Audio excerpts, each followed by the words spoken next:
Greetings, everybody. Welcome to the program. This is the ZeroDarkTony channel. I'm Tony D, your host. Welcome, everybody. Hello.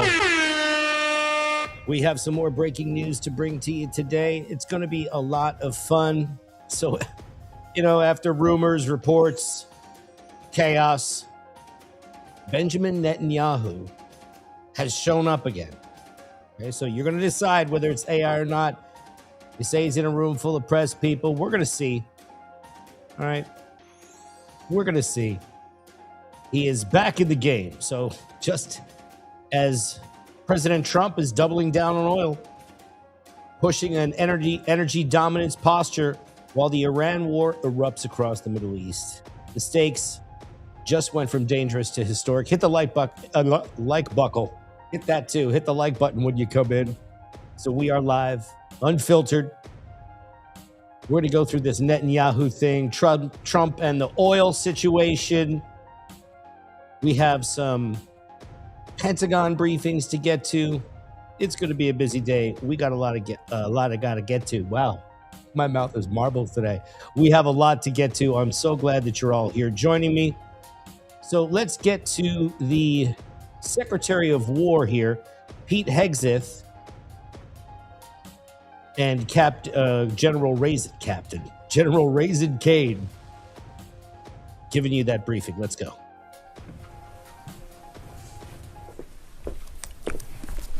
So quiet when they come in. Well, good morning, button, guys. Yesterday at Dover Air Force Base, President Trump, the chairman, and I stood in solemn silence as heroes came home. Flag-draped caskets, we honored them. We grieved with their families, and we listened. What I heard through tears, through hugs, through strength, and through unbreakable resolve was the same from family after family. They said, finish this. Honor their sacrifice. Do not waver. Do not stop until the job is done. My response, along with that of the president, was simple. Of course, we will finish this. We will honor their sacrifice. Their sacrifice only steals our commitment. I wear this bracelet. Staff Sergeant Jorge Oliveira, he was one of my sergeants, or one of my specialists in Guantanamo Bay. He deployed later to Afghanistan, where he was killed on 19 October 2011. Killed 10 years after 9/11, 15 years ago. He was one of the 1%, the best of America. Not just a guardsman, but a law enforcement officer back home and a family man. I remember him every day, just like so many other men and women of our generation and previous generations who wear bracelets like this. Just as we will always remember those lost in this conflict. Their names are now etched into our mission and into the soul of a grateful nation. I stand here today speaking to you, the American people, not through filters, not through reporters, not through cable news spin. A dishonest and anti-Trump press will stop at nothing. We know this at this point. To downplay progress, amplify every cost, and call into question every step. Sadly, TDS is in their DNA. They want President Trump to fail. But you, the American people, know better. Yes, there are reporters in front of me, but they are not our audience today. It's you, the good, decent, patriotic American people. You, the hardworking, tax-paying, hey everybody, God-fearing American patriots. Hit the like button. The media here, not all of it, but much of it, wants you to think, just 19 days into this conflict, that we're somehow spinning toward an endless abyss or a forever war or a quagmire. Nothing could be further from the truth. Hear it from me, one of hundreds of thousands who fought in Iraq and Afghanistan, who watched previous foolish politicians like Bush, Obama, and Biden squander American credibility. This is not those wars. President Trump knows better. Epic fury is different. It's laser focused. It's decisive. Our objectives, given directly from our America First president, remain exactly what they were on day one. These are not the media's objectives, not Iran's objectives, not new objectives, our objectives. Unchanged, on target, and on plan. Destroy missiles, launchers, and Iran's defense industrial base so they cannot rebuild. Destroy their navy, and Iran never gets a nuclear weapon. Our objectives from day one. To the patriotic members of the press, nobody can deliver perfection in wartime. This building knows that more than anyone. But report the reality.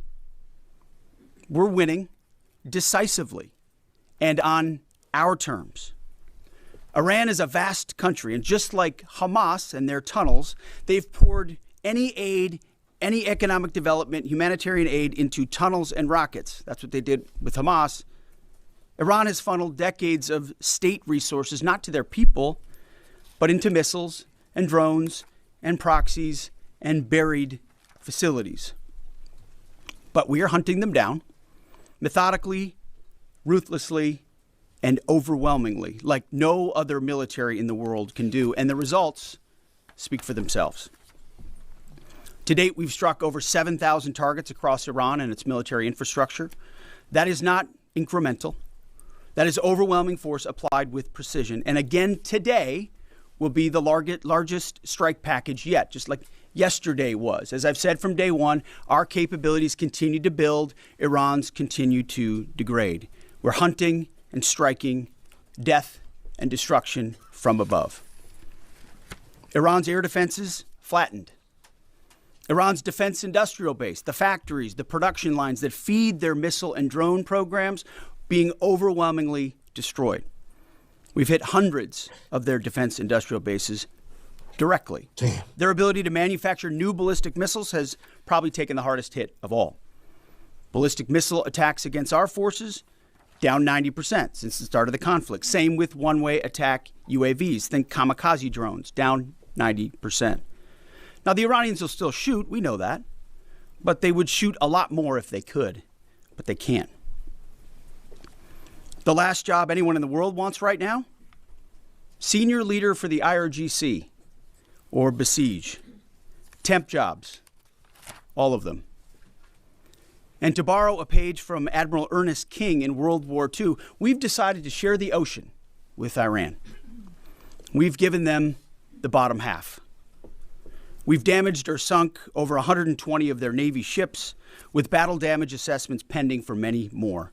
See, oftentimes we have to wait a few days on battle damage assessment to get the real number.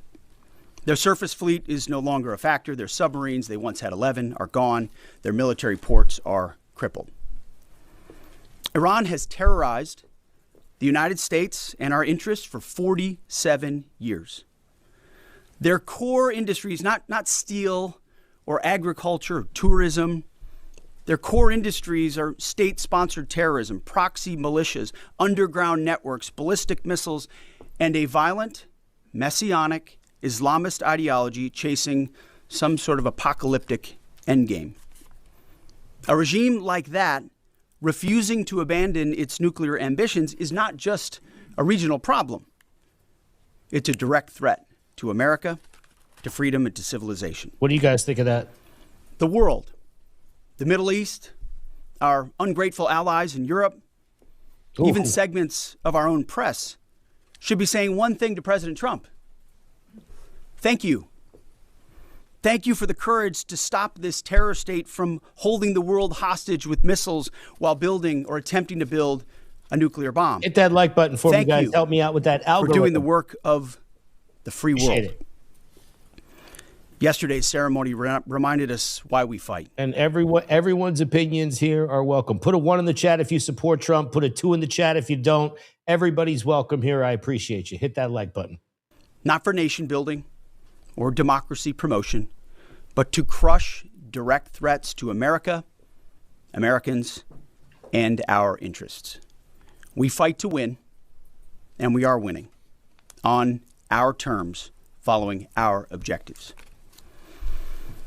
My 13-year-old son popped into my office last night while I was editing these remarks.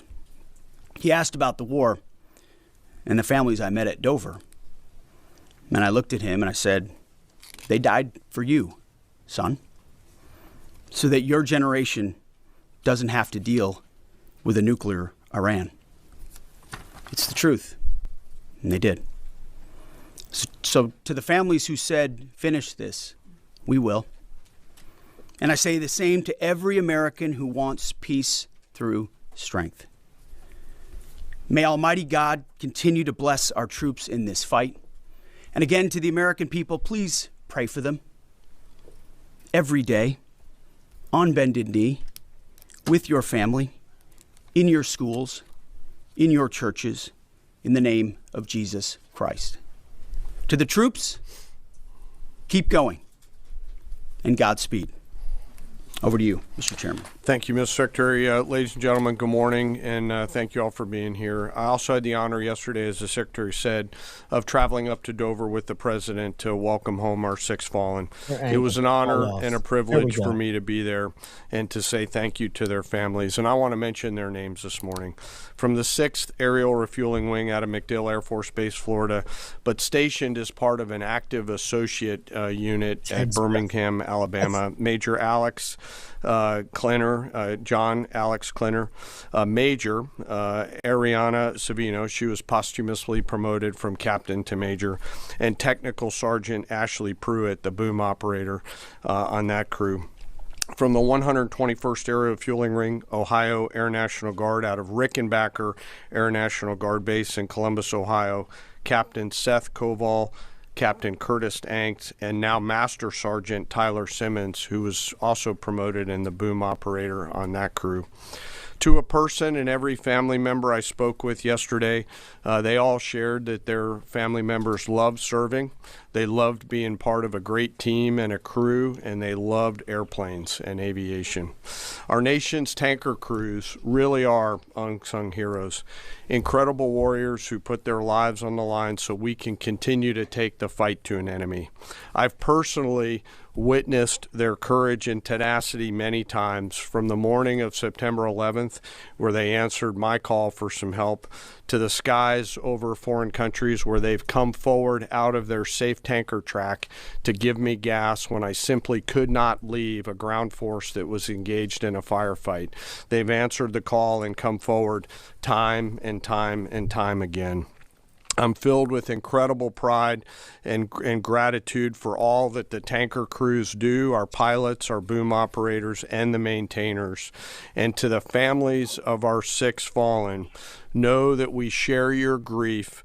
Our nation will never forget their sacrifice, and we will never forget their names. Our entire joint force mourns with you today, and will continue to remember their incredible gift of a great example for all of us.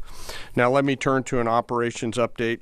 U.S. CENTCOM remains on plan to achieve our military objectives and remain unrelenting in our pursuit of Iranian missile capabilities, UAV capabilities, and their Navy, and as the Secretary said, their industrial base. Each day we continue to attack deeper into Iranian territory. As reported by U.S. Central Command yesterday, the U.S. military dropped 5,000-pound penetrator weapons into underground storage facilities, storing coastal defense cruise missiles and other support equipment. These weapons are bespokely designed to get through concrete and/or rocks and function after penetrating those barriers. We continue to hunt and kill mine storage facilities and naval ammunition depots. We continue to hunt and kill afloat assets, including more than 120 vessels and 44 mine layers, and the pressure will continue.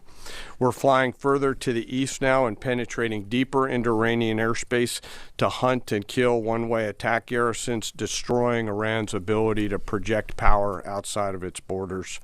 The A-10 Warthog is now in the fight across the southern flank and is hunting and killing fast attack watercraft in the Straits of Hormuz.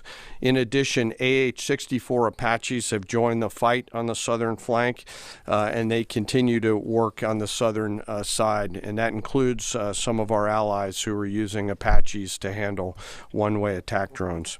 In Iraq, AH-64s have been striking against Iranian-aligned militia groups to make sure that we suppress any threat in Iraq against U.S. forces or U.S. interests. And we remain focused on pursuit of any platform that Iran could field to harm Americans or our partners. Last Friday, Admiral Cooper and the CENTCOM team conducted precision strikes against more than 90 targets on Karg Island, which included all of their military-only infrastructure, which included air defenses, naval base, mine storage, and deployment facilities. And as the Secretary mentioned, we continue to strike against Iran's defense industrial base and will continue to do so. Today, I want to continue my theme of talking about members of our incredible joint force. Today, I want to talk about some exceptional airmen who are engaged in the fight daily. United States Air Force, Air Force Reserve, and Air National Guard crews within our bomber force. The B-1s, B-2s, and B-52s, and the airmen on the ground who maintain and load these weapon systems. They are the backbone of America's long-range strike capability, and their contributions to Epic Fury have been decisive. Assigned to STRATCOM under Admiral Rich Correll and supported by TRANSCOM, the tanker force that we've talked about, under the command of General Randall Reed, every mission is designed to achieve overwhelming outcomes on behalf of the United States and our allies. Last weekend, I had the chance to go out and see some of our deployed bomber forces, the B-1 and B-52 crews, and I had a chance to sit down with some young aviators and maintainers and ask them, how do you feel? Tell me about your typical day. And these are crews comprised of between 2 and 5 airmen, 2 on the B-2s, 5 on the B-52s, and 4 in the B-1s out there. Some of these Americans are in their early or mid-20s, and we give them the gift of this incredible responsibility, hundreds of thousands of pounds of aircraft, and they take off and go do our work as required. Their mission actually begins the day prior when they're given a target or a bunch of targets, and they begin to study those targets, look at what are the effects required, what are the weapons required to get there, how will we program these weapons, what is the weather, what is the tanker flow. It's an incredibly complex problem that we give each and every one of these crews, and they work it over the period of 24 hours prior, get some rest, and then step out the door to go fly. The last thing they do is they check all of their equipment, their oxygen mask, survival gear, load pistols, and get ready to go. They crank the jets about an hour prior to takeoff and then launch into the daylight, doing their pre-flight checks, and as the kids say, lock in and prepare to go to war, sometimes on a long and stressful journey. During the flight, they're surrounded by technology and capabilities, and they'll do multiple aerial refueling efforts across tankers on the way to the AOR, area of responsibility, either coming from the States or coming from a forward deployed basing. And I will tell you, as a fighter pilot, getting gas is a lot easier in an F-16 than it is in a B-1, B-2, or a B-52, where you are handling this airplane. It is a physical thing, unlike a fighter that's a lot easier. And they stay on that boom for sometimes up to 30 minutes, taking hundreds of thousands of pounds of gas. It is a physical, demanding thing to take gas, and they do it multiple times on the way there, and they do it multiple times on the way home.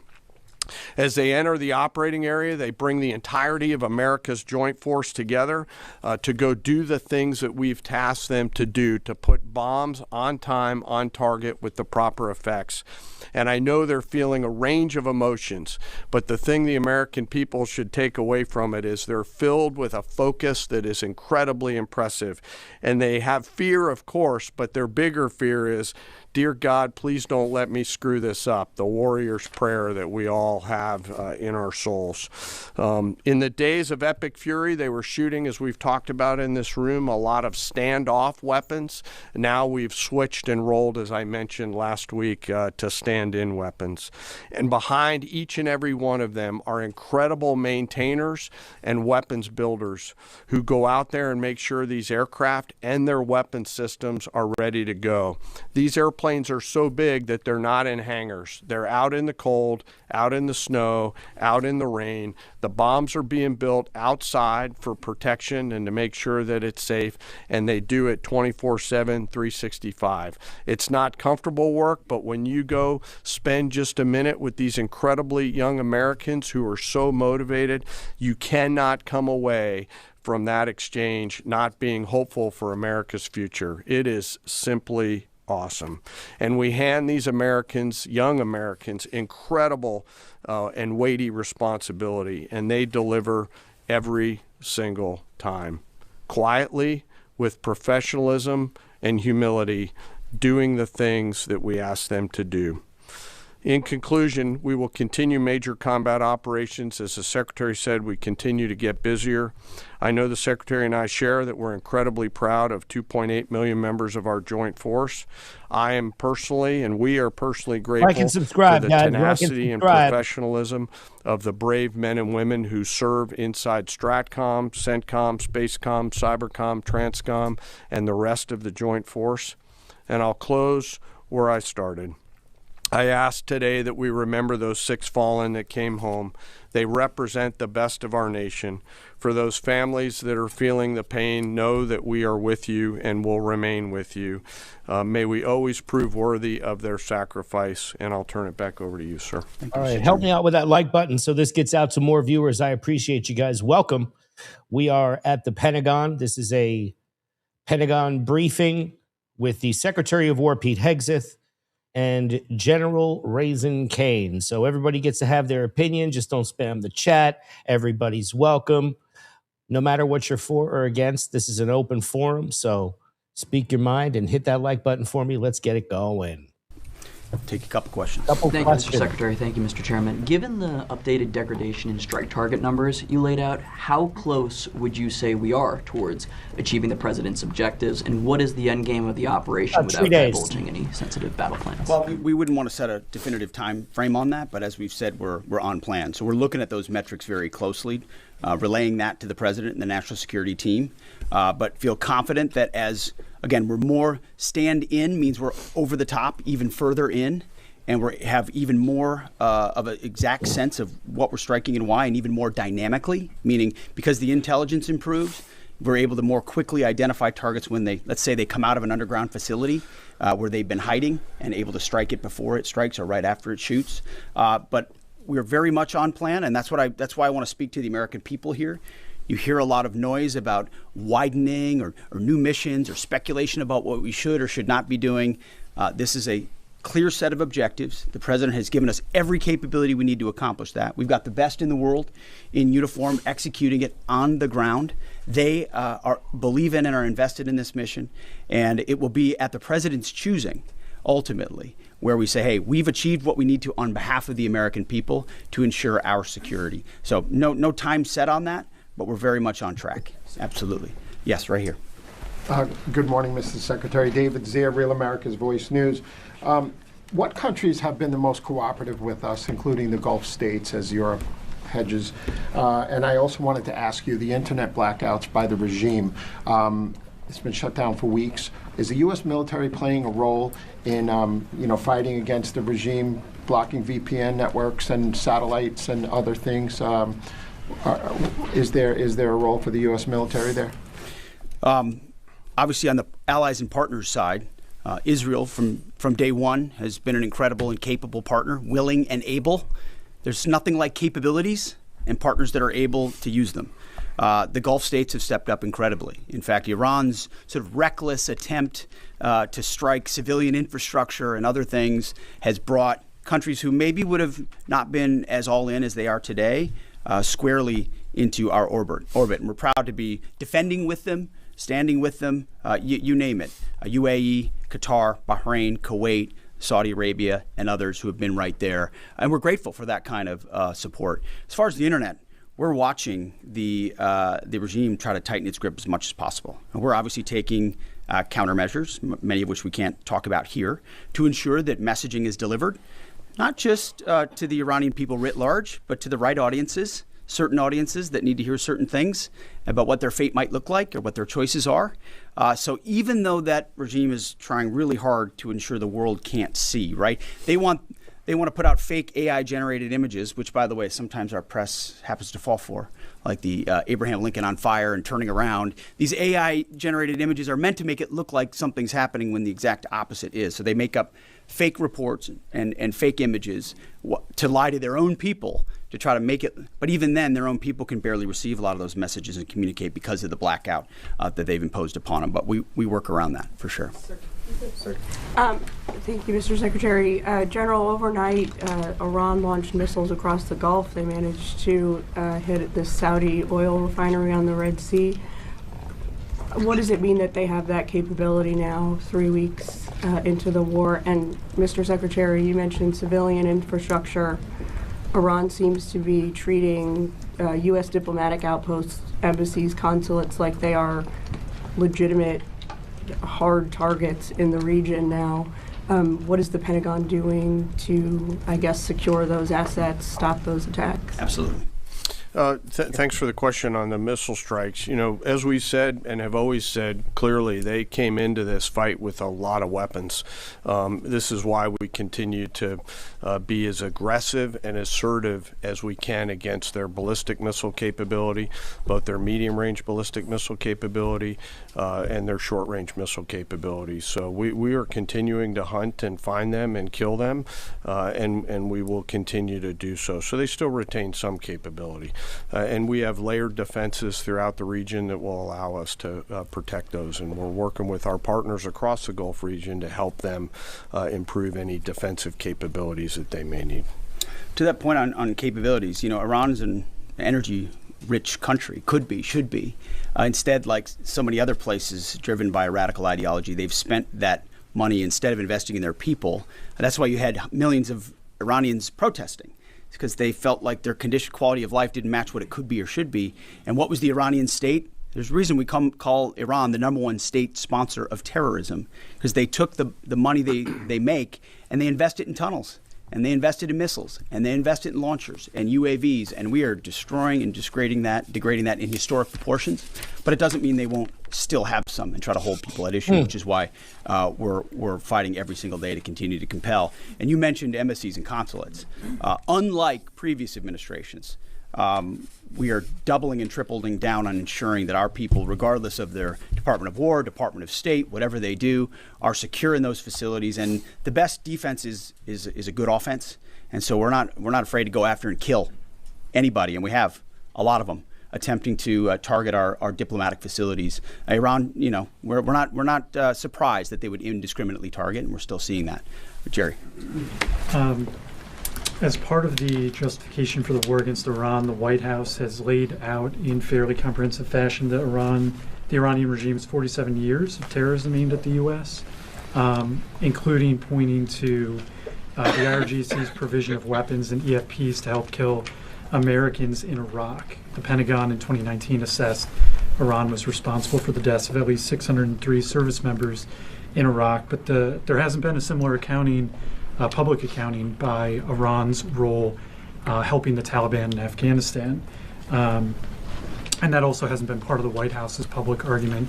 I was wondering if you could speak to Iran's role in helping the Taliban during the war in Afghanistan.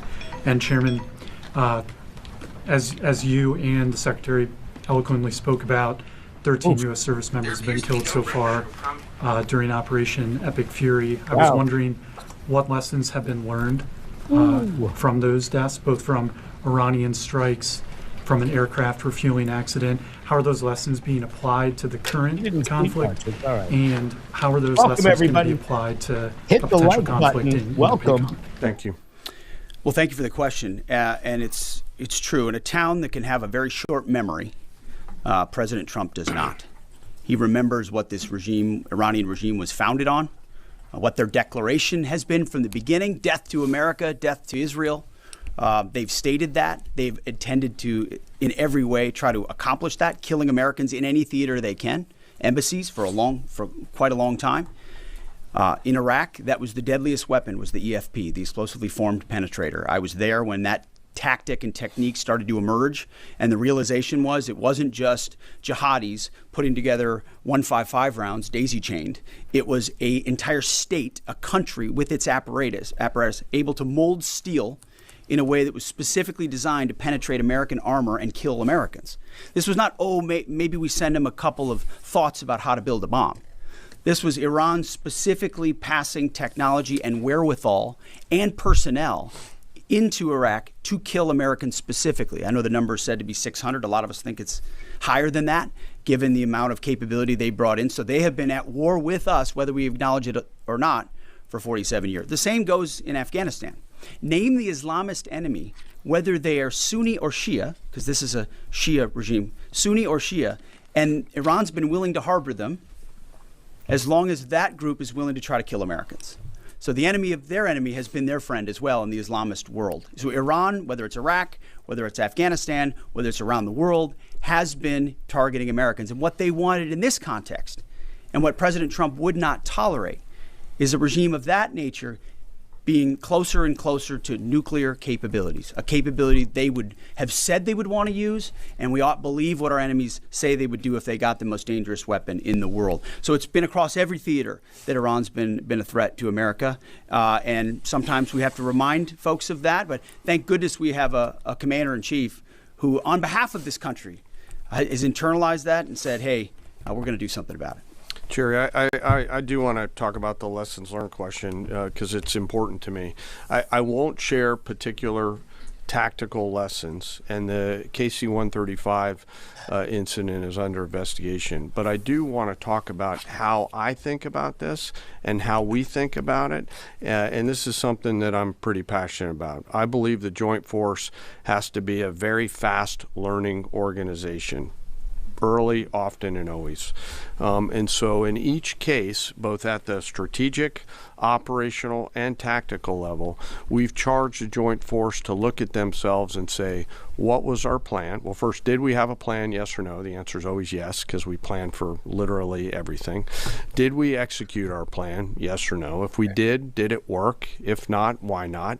If we didn't execute our plan but did something better, what's the lesson learned associated with that? And then how do we quickly capture those lessons after every loss or every engagement and quickly adopt those lessons and then share them across the entirety of the Joint Force? And inside the Joint Staff, we've tasked our J7 Directorate under the lead of Lieutenant General Liszewski, a United States Marine, to be extremely entrepreneurial in harvesting and capturing those lessons in a proactive and not reactive way.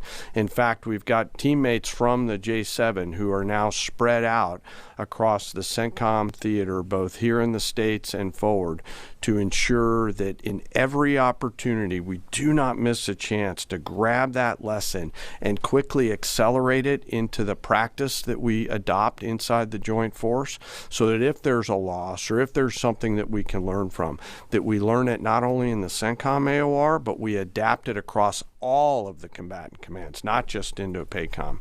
And it's across all of the warfighting functions. I've asked them to look. So do you guys in the chat, do you think that they still have serious missile and drone capability left in Iran? All right. Or has the U.S., do you think the U.S. has neutralized that reported threat? Or do you think they still have all of those capabilities? Let me know in the chat, guys. Rigorously to check our egos at the door, to remember this is about what's right, not who's right, and to be clinical around the way we look at lessons learned, because we owe it to the force to do that. Thanks for that question. Absolutely. Brown jacket at the back. Thank you, Mr. Secretary. Jonathan Dre with Rocha Politics. As you said, at the end of this war, Iran will be without a missile or drone capability, a navy, or the ability to make nuclear weapons. Since the largest threat and sponsor of terror in the region will be incapacitated, are there plans to move assets and troops out of the Middle East?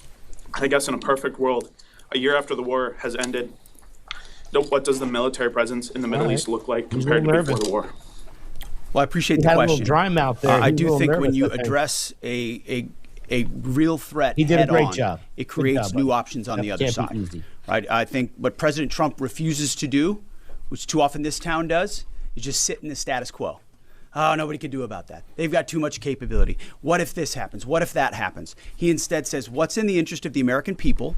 It's going to take some courage. It's going to take some capabilities. We're going to have to gather some forces there in order to do it.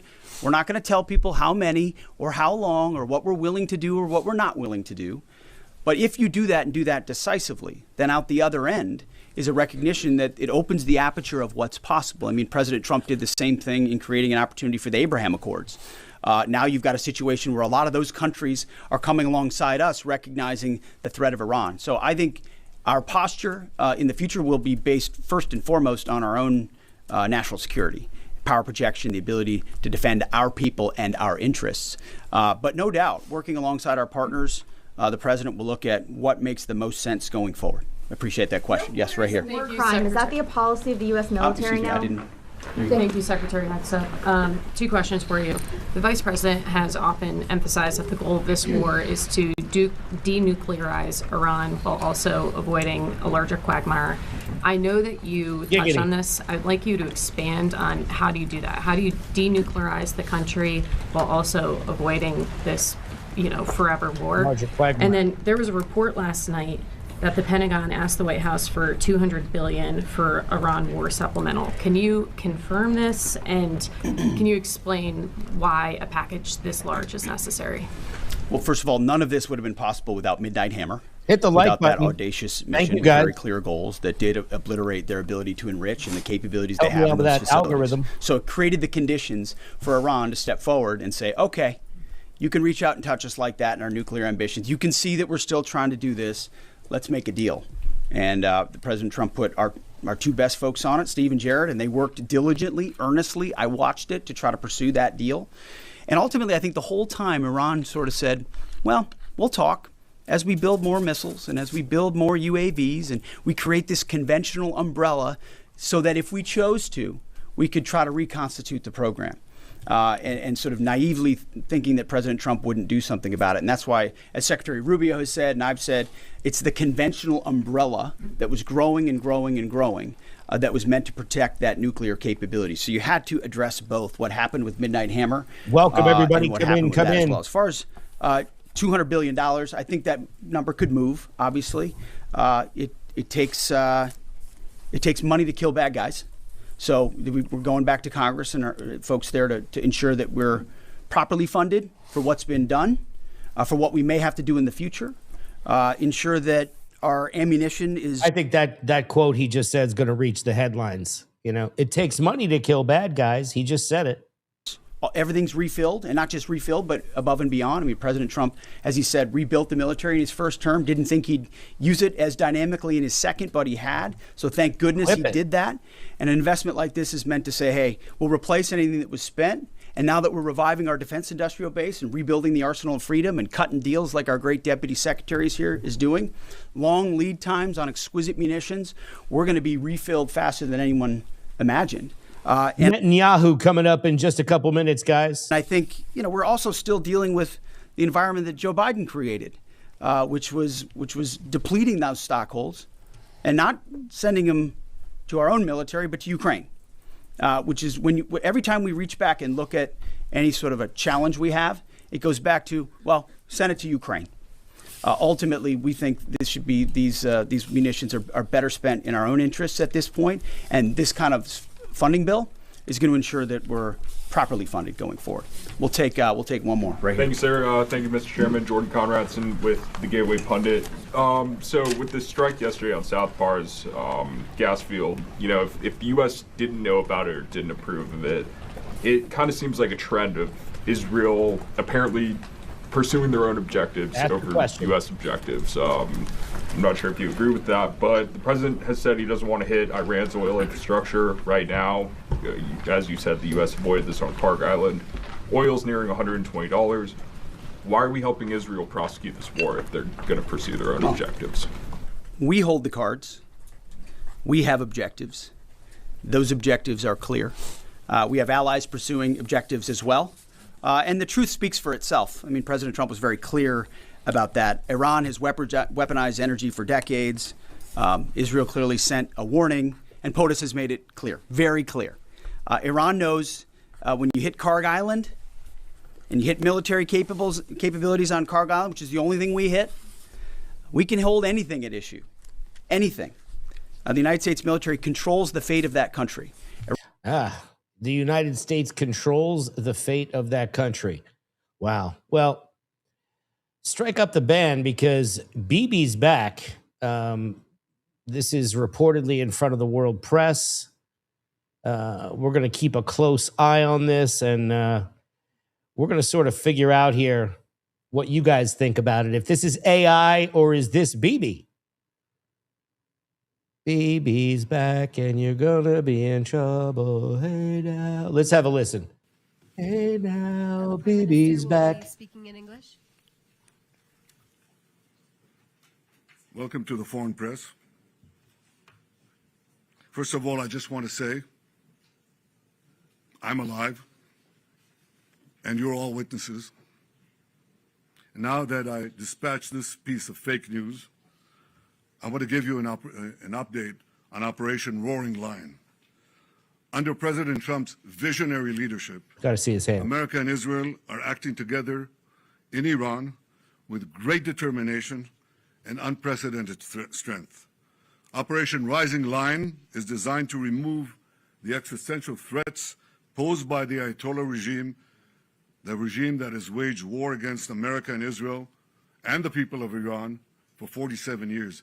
It chants death to America, death to Israel, and it delivers death to its own people. Our goals are three. One, removing the nuclear threat. Second, removing the ballistic missile threat, and removing both of these threats before they're buried deep underground and become immune from aerial attack. And third, this means creating the conditions for the Iranian people to grasp their freedom, to control their destiny. Today, the Ayatollah regime is not only attacking America, not only attacking Israel, not only attacking the Iranian people, it is attacking the entire Middle East and beyond. They've attacked civilians and American assets in Iraq, Kuwait, Saudi Arabia, Bahrain, Qatar, UAE, Oman, and they've even attacked through their proxies Cyprus and Europe. We've warned for decades that their ballistic missile program would be used to attack these targets far and wide, and if they're not stopped, that's just the beginning. The death cult in Iran is trying to blackmail the world by closing a key international maritime route, the Straits of Hormuz. It won't work. Israel is helping in its own way, and intel and other means, the American effort to open the Straits of Hormuz, rather. But I want to ask you to imagine how the Ayatollah regime would be able to blackmail the entire world if they had ballistic missiles with nuclear warheads. Just imagine what they would do. Look at what they're doing now and imagine what they would do if they had ballistic missiles, international range ballistic missiles, and nuclear-tipped warheads. Just imagine what a great threat that would be. So today, Israel and the United States are protecting America and Israel, the entire Middle East, but I venture to say the entire world.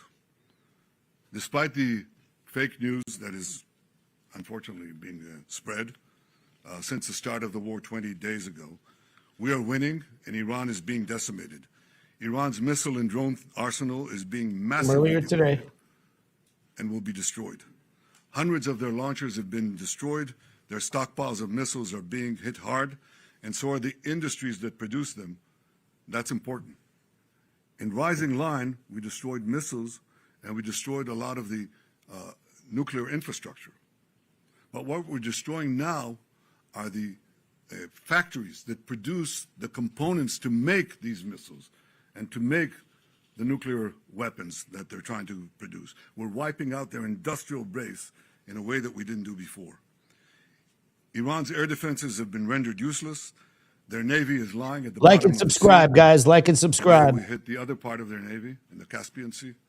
Their air force is nearly destroyed. Iran's command and control structure is in utter chaos. And I can tell you that there's still more work to do, and we're going to do it. 6 figures. And I want to close these opening remarks with one other fake news, and that is that Israel somehow dragged the U.S. into a conflict with Iran. Does anyone really think that someone can tell President Trump what to do? Come on.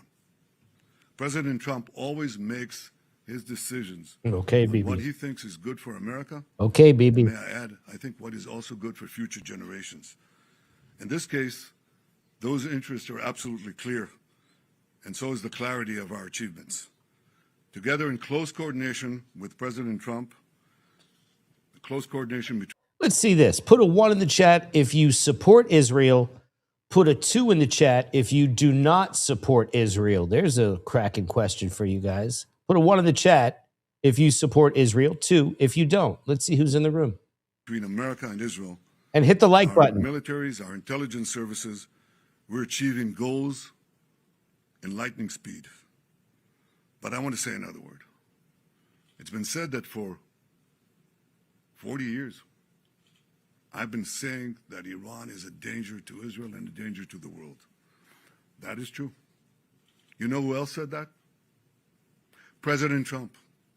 47 years ago, when the Iranian thugs took over the American embassy, he said how dangerous this regime is. In his first term in office, he didn't need any convincing. He said the Iranian nuclear deal was the worst deal that he'd ever seen, and he walked out of it. Right before his second term, before he was reelected, I went to see him in Mar-a-Lago.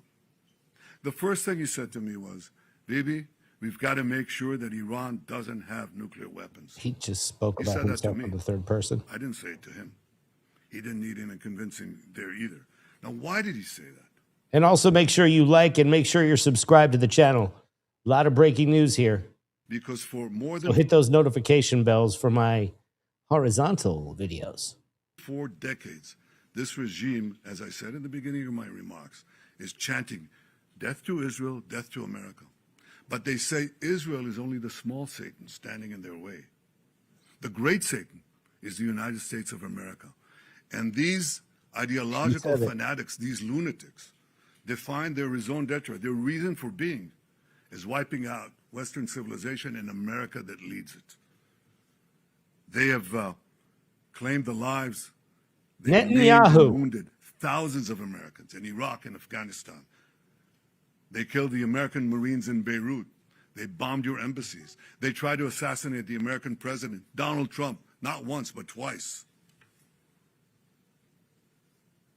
Now they blackmail for oil. Just imagine what they would do, what they're capable of doing, if these lunatics had nuclear weapons and the means to deliver them to every American city and every European city and everywhere around the globe.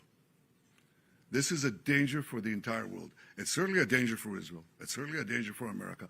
We see eye to eye on that. President Trump and I, Israel and America. But I think if people are honest, if leaders are honest, they would understand that we're not only fighting our fight, we're fighting their fight. I speak to dozens of world leaders. Dozens. They all know that. And privately, they all say that. They say that privately, but I say it publicly. The world owes a debt of deep indebtedness to President Trump for leading this effort to safeguard our future. Thank Questions? you. We'll now take a few questions. The first question is from Zach Anders from Newsmax. Mr. Prime Minister, Zach Anders, Newsmax. Are you kidding me? Let's scooch it to forward. choose the moment and to rise to the moment. We can create the conditions, but they have to, they have to explode those conditions at a certain point. It is often said that you can't do revolutions from the air. That is true. So do you guys think it's Bibi? Do you think this is Bibi or is this AI? What do you guys think? BB or AI? Drop it in the chat. You can't do it only from the air. You can do a lot of things from the air, and we're doing, but there has to be a ground component as well. There are many possibilities for this ground component, and I take the liberty of not sharing with you all those possibilities. Would you recognize Pahlavi if the people keep chanting for him in the streets? Well, I'm not going to say who specifically is going to be there, but I think he's been a force for good. He's been trying to get the people to unite for a transitional government, a democratic transitional government, or a moderate transitional government. I hope that it comes to being. I think it's too early to say. Next question from Richard Engel from NBC News. Good to see you again. What are they cutting off? Those are goals that are achievable. Freaking questions. But I'm not going to put a schedule or a stopwatch on it. I think we have goals that have to be achieved, and we're not counting the days. But I will say this canard that we drag the United States into it is not just a canard. It's ridiculous. It's just ridiculous. I mean, I think President Trump said it best, and I said it as well many times. There's always a danger in acting. But in conditions of existential threats, there's a much greater danger in not acting. What do you think would have happened if America did not act now? Just imagine what would have happened. In a few months' time, no more than a year, Khamenei, still alive, would have ordered the beginnings of the new nuclear program and the reconstructed ballistic missile program to move underground. Now, it'll take them a little time, maybe a few years, but you can't reach those programs. And they develop intercontinental ballistic missiles, okay? That means missiles that can hit Chicago and New York and Florida and Texas and California. Hey. Oh, but they don't have it yet. That's what people said. Right, let's wait. Well, just let them do it, just wait and let them do it. You won't be able to do it. It's the last moment. No, it takes a little time. I mean, you had a few months to prevent them from doing it and to just decimate these industries and perhaps achieve a transitional government in Iran. So you sit back and you say, well, it's not going to happen in the next Thursday, so let's not act. I tell you that there's enormous risk in not acting, much greater risk than acting. And if you think that the oil markets we're watching him from earlier today. You can make that decision for yourself. I mean, have a look. Tell us if you think it's AI or not, Think of Iran with nuclear weapons and the means to deliver them. Then think of the blackmail that you would endure. I didn't exactly ask, however. Okay, we're going to go to the next question. No, I think I only fair. This is a serious subject. What is the question? One question. Yeah, go ahead. We don't have a lot of time. Go ahead, ask. Of course, but you have there are oil fields around the world that are burning. Gas prices are going up. The war is popular here in Israel. Is not popular with many Americans. My question was, how do you see this ending? Bibi. Why? Not even when. What do you imagine the day after? Well, we have achievable goals, and I'm not going to speak about the full battle plans that we have with the United States. We're well coordinated with them. I will say this, that once we achieve our goals, then I have argued, I think, and Americans understand this very well because we're real partners. I think that what has to be done is to have alternative routes. Instead of going through the choke points of the Hormuz Straits and the Bab el-Mandeb Straits, in order to have the flow of oil, just have oil pipelines, gas pipelines, going west through the Arabian Peninsula, right up to Israel, right up to our Mediterranean ports, and you've just done away with the choke points forever. That is definitely possible. So I see that as a real change that will follow this war. But I also see this war ending a lot faster than people think. I think you have to, in war, you have to grit your teeth. Churchill said that democracies suffer from the slumber of democracies, as he called it. And they only wake up, he said, they may wake up only when they hear the gong, the jarring gong of danger, is the way he put it. Well, you're hearing the jarring gong of danger. The jarring gong of danger is Iran gets nuclear weapons and ballistic missiles. That's not a jarring gong. That is an apocalypse. Don't let it happen. And the function of leaders is to stand and tell people the truth, even when things are uncomfortable. That's what you have to do. And you don't always see the danger in time. But leaders are tasked with the task of seeing danger in time and acting on it. And I hope that in time, people will see the wisdom and the courage of President Trump's decision and his leadership, and the fact that we're working together. America is not fighting for Israel. America is fighting with Israel for a common goal, to protect our future, to protect civilization against these barbarians. Next question, one question, Guy Azriel from I-24 News. Thank you, Prime Minister. Guy Azriel, I-24 News. President Trump said today... I-24 is the French news. He did not like the Israeli strike on the Iranian gas fields. My question to you, was the President aware of Israel striking that gas field? Did you approve it? And please, if you may, do you see any signs that the Iranian regime is collapsing? And what assurances do you give the Israeli public that if it does stand on its feet, we will not see another wave of a war with Iran in maybe 5 or 10 years? Well, I'll say two things. Fact number one, Israel acted alone against the Slawiya gas compound. Fact number two, President Trump asked us to hold off on future attacks, and we're holding out. What do we see? What happens if are there any signs that the Iranian regime is cracking? A lot of signs. A lot of signs. I wish I could divulge all of them, but I see that. But will I tell you, will I commit right now that it's going to collapse? I can tell you that we're working to create the conditions for it to collapse. But it may survive, it may not. If it survives, it'll be a lot weaker. There's no comparison. It'll be at its weakest point, shorn of industries that it built over decades, death industries, shorn of many other capabilities that they have, and equipped with the experience, with the knowledge that if they try it again, they'll be hit again even harder. I cannot tell you of the technological developments that we are engaged in to anticipate this and other possibilities. But Israel has shown that it can do wondrous things. And in partnership with our American allies, we can do amazing things. Amazing things. As Pete Hegseth, the Secretary of War, said, these are the two most amazing air forces in the world. It's the two most amazing intelligence services in the world. It has the capabilities to confront these barbarians and to outstrip them, both in innovation and, when necessary, in lethality. It's directed, it's targeted lethality. It's going against the killers and as much as possible to avoid civilian casualties. We have those capacities. We're building them for the future. That is what safeguards the future.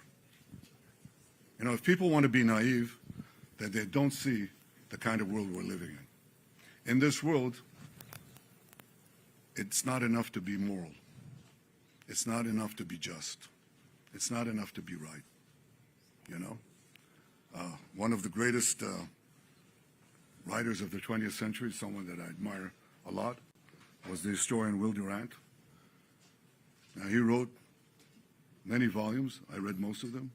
He also wrote The Lessons of History, very brief, 100-page book, in which he said, well, history proves that,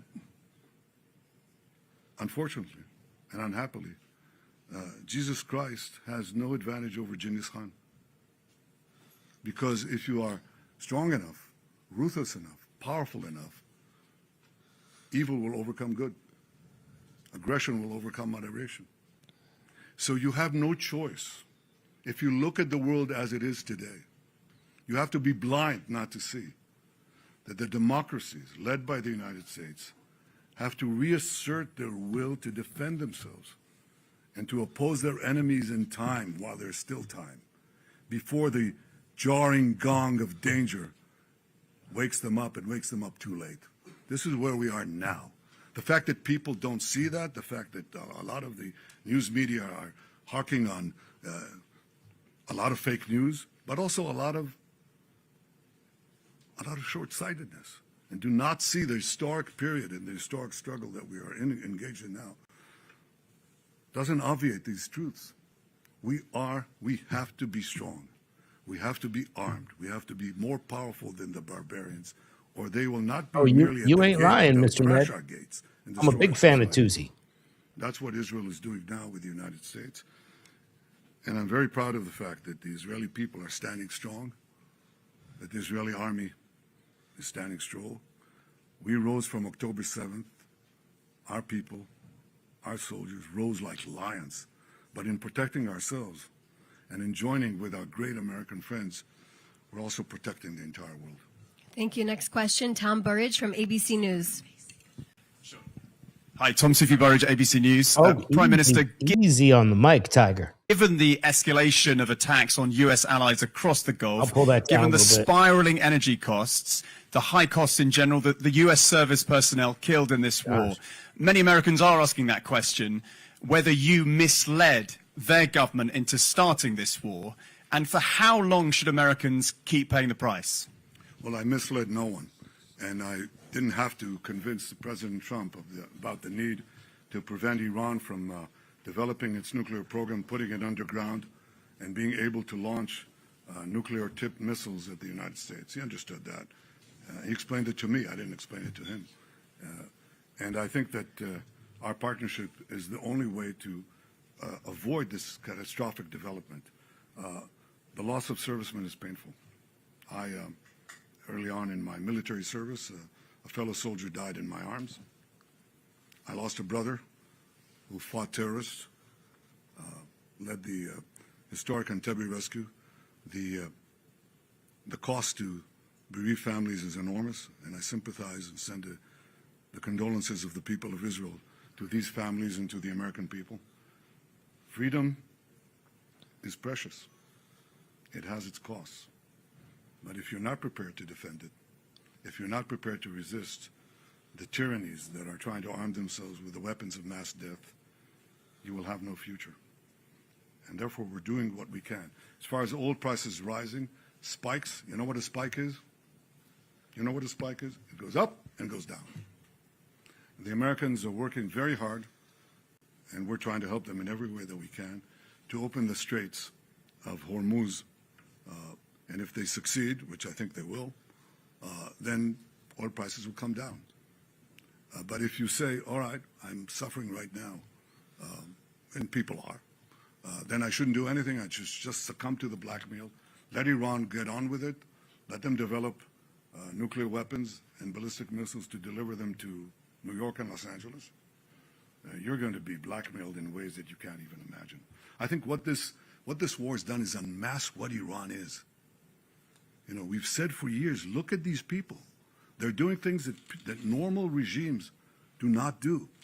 I don't hear even adversaries of the United States chanting death to America, death to the great Satan, massacring tens of thousands of their own people at will like that in 2 days. I'm blind. You have that sometimes. But the combination of fanaticism, deep ideological lunacy, there's no other way to call it, the total and utter ruthlessness of this regime makes it uniquely dangerous. Uniquely dangerous not only to Israel and to the United States, but to everything in between and far beyond. And the fact that this is not recognized, you ask me, okay, what do people think?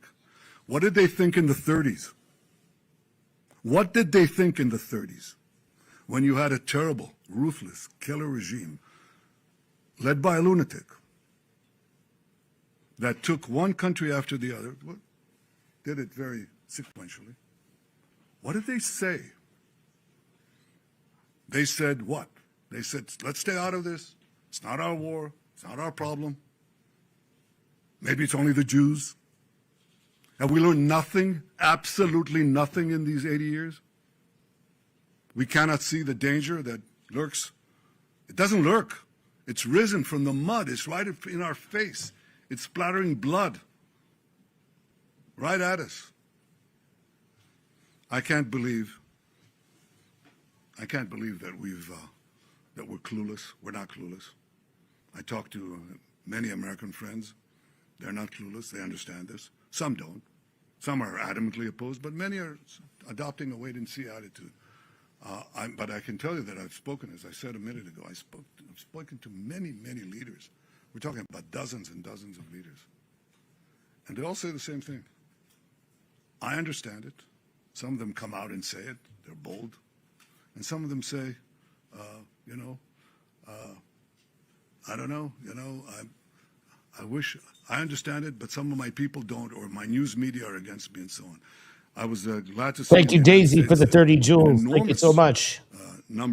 Enormous percentage of traditional Netanyahu. And I hope that do you think he's alive? My friends and colleagues of many years on the other side of the aisle. Chad, do you think he's alive, or do you think this is also another AI? Let me know. Got some new people in here. Those who understand and agree with what I just said, and there are quite a few of them, have the courage to come out and say it. Because at the end, what is the task of leaders if you're a leader? The most important thing, this is supposed to to be assure for the today. security of your people. And that means identifying danger in time and acting against it. That is a prerequisite for the survival of any biological organism. You have to identify danger in time and act in time against it. You either now the difference with this one is he's in front of a bunch of, reportedly in front of a bunch of journalists and members of the media. Fight or flight. These are the two options you have. Where can you flee? That does make it a little bit different. A few more features, right? Thank you again, Daisy, for the jewels. Iran can reach any part of the world. So you have to, at a certain point, Thank you again for the jewels. This is the juncture where we've reached in time. Not too late, but in time. I just will encourage all those who agree with what President Trump is saying, with what I'm saying, to act. I didn't have to convince President Trump of anything. He didn't need any convincing. He acted as a great leader does to protect his country. Yeah, like I said, I like to protect the future. Alex Trayman from Let's start with JNS. that. JNS. Right Thank you again, Daisy, for the jewels. Mr. Prime Minister, Hezbollah has opened up another front against Israel, launching rockets against Israeli civilians. Now ground troops are inside Lebanon. Is there any hesitancy toward launching a full ground operation to eradicate Hezbollah? And what would eradicating Hezbollah do to transform Israel-Lebanon relations in the greater Middle East? Look, Alex, I can't divulge our battle plans. Obviously, Hezbollah is not what Hezbollah had been. I said in my opening remarks in Hebrew that they were talking about 150,000 rockets and missiles that they had, ballistic missiles. They had thousands of Ridwan terrorists right next to our fence underground, ready to invade. We knocked them back. We destroyed the bulk of their missile capacity in 6 hours. We knocked out Nasrallah.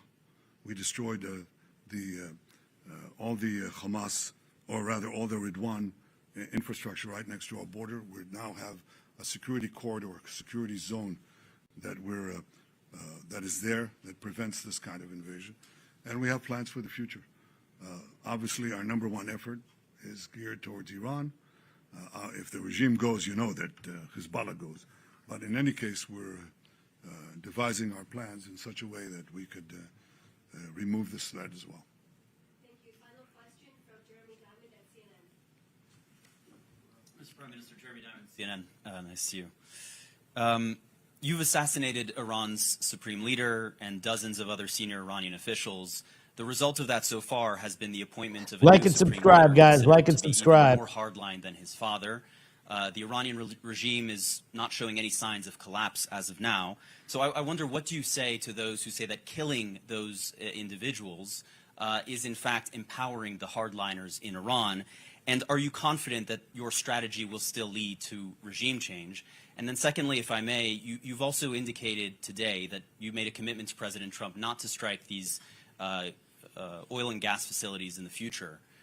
Should President Trump come to you one day and say oil prices are too high, it's time to end this war, Will you listen to him? And do you need the United States in order to continue this campaign alone? Was that a single question? Jeremy, you really hogged it, but I'll answer your questions. I'm not sure who's running Iran right now. Mujtaba, the replacement Ayatollah, has not shown his face. Have you seen him? We haven't. And we can't vouch exactly what is happening there. There is a cloud here. It's not clear. What we see is that there's a lot of tensions inside the people who are edging for the top. It's not a uniform position. You see that sometimes with the contradictory orders that are given. You know, they do one thing and then they withdraw it and so on. I think it's important that they know that if they think they're going to target the world, target the President of the United States and so on, they themselves are being targeted. That creates a lot of uncertainty. We've found that that can have an effect. The removal of Nasrallah has never been really been replaced, because some people are not replaceable. I think the authority and the hold that Khamenei has had is not going to be translated to anyone, not to Mujtaba if he's there, and not to anyone else. But I think this is part of the effort to crack the regime. It's not going to happen in one day. We're 20 days into this war. Yes. Oh yeah, we just hit 32,000 subscribers. Thank you. And we're trying to propagate them as fast as we can. Not only in the top command, we're seeing cracks in the field. You know, it's sort of like a hollowed out, rotten piece of wood that's holding on the outside, but there's a lot of rot inside. We're seeing some defections. We're seeing fear and trepidation in the IRGC units that are manning the ballistic missiles. You know why? Because they're afraid to die. They're not all suicidal. In fact, most of them are not. So we're seeing cracks, but we're going to hit them again and again. The minimum thing we want to do is, again, erase the industrial capacity that they had to produce these weapons. They'll have to build it from a start, and that's very hard. It's very hard to do underground, too. So they're not going to be able to just take the pieces and move them below the earth. It's going to be a lot harder for them. But ideally, if it cracks enough, and with some other things that I won't get into, yes, the regime could change. Is it guaranteed? No. And is it up to the Iranian people in the final accounting to make use of the conditions that we're doing in weakening this regime? We'll see. I cannot tell you. They're very brave, by the way. I don't come and criticize them in any way. I think they're very brave. I think they've suffered enormously. And the question is, will we have a meeting ground between the weakening of the regime and the rising of the people in many ways that could develop? We'll see. On the oil and gas questions, I can only tell you this. Look, I don't think any two leaders have been as coordinated as President Trump and I. He's the leader. I'm, his ally. America is the leader. Israel is, as the National Security Memorandum described us, I think a month ago, 6 weeks ago, I think, something like that. They called Israel the model ally. That's how they call it, the model ally. It's not a superpower, but America is seeking around the world, and you hear it from the speeches of President Trump and others in the administration. They say, where are you? We've helped you all these years. Where are you when we're doing something that is as important, at least as important for you as it is important for us?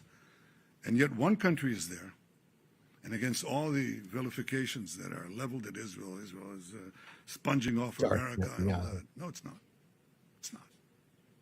Israel is a brave country, a resolute country, with an incredible army, incredible soldiers, incredible courage, and we're fighting alongside the United States when the chips are down. We're fighting with the United States. We're fighting for a common goal. So I can Thank tell you, that Chill that's Zone, for the jewels. most important coordination. But in practice, President Trump and I speak regularly. We discuss things. Our staffs discuss things. Our militaries are in close coordination as never before. But ultimately, President Trump makes his own decisions. And do I respect them? Yes, I do. The question is whether you would or could continue the war without... Just one question, Jeremy. Thank you. Could you without the United States? Without the refueling capabilities, for example? We're going to close. Thank you so much. Thank you, Mr. Prime Minister. You Thank exhausted you, your everyone, questions. for your questions today.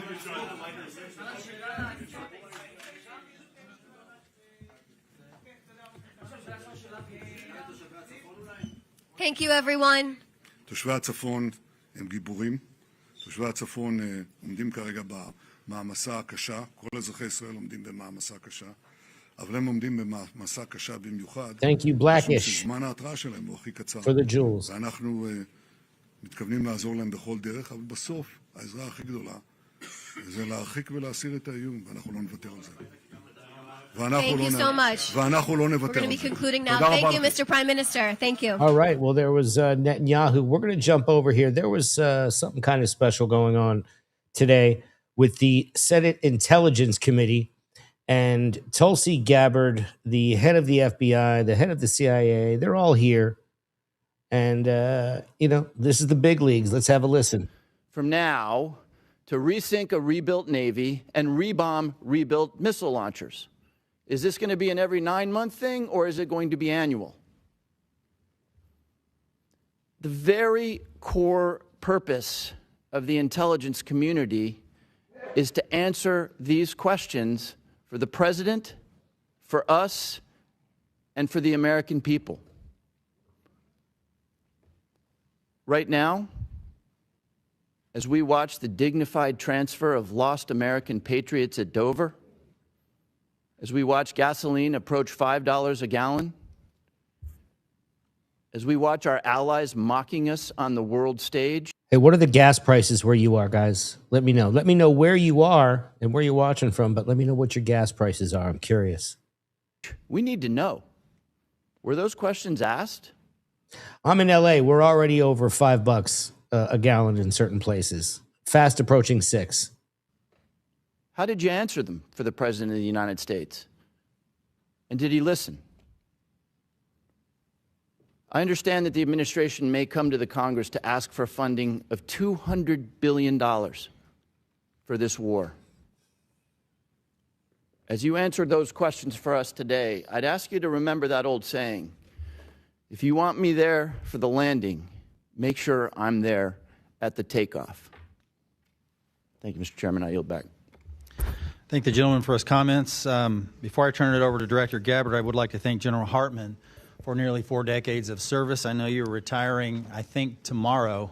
You are here. I just applaud your service to this nation and your leadership at the NSA, and thank you and wish you all the best in your retirement.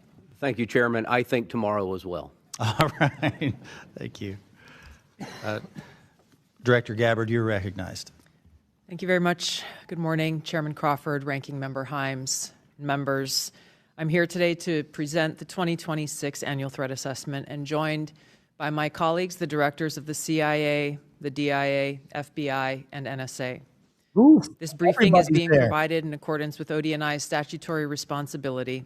What I'm briefing here today does not Even the NSA's there. represent my personal views or opinions, but rather the assessments of the intelligence community of the threats that facing the United States, our homeland, and our interests. Canada, that's a lot. In this assessment, we're Bunkers. following the structure of priorities that were laid out in the President's national security strategy, starting with threats to our homeland and then shifting to global risks. The defense of our homeland is of the utmost importance to the American people, and efforts by this administration over the last year to bolster homeland defense have yielded significantly positive results. This is the For example, the strict this is the intelligence assessment that is being delivered now. enforcement of U.S. policies at the U.S.-Mexico border and regionally have served as a deterrent and drastically reduced illegal immigration. Super high. Based on Customs and Border Patrol data, January 2026's monthly encounters are down 83.8% compared to January of 2025. The drivers of migration are likely to continue. Potential worsening instability in countries like Cuba and Haiti risk triggering migration surges. Smugglers who often operate as transnational criminal organizations view chaos as an opportunity for profit and will likely continue to profit from these illegal immigration flows. These TCOs continue to pose a daily and direct threat to the health and safety of millions of U.S. citizens, primarily by producing and trafficking in illegal drugs. Under President Trump's leadership, fentanyl overdose deaths have seen a 30% decrease from September of 2024 to September of 2025. His aggressive efforts to more directly and actively target these transnational criminal organizations and reduce the inflow of fentanyl precursors has already had a significant impact, which is likely to continue. Mexico-based transnational criminal organizations like the Sinaloa Cartel and Jalisco New Generation Cartel dominate the production and smuggling of fentanyl, heroin, methamphetamine, and cocaine into the United States. Colombia-based TCOs and illegal armed groups like the Revolutionary Armed Forces of Colombia and the National Liberation Army are responsible for producing and trafficking large volumes of cocaine into the U.S. and European markets, with some indicators that they are now attempting to expand to the Asia-Pacific region. Colombia remains the world's largest producer of cocaine, and Colombian criminal groups have expanded their trafficking relationships with neighboring Ecuadorian and Brazilian gangs. MS-13 is well established in cells in the United States and uses violence to intimidate the Salvadoran diaspora, engaging in murder, extortion, retail drug trafficking, firearms offenses, and prostitution, fueling increased violence and instability. Subnitrate. These and other TCOs present a very tangible and individualized risk of violent crime to everyday Americans and contribute to regional instability. As the president increases counter-drug and counter-cartel pressures, they are likely to seek ways to try to adapt their operations, including shifting and decentralizing production locations and trafficking routes and methods. The United States continues to face a complex and evolving threat landscape with a geographically diverse set of Islamist terrorist actors seeking to propagate their ideology globally and harm Americans, even as al-Qaeda and ISIS organizationally remain weaker today than they were at their respective peaks. The spread of Islamist ideology, in some cases led by individuals and organizations associated with the Muslim Brotherhood, pose a fundamental threat to freedom and foundational principles that underpin Western civilization. These Islamist groups and individuals use this ideology for recruiting and financial support for terrorist groups and individuals around the world, and to advance their political objectives of establishing an Islamist caliphate which governs based on Sharia. There are increasing examples of this in various European countries. President Trump's designation of certain chapters of the Muslim Brotherhood as foreign terrorist organizations is a mechanism to secure Americans against this threat. In response to setbacks of their capabilities of conducting large-scale complex attacks, the IC assesses that Islamist terrorist groups have shifted towards focusing on executing information operations to spread propaganda and inspire or enable individuals located in or with access to the West. U.S. counterterrorism operations are ongoing, primarily in Iraq, Somalia, Yemen, and Syria, and have removed key terrorist leaders and operatives, degrading the ability of al-Qaeda and ISIS to quickly reconstitute its leadership and launch large-scale attacks against the homeland. Strict U.S. border enforcement measures and increased deportations of individuals with suspected links to Islamist terrorists have reduced access to the homeland and removed some potential sources of future terror attacks. Since January, U.S. officials have only had a handful of encounters at our borders with individuals associated with terrorist groups. This is a positive trend. However, our interagency coordinated efforts to identify, locate, and remove known or suspected terrorists who are already in the U.S. continues with vigilance. In 2025, there were at least 3 Islamist terrorist attacks in the U.S. Law enforcement disrupted at least 15 U.S.-based Islamist terrorist plotters. Roughly half of last year's disrupted plotters had some online contact with Islamist terrorists inspired by Islamist foreign terrorist organizations abroad.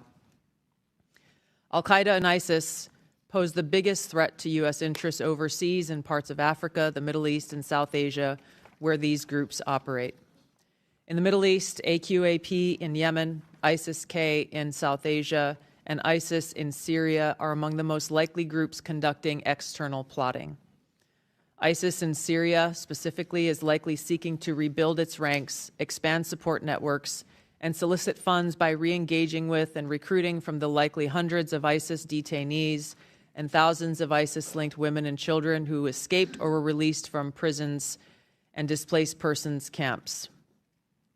Meanwhile, state actors present a risk broader in scope by seeking new capabilities in kinetic and cyber warfare. The U.S. secure nuclear deterrent continues to ensure safety in the homeland against strategic threats. However, the IC assesses that Russia, China, North Korea, Iran, and Pakistan have been researching and developing an array of novel, advanced, or traditional missile delivery systems with nuclear and conventional payloads that put our homeland within range. The IC assesses that threats to the homeland will expand collectively to more than 16,000 missiles by 2035, from the current assessed figure of more than 3,000 missiles. The IC assesses that China and Russia are developing advanced delivery systems meant to be capable of penetrating or bypassing U.S. missile defenses.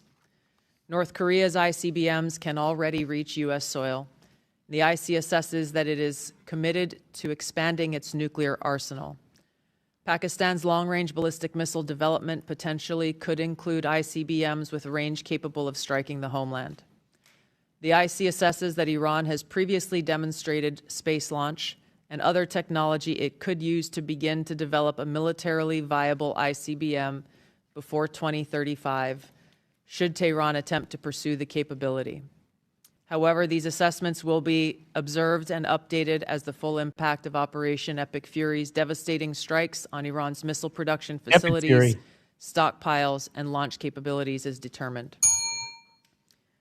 Shifting to the cyber domain, the IC assesses that China, Russia, Iran, North Korea, and non-state ransomware groups will continue to seek to compromise U.S. government and private sector networks, as well as critical infrastructure, to collect intelligence and create options for future disruption and for financial gain. Like and subscribe, guys. The IC assesses China and Russia present the most persistent and active threats and are continuing R&D efforts.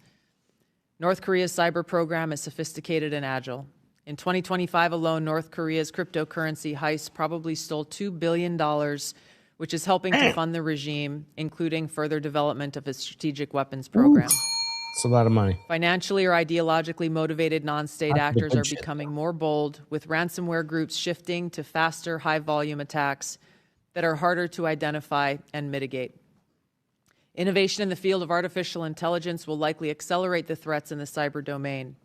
They will increasingly shape cyber operations, with both cyber operators and defenders using these tools to improve their speed and effectiveness. For example, in August of 2025, cyber actors used an AI tool to conduct data extortion against international government, healthcare, and public health emergency service sectors and religious institutions. Shifting to the Arctic, the IC assesses that Russia, and to a lesser extent China, aim to strengthen their presence in the region through increased maritime trade, natural resource extraction, and military activity. Russia, which has the longest coastline in the Arctic, has long sought recognition of its quote-unquote polar great power status and is deploying more military forces and building new permanent infrastructure. China, though not an Arctic country, is engaged in more limited efforts in the region to advance its strategic and economic interests. On the technology front, artificial intelligence capabilities are rapidly advancing and changing the threat landscape.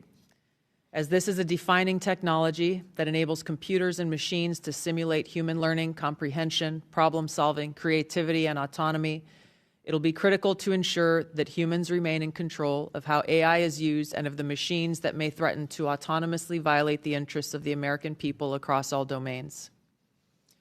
The IC assesses that China is the most capable competitor in this field and aims to displace the U.S. as the global AI leader by 2030. AI adoption at scale across the spectrum of usage poses serious risks. AI has the potential to aid in weapons and systems design and has been used in recent conflicts to influence targeting and streamline decision-making, underscoring the risk and likely threats that could manifest on the battlefield. Early developers in quantum computers will give countries an extraordinary technological advantage over others to quickly process national security information and break current encryption methodology used to protect sensitive finance, healthcare, and government information. The global security landscape is volatile and complex, with armed conflict growing more common and posing potential threats against U.S. interests. The space domain is becoming increasingly contested, with China and Russia developing counter-space capabilities to challenge U.S. space efforts. The threat of nuclear proliferation and advancing chemical and biological warfare capabilities continues to grow. Turn now to the Western Hemisphere, where flagging economies, high crime rates, pervasive organized crime, migration flows, corruption, and narcotics trafficking present a broad spectrum of risks to U.S. interests, and where strategic competitors seek to gain greater influence in the region. The IC assesses that Latin America and the Caribbean almost certainly will see hot footholds. Two states, in fact, New Hampshire and Florida, are now advancing legislation to establish offices of counterintelligence, which would bolster infused funding into our entire program, taking on the CCP. And while we are well versed in the fact that we have our capabilities with folks like CFIUS when it comes to the purchases of land around military bases, that only extends 1 mile under the current law. So the FBI had to get creative. So what we did was directly engage with our state and local partners. And I'll give you 2 examples. A 400-acre farm in the state of Texas was owned by a CCP official, but because he was outside the reach of the CFIUS law, the FBI executed a unlawful possession of firearms, a criminal complaint, and received it. We seized the land in its entirety, and that CCP national is back in mainland China, and we are working to get him back here.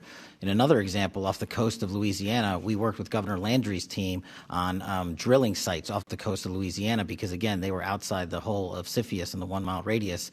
And with the intelligence we were able to provide our state and local authorities, they shut down that CCP drilling center, which we believed was actually used to provide and steal data and intelligence from American lives. So that's just a little bit of an example. On the marijuana grow houses, we have 6 active ongoing investigations in 6 multiple jurisdictions for specifically taking down CCP-affiliated grow houses from Maine to Georgia and across the country. Damn. So it sounds like from your characterization of CFIUS, it's inadequate at this point. Maybe we could do something legislatively here in this body to provide some broader authority to address that challenge. I would love that. Okay, great, excellent, thank you. Director Ratcliffe, in January 2021, in your role at D&I as the director, you sent this committee a letter outlining your concerns about an intelligence community assessment in which, among other things, analysts tailored their analysis towards a preferred policy outcome. CIA management pressured analysts to withdraw their support from an alternative viewpoint, and the full body of intelligence reporting wasn't considered. Now, in your role as CIA director, you have retracted several reports for political bias and not meeting IC analytic standards. That's good progress. Retracting faulty reporting is a critical step, but I remain concerned about that. I understand that Director Gabbard is reviewing that, and I've deferred all AHI investigations to her review. So, if in her judgment that is something that should be retracted, then I would agree with that. Then yes. Okay, Director Patel. Yes. Thank you. General Hartman? Yes. And General Adams? Yes, sir.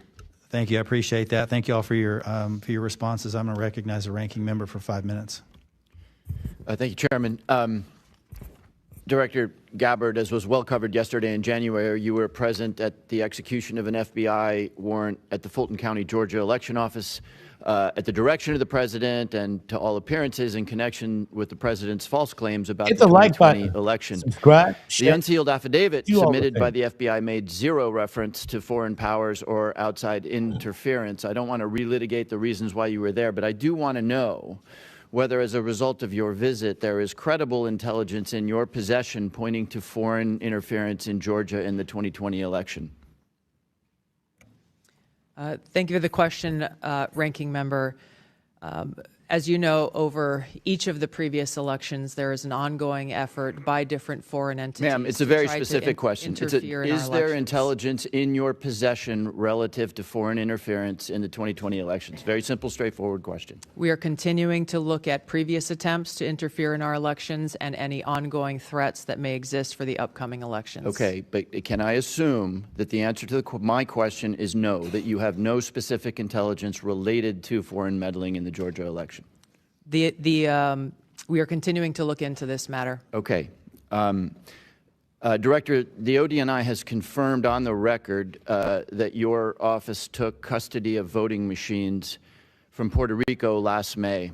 I'm not aware of any previous DNI taking similar actions. Did your office promptly notify the committee about taking custody of Puerto Rico's voting machines? I don't believe we did. However, this was done at the request of the Puerto Rico AUSA attorney. Ma'am, it's a yes or no question. The answer, as you have acknowledged, is no. You did not inform the committee about the taking of a territory's voting machines.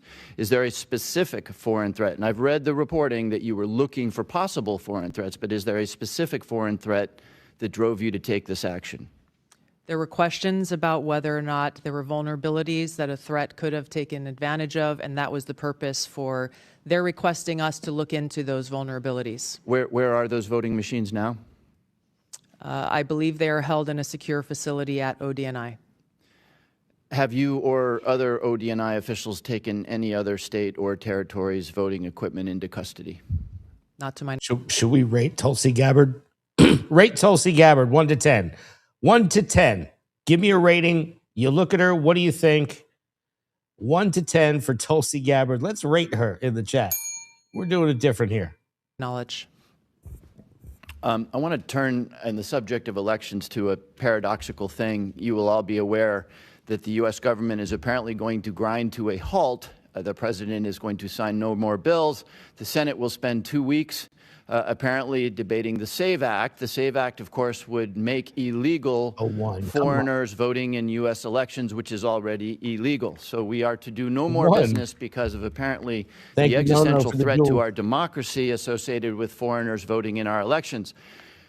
I am therefore puzzled by the fact that neither the unclassified... She is not a 1. That means you really just don't like her, okay? We're just talking on straight looks. Stop. Don't think about politics or anything. Just the straight rating of Tulsi Gabbard, 1 to 10 on the scale. Nor the classified threat assessment makes any reference to risk or danger associated with foreigners. We'll go forward. I'd first just like to say, Director Gabbard, you being in Georgia was a part of your... Say, however, the intelligence community... Okay, she's not a 1. It's just looks. It's not a truth scale. Does provide the assessments of the threats that exist to the president so that he can make that determination within the body of information and intelligence. We do the breaking news a little different here, guys. Welcome, everybody. Hit that like button. And activities within the region that ultimately he is responsible for. What is an imminent threat? And she's a full bird, Colonel. If there is an imminent threat, what actions need to be taken?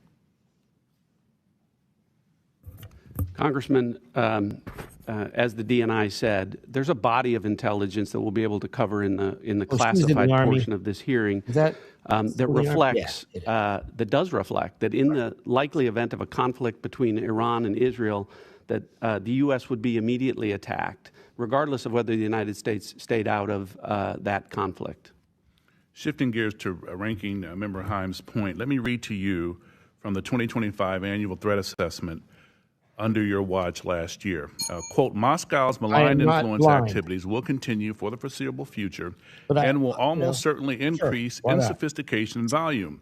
Moscow probably believes information operations efforts to influence U.S. elections are advantageous, regardless of whether they affect election outcomes. By contrast, this year's threat assessment makes no mention of foreign threats to elections. Meanwhile, the IC has been publicly warning about foreign powers interfering in our elections for nearly a decade. So the omission is very striking. And to that point, sitting here today, I'm not aware of any intelligence products in the past year dedicated to foreign plans and intentions toward current and future U.S. elections. Director Gabbard, yes or no, ma'am, have you directed or been directed to stop or limit dissemination of intelligence reports or finish intelligence reporting concerning foreign plans and intentions about upcoming U.S. elections or foreign threats to the midterms? No. Well, he is boring. Director Patel, same question for the FBI, sir. Yes or no, sir? No, sir. Director Ratcliffe, same question for the CIA, sir. Yes or no? No. General Hartman, same question for NSA. Yes or no, sir? No, sir. 2026. And the title of it is Head of State of the Union, Dems Demand Trump Make Iran Plans Public. I think most Americans understand that if the President of the United States makes those plans public, then the enemies get to see them as well. Without objection, so ordered. And that was the date of the State of the Union. Director Patel, I'm going to come to you very quickly, and then I'm going to move on. But I listened closely to Senator Langford's testimony yesterday about fraud and the other things that are going on. And I want to bring your attention. This was in March 25th of 2024. An unsuspecting Uber driver named Lalitha Tulanda Hall drove to a house near Columbus, Ohio to pick up a package. She had no idea that the 81-year-old man who lived there had just received a series of phone calls from scammers who had threatened to kill him if he did not give the woman coming to his house $12,000 in cash. He killed the lady, so she's dead. He now has a life sentence. Are you aware of any action or investigation that the Justice Department has taken to pursue justice, to bring the scammers and put them and make them pay for what they did? I think you're referring to, Congressman, scam centers and scam compounds that are wreaking havoc on our citizens. I'm referring to this individual case. This lady was murdered, and a man now has life in prison. I can't speak to that individual case. I can tell you what we're doing generally if you wish, but as you said. No, sir. I want to bring that case to your attention. I think that we need to pursue that. Someone is dead, and someone else has life in prison. And it was the scammers that did it. My heart goes out to both families, but the scammers are the ones that need to pay the price. They're the guilty party here. Director Gabbard, you made a lot of changes at ODNI, changes that I think were necessary that I want to give you the chance to talk about. Hello. So what concrete steps in ODNI 2.0, what are they taking to address politicization, weaponization of intelligence, and unauthorized leaks? And how will these reforms help rebuild public trust in the intelligence community and help the United States of America? Thank you very much for the question, Congressman. I committed to all of you before taking this role that I would execute on that, to bring back ODNI's focus on its core mission, to cut away any detractions away from that, and to ensure that our intelligence community was providing objective, timely, and relevant intelligence to the President and to policymakers. I conducted a ground-based review of the mission, the capabilities, and measuring effectiveness of ODNI, which resulted in a reduction of force by roughly 40% and a narrowing of focus and reorganization that consolidated and coordinated the experts within the ODNI in order to be able to deliver those effects. Leaking continues to be a prolific problem across the IC. We have and continue to implement tools and capabilities within the Zero Trust framework to be able to get after those leakers and refer them to the Department of Justice for investigation and prosecution. We've seen, we are continuing to focus on the issue of analytic tradecraft and the integrity of it, once again, to make sure that the analysis that's being conducted is not being colored by anyone's political or personal views on any issue. To that effect, we have and continue to conduct re-looks at different intelligence products that have been provided in the past. As the chairman mentioned, one related to anomalous health incidents, to identify politicization of these products in the past, and also make updates to intelligence community directives to ensure that these things don't happen again. Could you speak briefly to China's presence in the Caribbean and the Western Hemisphere? I'll be able to speak to this more in the classified setting, sir. Okay. Director Ratcliffe, I'm going to have questions for you there as well. We have not heard much about Haiti lately in the news, but it's very close to the United States. My understanding is that 1 in 4 Haitians, about 2.5 million people, now live in an area controlled by an armed group. Can you speak to what is happening in Haiti? Yes, sir. This was something that we talked about within the annual threat assessment. Haiti, along with Cuba, continue to be areas of volatility. Haiti, as you mentioned specifically, is being controlled by a gang, and we've seen increasing threats on U.S. persons within Haiti. These two countries continue to create challenges where, with increased instability, may be one of those drivers of increased migration flows to the U.S. Thank you all for your service. Gentleman's time's expired. Now recognize Mr. Gottheimer. Thank you very much, Mr. Chairman.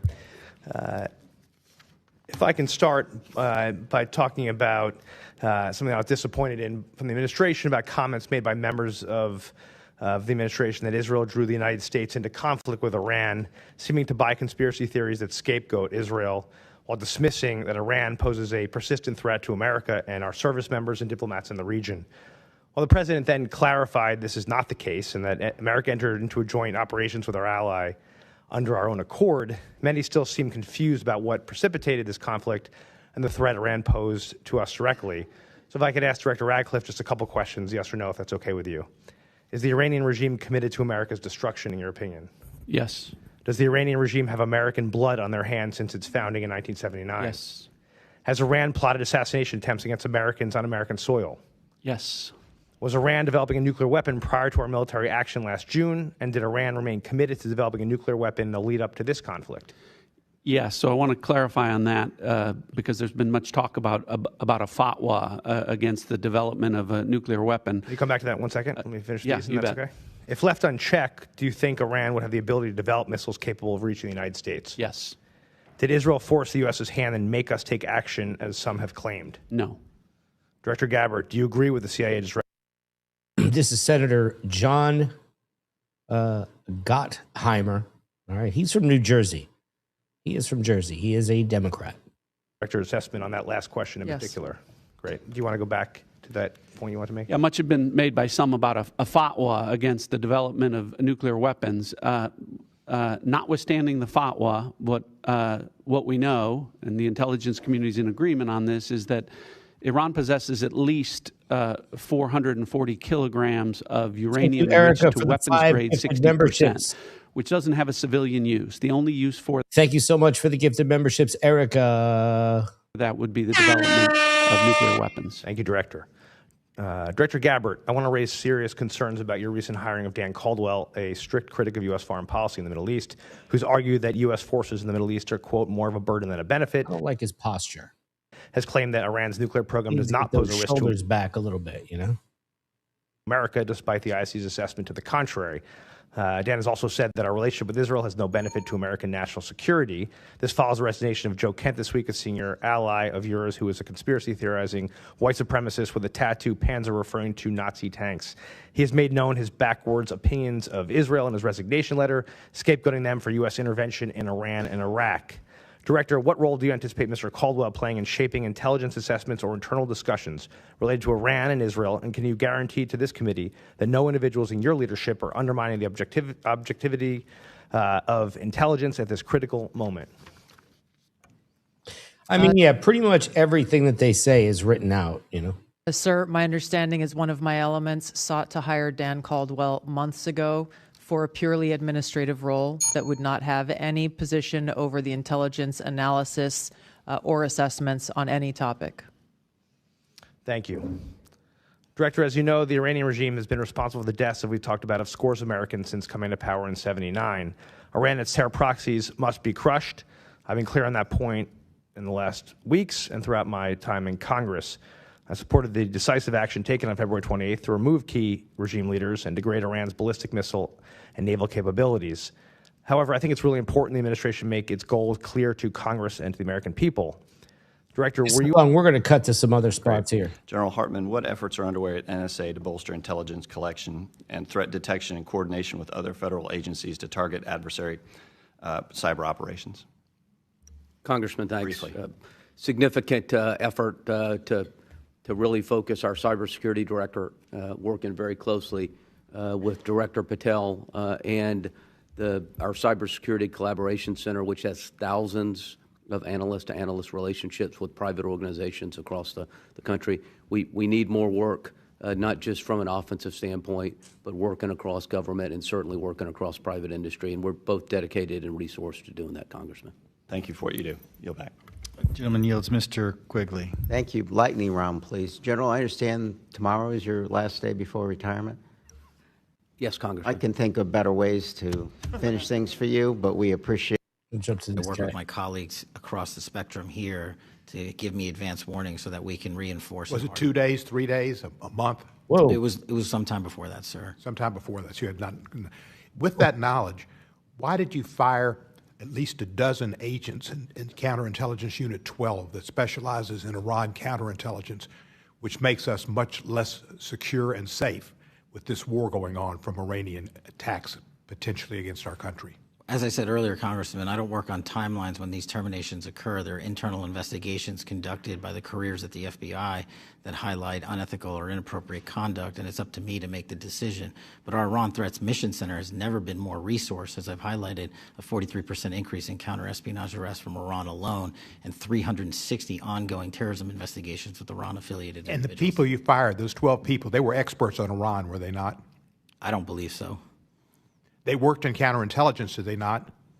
I'm taking you at your word, sir. I'm not familiar with every You're the single chief word. director. I'm not. You should know the answer. You fired the people. Where did they work?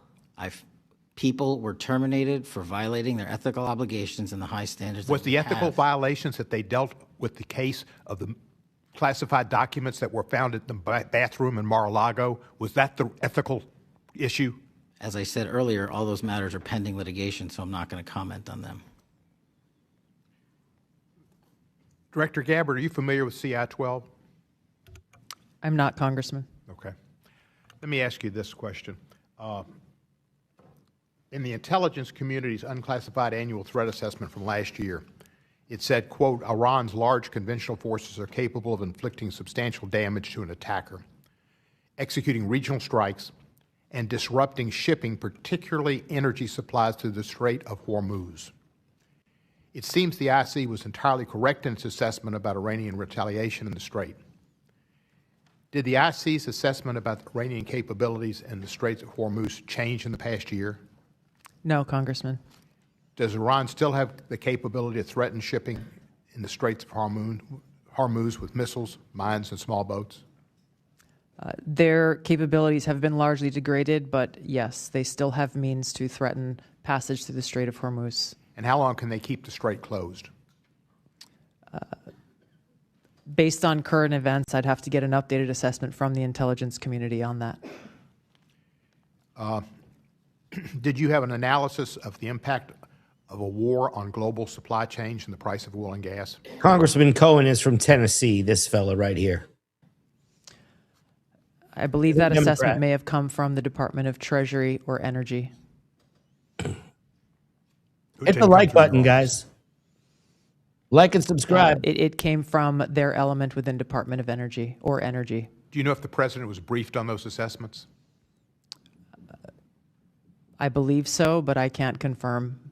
So if he was briefed on those assessments that that was a problem and the Straits of Hormuz could be shut off and that's causing a great problem in the world's economy with oil prices going up to, I think, under $120 or something a barrel and an effect on all countries' economies, why would the president not have taken actions to strengthen defense around the Straits? He is 76 years old. Do you guys think there should be an age cutoff for people to be in positions like this in politics?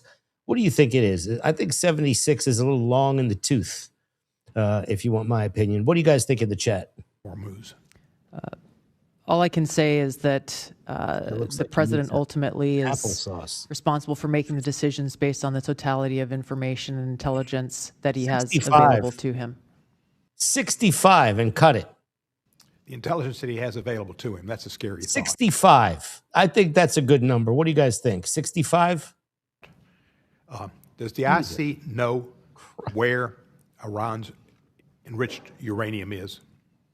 The IC has high confidence that we know where it is. And can you tell us that in classified? We can speak more about this topic in the classified setting. Okay. Could it be, we have methods of destroying it? This is a conversation for a closed setting, sir. Yeah, he should know that. I mean, he's been doing this. Do you have any idea what the purpose of the Marines being sent, the units that are being sent over there, is the idea that we will put troops with boots on the ground in Iran? ODNI and the IC is not involved in the operational planning and movements of the Department of War assets. Thank you. I'll be very honest with you. When you made your original comments, it was kind of scary because of all the craziness that goes on in the world. I can't wait for the classified setting. Thank you. Mr. Perry. Thank you, Mr. Chairman. It's good to see some old colleagues. I'm going to start, and thank you for your service, gentlemen and ma'am. I'm going to start with General Hartman, General Adams. Do you know how many days it's been since Russia went into Ukraine? I'll answer it for you. It's 1,480. Do you know how much money the United States government has spent, the taxpayers have spent in the war in Ukraine? I'm going to round it for you. It's about $200 billion. I mean, maybe it's a lot more, maybe it's a little less. It's hard to tell around this place. To the best of your knowledge, was Russia an imminent threat to the United States when they went into Ukraine? To the best of your knowledge. Sir?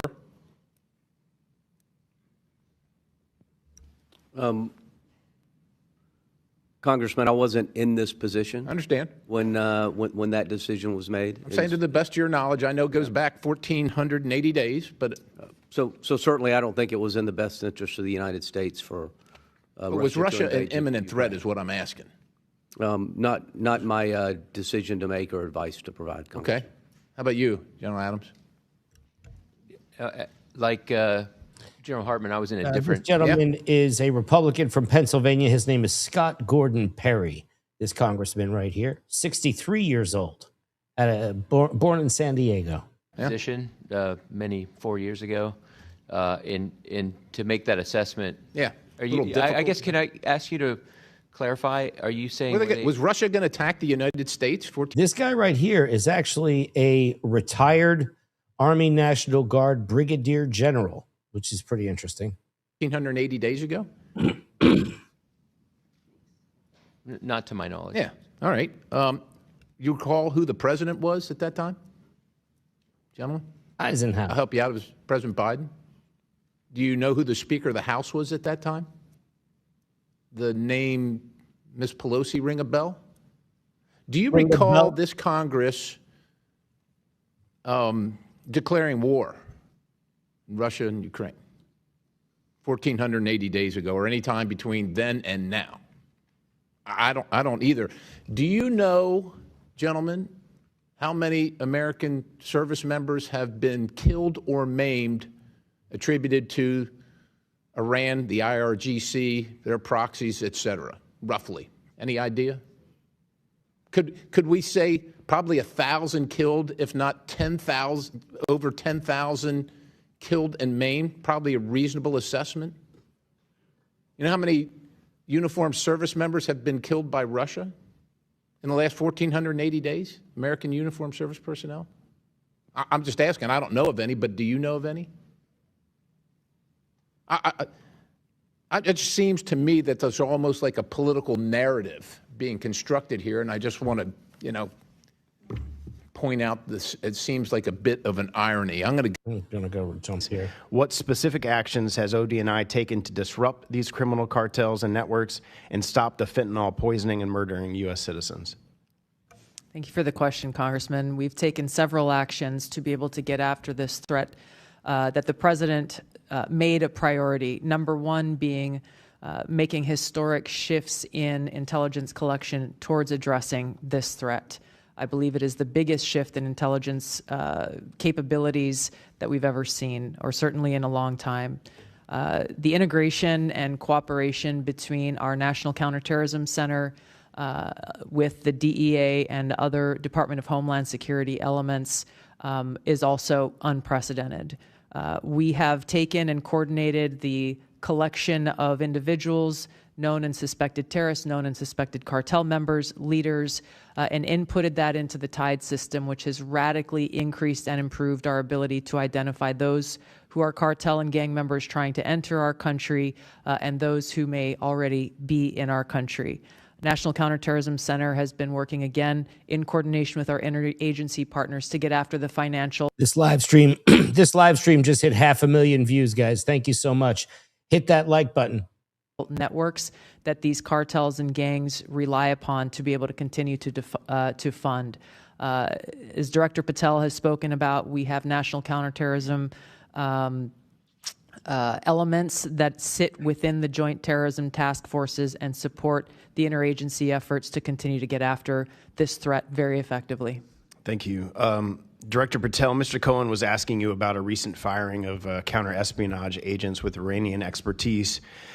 You and the FBI are taking, will continue to take, all required steps to keep the American people safe during President Trump's historic military action against an oppressive and evil Iranian regime. Is that correct? Absolutely, and there's 36,000 people employed at this FBI, and I reject the notion wholeheartedly that the termination of those that were weaponizing law enforcement are the only ones that can do the mission. There's a 43% increase in counterintelligence and espionage arrests just related to Iran alone, which is a record year for the FBI. Well, and you plussed up nearly 1,000 agents in the field throughout the United States since this has occurred? Yes, sir. And there's a document that you posted on X, and I think that's what you have in front of you, about all of the wins and the changes that the FBI has made under your leadership and President Trump's leadership during 2025. In the little time that I have remaining, could you just highlight some of that for the American people? Thank you. Under the Trump administration, this FBI has literally had a historic year.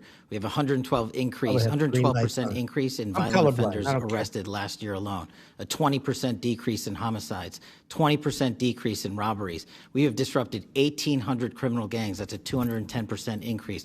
We've seized enough fentanyl to kill 178 million Americans. That's a 31% increase.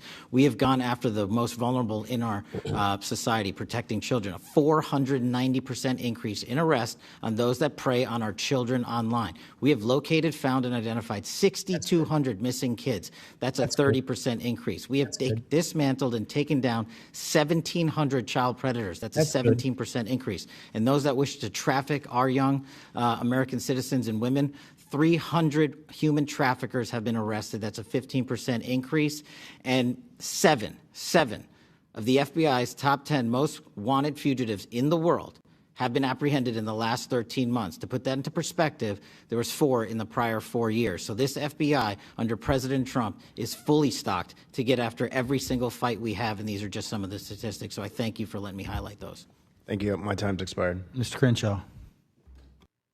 What specific actions has ODNI taken to disrupt these criminal cartels and networks and stop the fentanyl poisoning and murdering U.S. citizens? Thank you for the question, Congressman. We've taken several actions to be able to get after this threat that the president. What specific actions has ODNI taken to disrupt these criminal cartels and networks and stop the fentanyl poisoning and murdering U.S. citizens? Mr. Crenshaw. I want to hear Mr. Patel, I'll focus on you here. Myth number 1 has to do with 702 versus FISA Title I. Trump was targeted with FISA 702. Is that a myth? That's a myth. It's not true. So it's just real quick. How was President Trump targeted under Crossfire Hurricane? Under FISA Title I, Title III authorities, information was presented to the Foreign Intelligence Surveillance Court, a search warrant to surveil individuals associated with the Trump campaign, which was later revealed through the House Intelligence Committee's work that the information collected was not only unverified, but individuals lied in that application, individuals that were government officials. I think it's worth pointing out that whether this process was FISA or in regular court, it was still lies told by the people trying to get the warrant. It had nothing to do with FISA. It was simply the people trying to get the warrant were lying. Okay, myth number 2. A query means that we're spying on Americans. Means we're reading their inboxes, we're getting inside their text messages, all of that. Is that true? No, I'm going to borrow General Hartman's answer. A query of 702 is pursuant to lawfully collected information of non-U.S. citizens overseas. Right. So if you query an American citizen, are you accessing their inbox? No. You're just seeing if they have spoken to somebody who is a foreign intelligence officer, let's say, and you would know they've spoken to them because they would show up as part of that conversation. In foreign intelligence collection. In foreign intelligence collection. So if you wanted to get inside their inbox, you would have to get an actual warrant under current law, right? A yes, U.S. indeed. person. You're welcome. A warrant or a subpoena process, yes, sir. Okay. So that's a really important distinction. Congressman, if I could just, Sure. But you wouldn't use FA 702 to do that? Correct. To get in I just want to be clear about that. Yes, you would not. You would use your regular court process. No authority under 702 to collect intelligence. Hey, what did he say? Intentionally against a U.S. person. Absolutely. Right. Yeah. So when somebody, and let's say their Thank you, name Mark, rhymes for the with, jewels. I don't know, Tucker Carlson, is claiming that the CIA is spying on him, I'm going to guess here because I don't know. I'm going to guess that the most likely scenario is that in the process of him speaking with Iranian intelligence officials, it is incidentally collected. Nobody is spying on Tucker Carlson or his inbox, to my knowledge at least. Why do his glasses have two lenses? That's what I want to know. Number 3, another myth. A warrant requirement, should it be required by law, it's for a simple query. That should be easy to get, right? What's the problem? It's easy to get a warrant. We do it all the time. Would it be easy? Thank you, Mopey, for the jewels. And the reason it wouldn't be easy is because oftentimes these queries Mopey are part coming of in a very hot. typical analytical process, and they would not meet the judicial standards of probable cause. And I've seen many examples of this. I would love if you guys had some examples that are Mopey making it classified. I've seen them in ring. a classified session.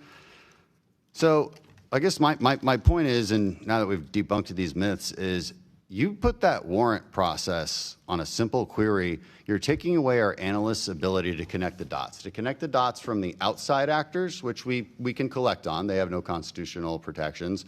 But you're removing our ability to connect them with the inside actors, which is kind of where it matters. It's like giving up when you're right at the goal line.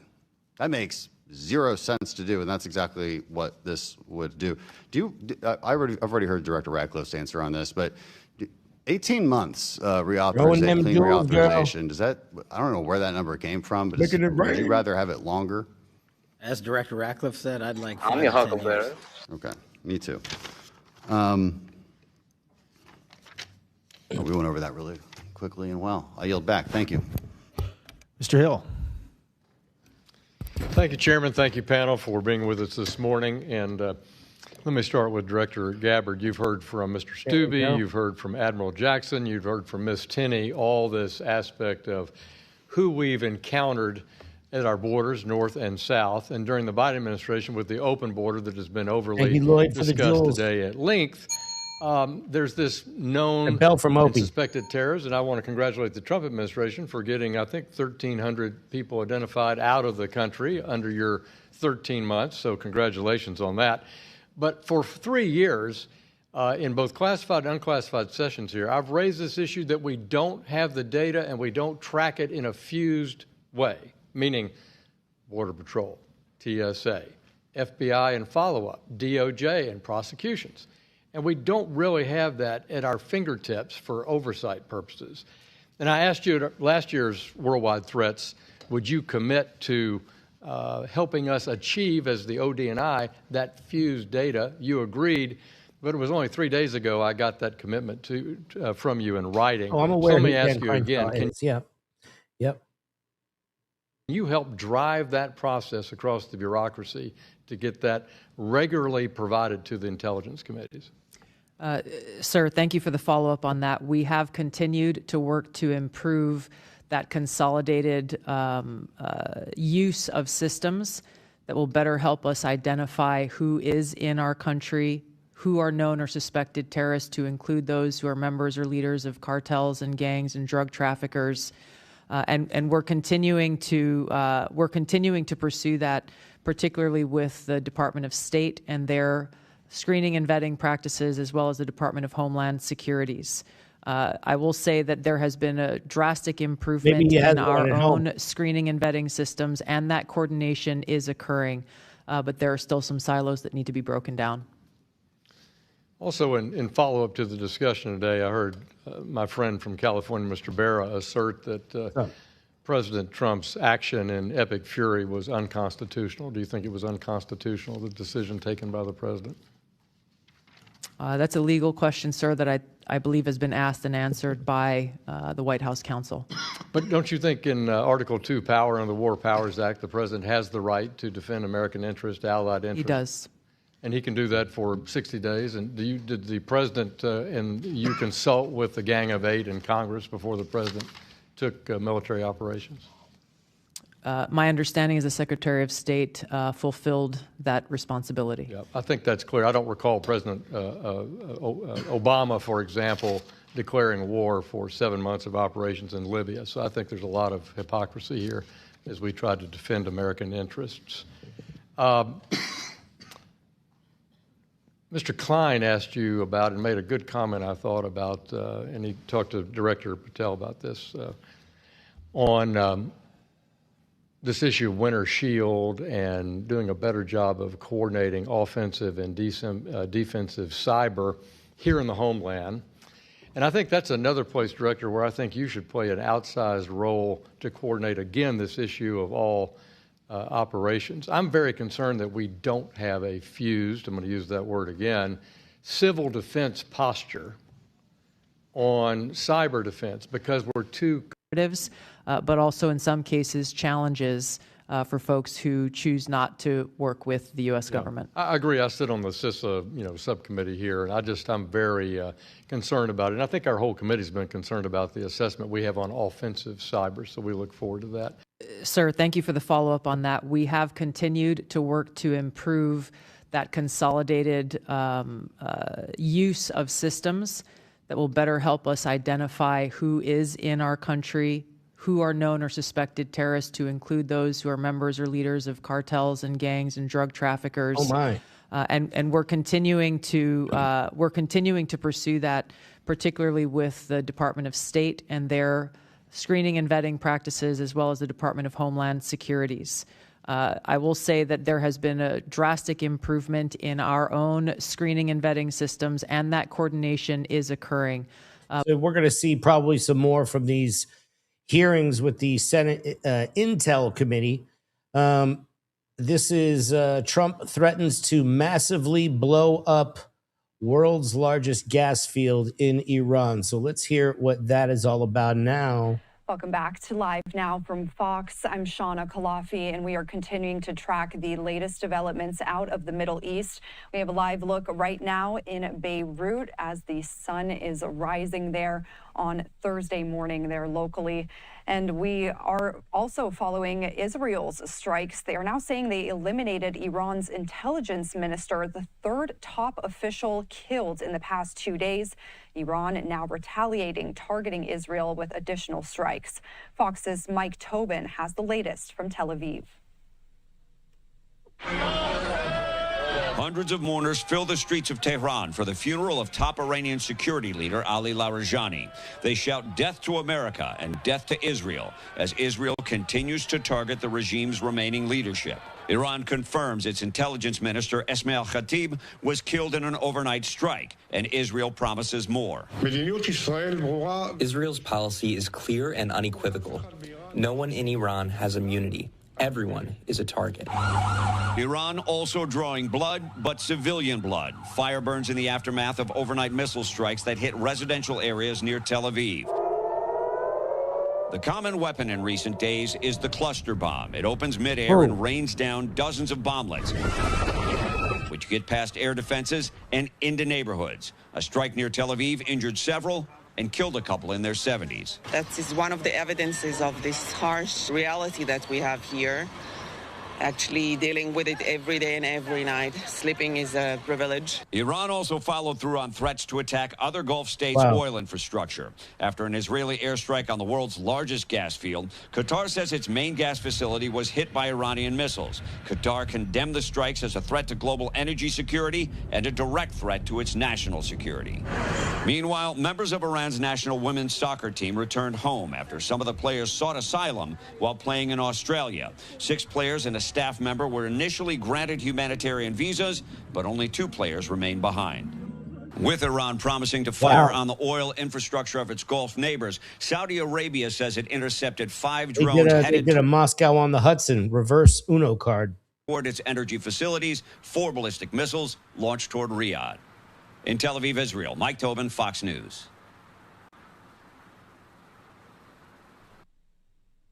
So again, today, Iranian state media saying that Israel attacked Iran's South Pars natural gas field. This is part of the world's largest gas resource and a pillar of Iran's energy supply. Now, a source told the Associated Press that the U.S. did know about this Israeli strike on that Iranian gas field, but did not take part.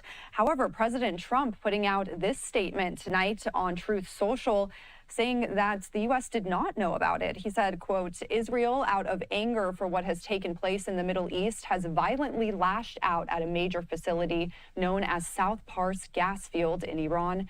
A relatively small section of the whole has been hit.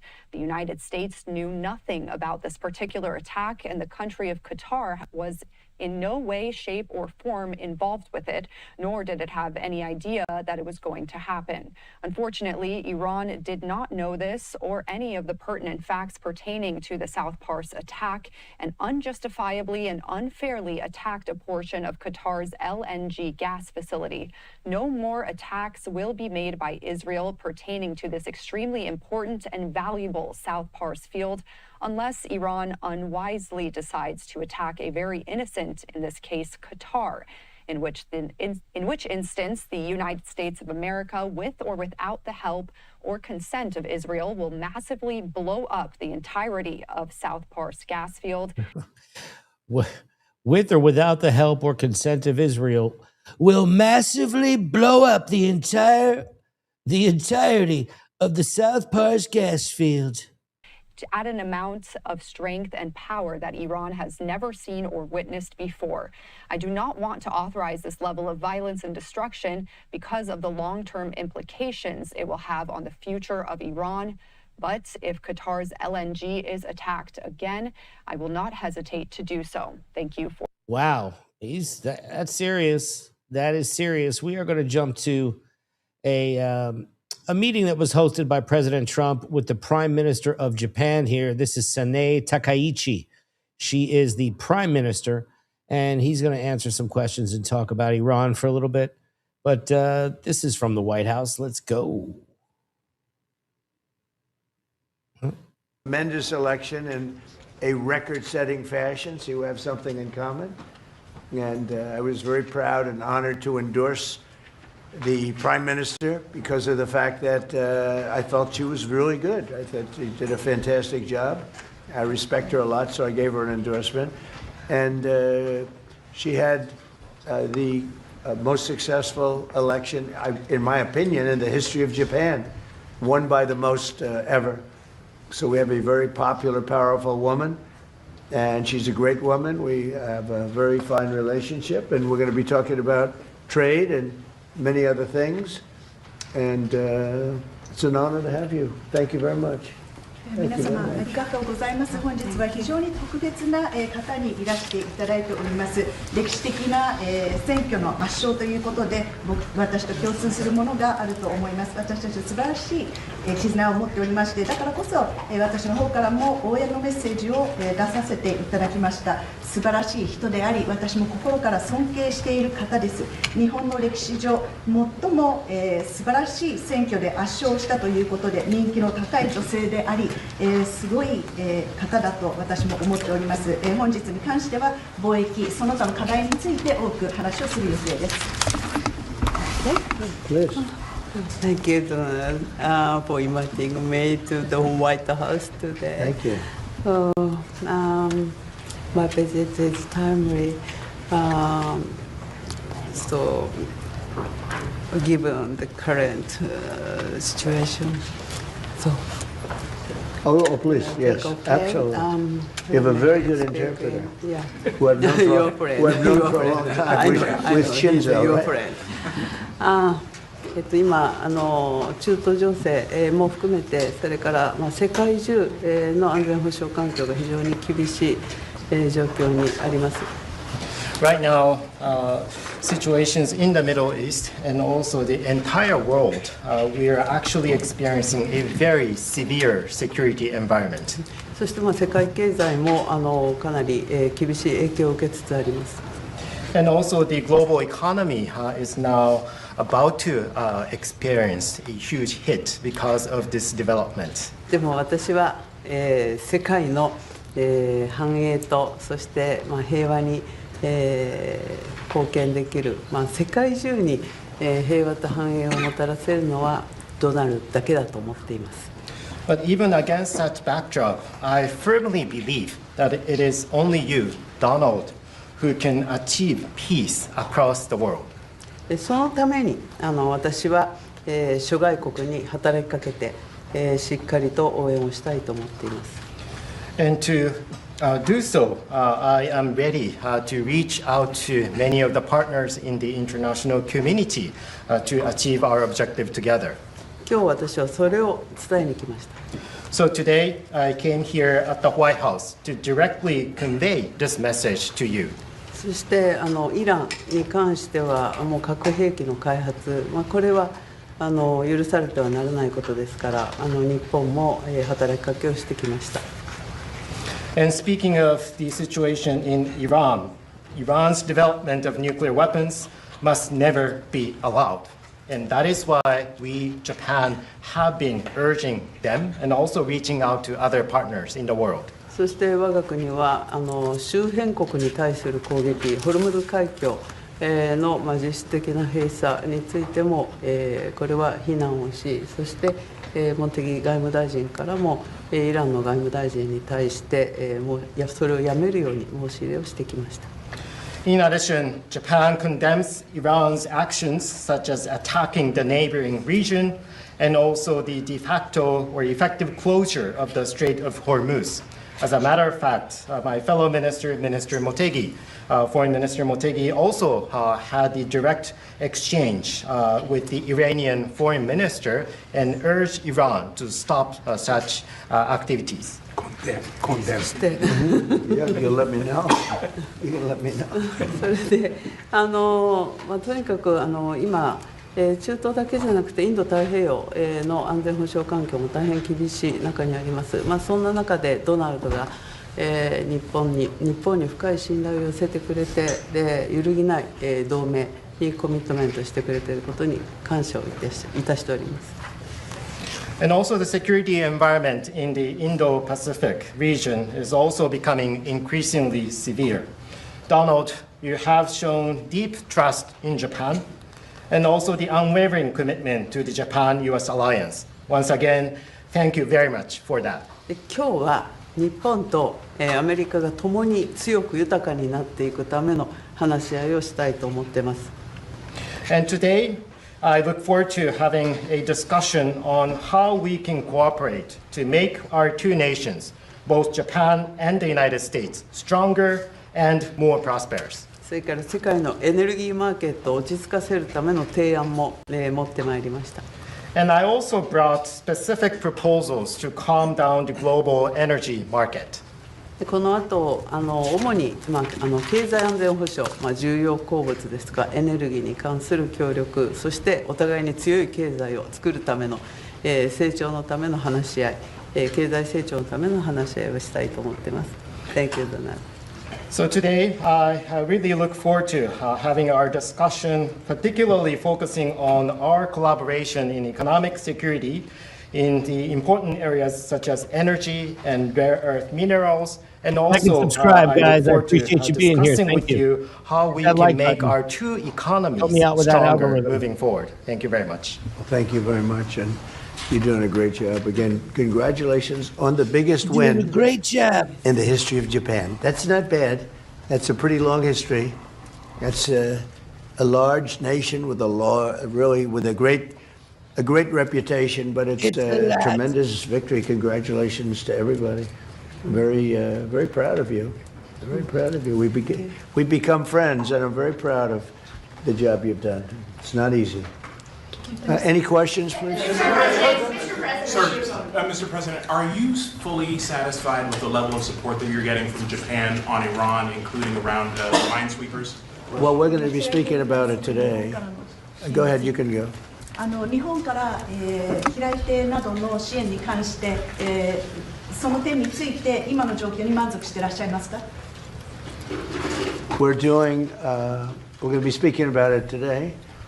We've had tremendous support and relationship with Japan on everything, and I believe that based on statements that were given to us yesterday, the day before yesterday, having to do with Japan, they are really stepping up to the plate. Yes. 非常に日本政府から素晴らしい支援を受けていると思います。おとといのコメントから、日本からはそれに対して非常に力強いメッセージを得ていると私は思っています。Unlike NATO. NATO とは全く違いますね。Please. Mr. President, do you intend to lift sanctions on Iranian oil, and do you intend to potentially put U.S. troops or more troops in the region? No, I'm not putting troops anywhere. If I were, I certainly wouldn't tell you. But I'm not putting troops, and we will do whatever is necessary to keep the price as low. I actually thought when I did this, look, the Dow just hit 50,000 a couple of weeks ago. They said that couldn't happen for 4 years. It wouldn't happen in my term. It's such an outrageous thing because I said it would happen. I didn't know it was going to happen that fast, but it just hit 50,000, and we did that in 1 year, not 4. S&P had just hit 7,000. They said that was even more impossible than the Dow hitting 50, and we did that in 1 year. So it was all done. Everything was going great. The economy was great. Oil prices were very low. Gasoline was dropping to, I mean, we had $1.99, $1.85. We had great everything. And I saw what was happening in Iran, and I said, I hate to make this excursion, but we're going to have to do it. And I actually thought the numbers would be worse. I thought that it would go up more than it did. But we're doing this excursion, and when it's completed, we're going to have a much safer world. And the Prime Minister agrees with me on this. She considers it to be terrible what Iran did. I think every country does, just about every country does. Iran is a serious threat to the world, to the Middle East and to the world. And everybody agrees with me. I think virtually every country agrees with me on that. So I wanted to put out that fire. And I said, you know, if I do that, oil prices will go up, the economy will go down a little bit. I thought it would be worse, much worse, actually. I thought there was a chance it could be much worse. It's not bad, and it's going to be over with pretty soon. We've obliterated their Navy. We've obliterated their just about everything there is to obliterate, including leadership. Their Navy's gone, their Air Force is gone, their anti-aircraft equipment is gone. We're flying wherever we want, Pete. We have nobody even shooting at us. They have, I mean, and as you know, their leadership is gone. Their leaders are gone. They pick new leaders, they're gone. They pick new leaders, they're gone.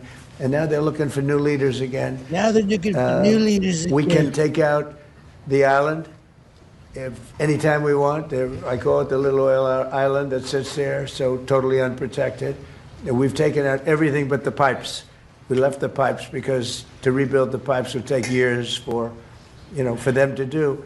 But we are, I would say, we are substantially ahead of schedule. And I had to do this. I call it an excursion. I had to take this little excursion and do something that no other president had the courage to do. And everybody wanted to do it, but they never had the courage to do it. And I don't blame them. I'm not blaming them. It was left to me, and we've done a great job. Our military is incredible. We have an incredible military. We have the strongest military in the world by far. We have the greatest equipment in the world by far. In fact, Japan buys our equipment, buys a lot of it, and we're honored by that. And that's one of the things we'll be talking. They want to buy a lot of the military equipment. So it's just an honor to have the Prime Minister. We've had a tremendous relationship. Okay. Mr. President. I think she's going to have to go first before you. Is that okay? Do you understand? It's very good. I'll tell you. I mean, it's so nice that we don't have to sit. No, it's very good. I haven't picked up your language, so the next time you come, I'll have your language mastered. All right, go ahead. The war is almost over. Why is the Pentagon going to ask Congress for an additional $200 billion? Well, we're asking for a lot of reasons beyond even what we're talking about in Iran. This is a very volatile world, and the military equipment, the power of some of this weaponry is unthinkable. You don't even want to know about it. Oh, you could end this thing in 2 seconds if you wanted to, but we are being very judicious. But we want to do. Don't forget, Biden gave away. I rebuilt the military in my first term. Biden gave away so stupid.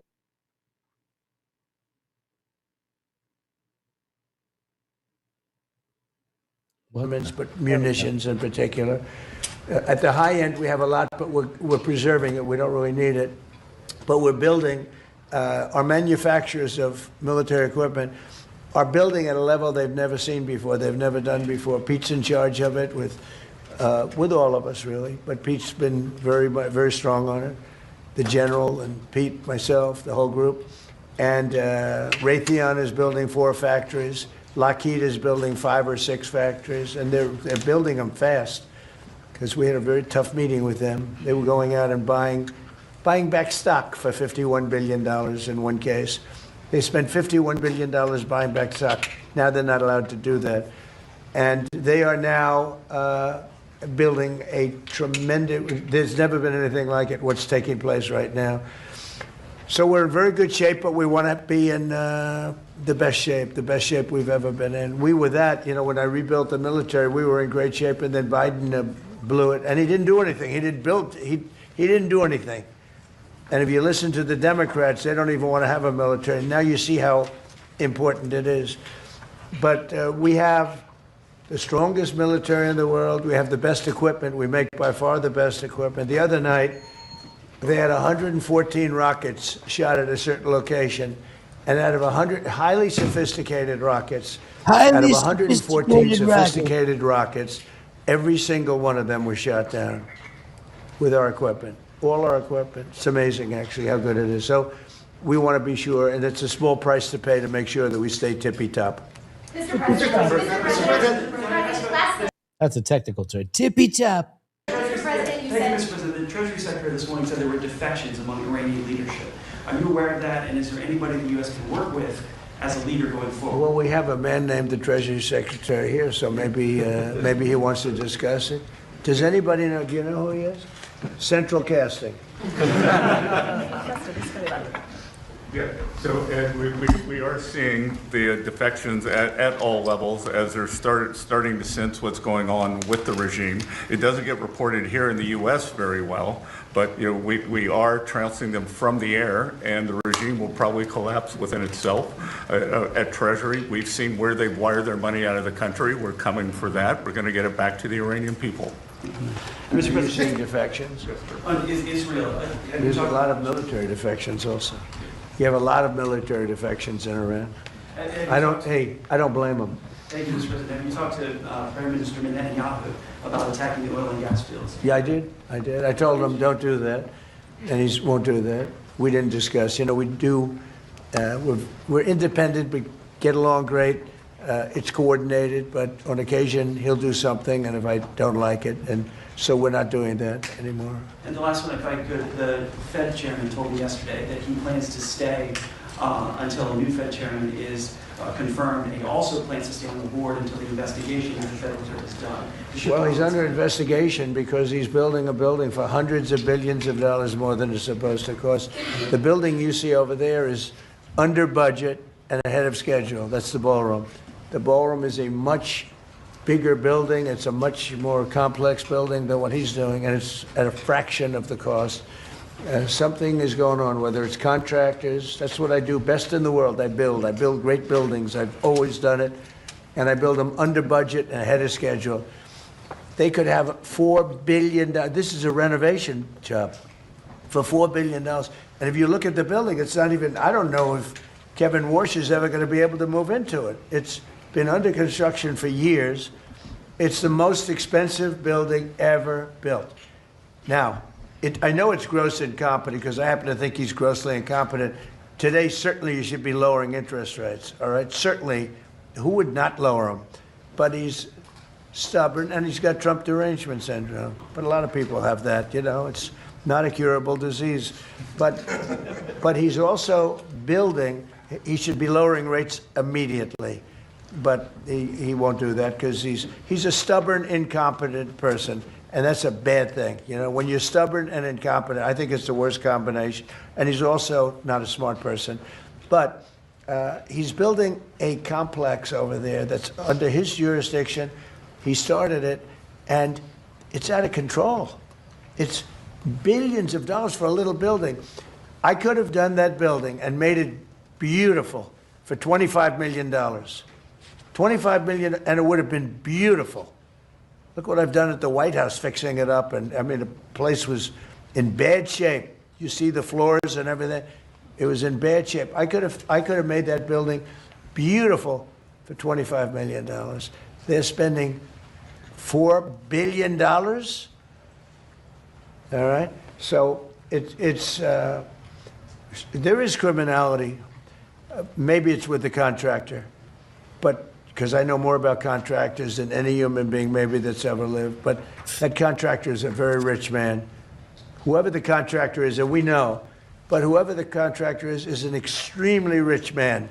He's going to make, I mean, he could make millions of dollars. I'm hearing numbers from $3 to $4 billion. That would make it the most expensive building on a square foot basis ever built in history. And you're not even building a building, it's a renovation. The exterior skin is staying, the steel is staying, the structure. So all I want to do is bring out to the public that this guy is an incompetent. He's a very incompetent guy. Very incompetent. And he may be a dishonest guy, but somebody's dishonest because there's no way that building can be $3 to $4 billion. Mr. President, on the Strait of Hormuz. Thank you. Please. Mr. President, you just mentioned Japan. This looks like one of your people right here. Thank you. Is he good or bad? Good. Is he a good reporter or bad? You know? So. Not all right, he looks like a nice guy. Go ahead. Mr. President, you just mentioned Japan is stepping up. What kind of the support do you expect from Japan in the future? Look, I expect Japan to step up because, you know, we have that kind of relationship, and we step up for Japan. We have 45,000 soldiers in Japan. We spend a lot of money on Japan, and we've had that kind of a relationship. So I expect, I'm not surprised that they would step up. We don't need much. We don't need anything. I mean, honestly, we don't need anything from Japan or from anyone else, but I think it's appropriate that people step up. In the case of Japan, I hear they get more than 90% of their oil through the strait. So that's a big reason to step up. I mean, we've demolished, that country is close to demolished. The only thing is the strait. It's very hard. You could take two people and they could drop little bombs in the water and they're holding things up. David, thank you for the jewels. We don't want that to happen. But honestly, Japan, China, Europe, parts of Europe, get a lot of their oil through the strait. We get none, practically. We're less than 1%. We don't have to be any percent. We don't even, I think we do it just to be nice. But we think of it, we don't use the strait. We're defending the strait for everybody else. And then in the case of NATO, they don't want to help us defend the strait, and they're the ones that need it.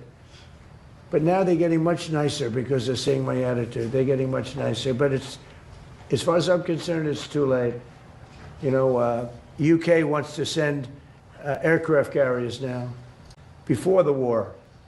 I don't want them after the war is won. They want to send me aircraft carriers after the war. There's practically nobody to shoot at them. You know, their missile count is down. Maybe you could discuss it by about 90-something%. The drones are way down, and the factories are being demolished. Maybe. Yes, sir. Our missiles being shot are down over 90% since the beginning. One-way attack drones down 90% since the beginning, which is a reflection of overwhelming firepower. But you mentioned the most important part, Mr. President. Their defense industrial base. If you can't make more of it in the future, then you have a limited supply. And so we're going after all of their defense contractors that make all of their exquisite weapons and ensuring that even if they wanted to rebuild more launchers or more missiles, they couldn't in the future. And that's a level of devastation for their military that they've never seen before. So we have, in literally 2 weeks, we've demolished their Navy, their Air Force. All technology is gone. All communication is gone. And all of the leaders are gone. Other than that, they're doing quite well. Okay, how about one more question for the Prime Minister? Let me pick a beautiful-looking person from Japan. A question for the Prime Minister. Go ahead. Yeah. Sure. Oh, he doesn't believe he's beautiful. Oh, okay. He sounded shy. Vous Go avez ahead, dit please. of course, no, Japan and US are very good friends. But one question: why didn't you tell US allies in Europe and Asia, like Japan, about the war before attacking Iran? So we are very confused about we Japanese citizens. Well, one thing, you don't want to signal too much. You know, when we go in, we went in very hard, and we didn't tell anybody about it because we wanted surprise. Who knows better about surprise than Japan? Okay? Why didn't you tell me about Pearl Harbor? Okay? Right? Jesus. You know, he's asking me, no, you believe in surprise, I think much more so than us. Whoa. And we had to surprise him, and we did. And because Wow. of that surprise, we knocked out, the first 2 days, we probably knocked out 50% of what we... He just mentioned Pearl Harbor. Wow. Whoa. And much more than we anticipated doing. So if I go and tell everybody about it, there's no longer a surprise, right? Okay, one more for Wow. the Prime Minister. Mr. please. President. Who knows more about surprise than the Japanese? What? Are you going to for the Prime Minister? Yes, and Go ahead, for the you Prime too. Minister. Thank you very much. Japan's TJ Press. Japan's biggest concern is China. There are going to be two responses to that. Either, oh, he's so embarrassing, or what a savage. That's a savage. Giving us It just depends, you know what I mean? export control and very harsh terms to criticize us. So could you plan? Will you plan to bring up relationship between Japan and China while you're there? Yeah.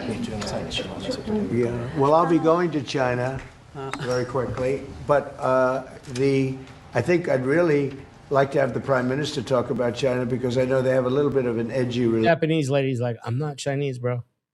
You know what I mean? relationship, and I'd just like to know where it stands, how you're doing with China. So, please. で日本はいつも中国に対してオープンです。会話はオープンにしています。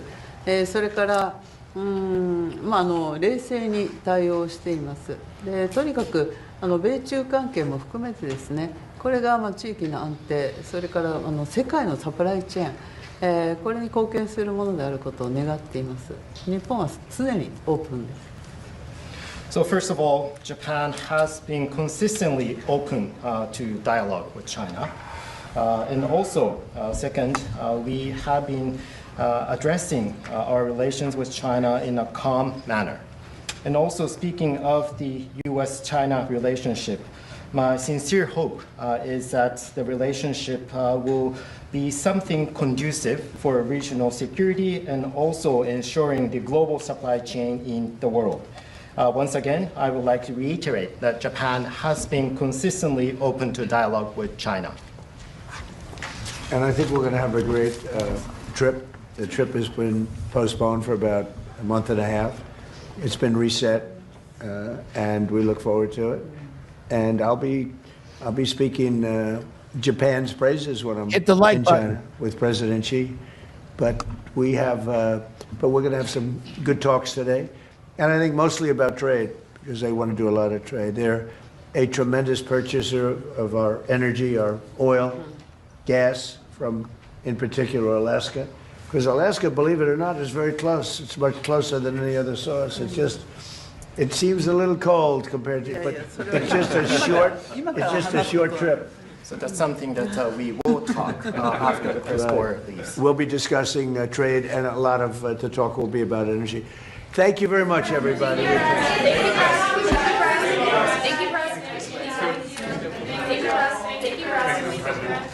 Thank you, press. You can go now. Now, there are some Iranian missile strikes on an oil field in Israel, and we're going to have a look at that right now. We got so much news, man, so much breaking stuff is coming in. Your screen. Israeli Hit that like button. Thank you, Mika, for the jewels. officials saying the electricity grid in the north has now been damaged as video that's circulating on social media is showing a fire Thank you, Sam, in a for the refinery jewels. in Haifa. Now, Barak Ravid, you're looking at his post here. He is with Axios and says breaking Iranian missile has hit an oil refinery in Haifa. Again, at this point, we don't have a lot of information, but we do continue to follow all of that, and we'll keep you updated as we get additional details. How you doing? Hit the Also like want to take button. you out to this video right here as Israel's military releasing footage after striking Iranian targets in the Caspian Sea for the first time ever. Lieutenant Colonel Nadav Shoshani, the spokesman for the Israel Defense Forces, saying a short time ago the strikes hit dozens of targets there.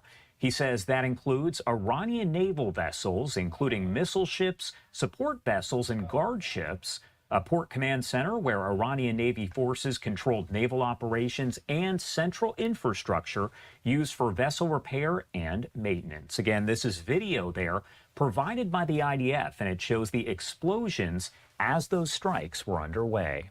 Right now, I want to take you out to this live look that we do have over the Capitol here as Secretary of War Pete Hegseth says that anyone who replaces a top military leader in Iran won't be in the role for very long. During an update to reporters earlier today, Hegseth explained, quote, "The last job anyone in the world wants right now, senior leader for the IRGC." We're hunting and striking death and destruction from above. Iran's air defenses flattened. Iran's defense industrial base, the factories, the production lines that feed their missile and drone programs, being overwhelmingly destroyed. We've hit hundreds of their defense industrial bases directly. Their ability to manufacture new ballistic missiles has probably taken the hardest hit of all. Ballistic missile attacks against our forces down 90% since the start of the conflict. Same with one-way attack UAVs. Think kamikaze drones, down 90%. Now, the Iranians will still shoot, we know that, but they would shoot a lot more if they could, but they can't. The last job anyone in the world wants right now? Senior leader for the IRGC, or Besiege. Temp jobs, all of them. Again, that was Secretary of War Pete Hegseth a bit earlier on today. We brought that to you in full. Now, General Dan Raisen-Kane, the chair of the Joint Chiefs of Staff, revealed that American forces have struck more than 90 targets on Card Island, which is vital to Iran's oil network. General Kane explaining the U.S. targets included all of the island's military-only infrastructure, like air defenses, a naval base, and mine storage facilities. He added that U.S. forces are attacking deeper into Iranian territory, dropping those 5,000-pound bunker buster bombs we've talked about into underground weapons storage facilities. Now, the U.S. also using Warthog attack planes to hunt Iranian boats in the Strait of Hormuz and Apache helicopters to strike Iranian drones. Now, as always, there is a lot to discuss here, so I do want to bring in Jonathan Saye. He is, of course, with the Foundation for Defense of Democracies and always joins us to break down the latest. Jonathan, thank you so much for being here with us today. Hi, Josh. It's great to be with you again. And first off, I want to start by asking you a little bit about the fact that in Haifa, we have learned that this Iranian missile, maybe several, have apparently hit this refinery or nearby. What do we know about that, and how significant is that?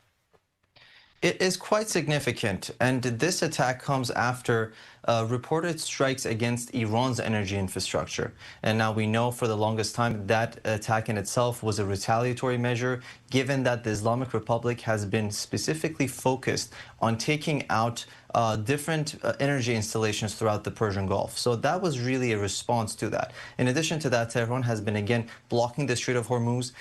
So this has been a measure, this has really been a new theater in the war, that the focus is also shifting, going beyond just military and repression, and there's an economic battle, targeting one another's economic infrastructure. And as for the implications as to what happened in Israel, it is quite significant. You know, this country has been dealing with war for years now. I think the populations of both Iranians and Israelis are increasingly getting at war fatigue. So we're really reaching a point where we need to move forward with a more decisive decision-making as to how we envision this war to carry on. What is the long-term strategy here? And of course, there to the right-hand side of your screen, that is some of the video here coming in from the IDF. They're saying, of course, that they have struck the Caspian Sea, the Iranian vessels there. How significant of a move is that as you take a look at all of this as a whole? It really tells you that this campaign has thoroughly, effectively decimated the Islamic Republic's naval force. But that said, when we raise alarms about the regime's boat capabilities, naval assets, we're mostly talking about the Persian Gulf and the Strait of Hormuz. The Caspian Sea, geographically, is really far from that area. It is still significant that they were able to take out some of these targets. Many were not really predicting Israeli strikes to go as far as the north, near the Caucasus Mountains. But again, on a military level, it tells you that the Iranian skies are open for operations. But when it comes to destroying Iran's naval asset, the focus and the implications of major change would come from the Persian Gulf and the Strait of Hormuz. But that said, the Caspian Sea front was still an area that they produced a lot of material. They repaired a lot of ships. So the implications are still there, but the focus is on the south over the north.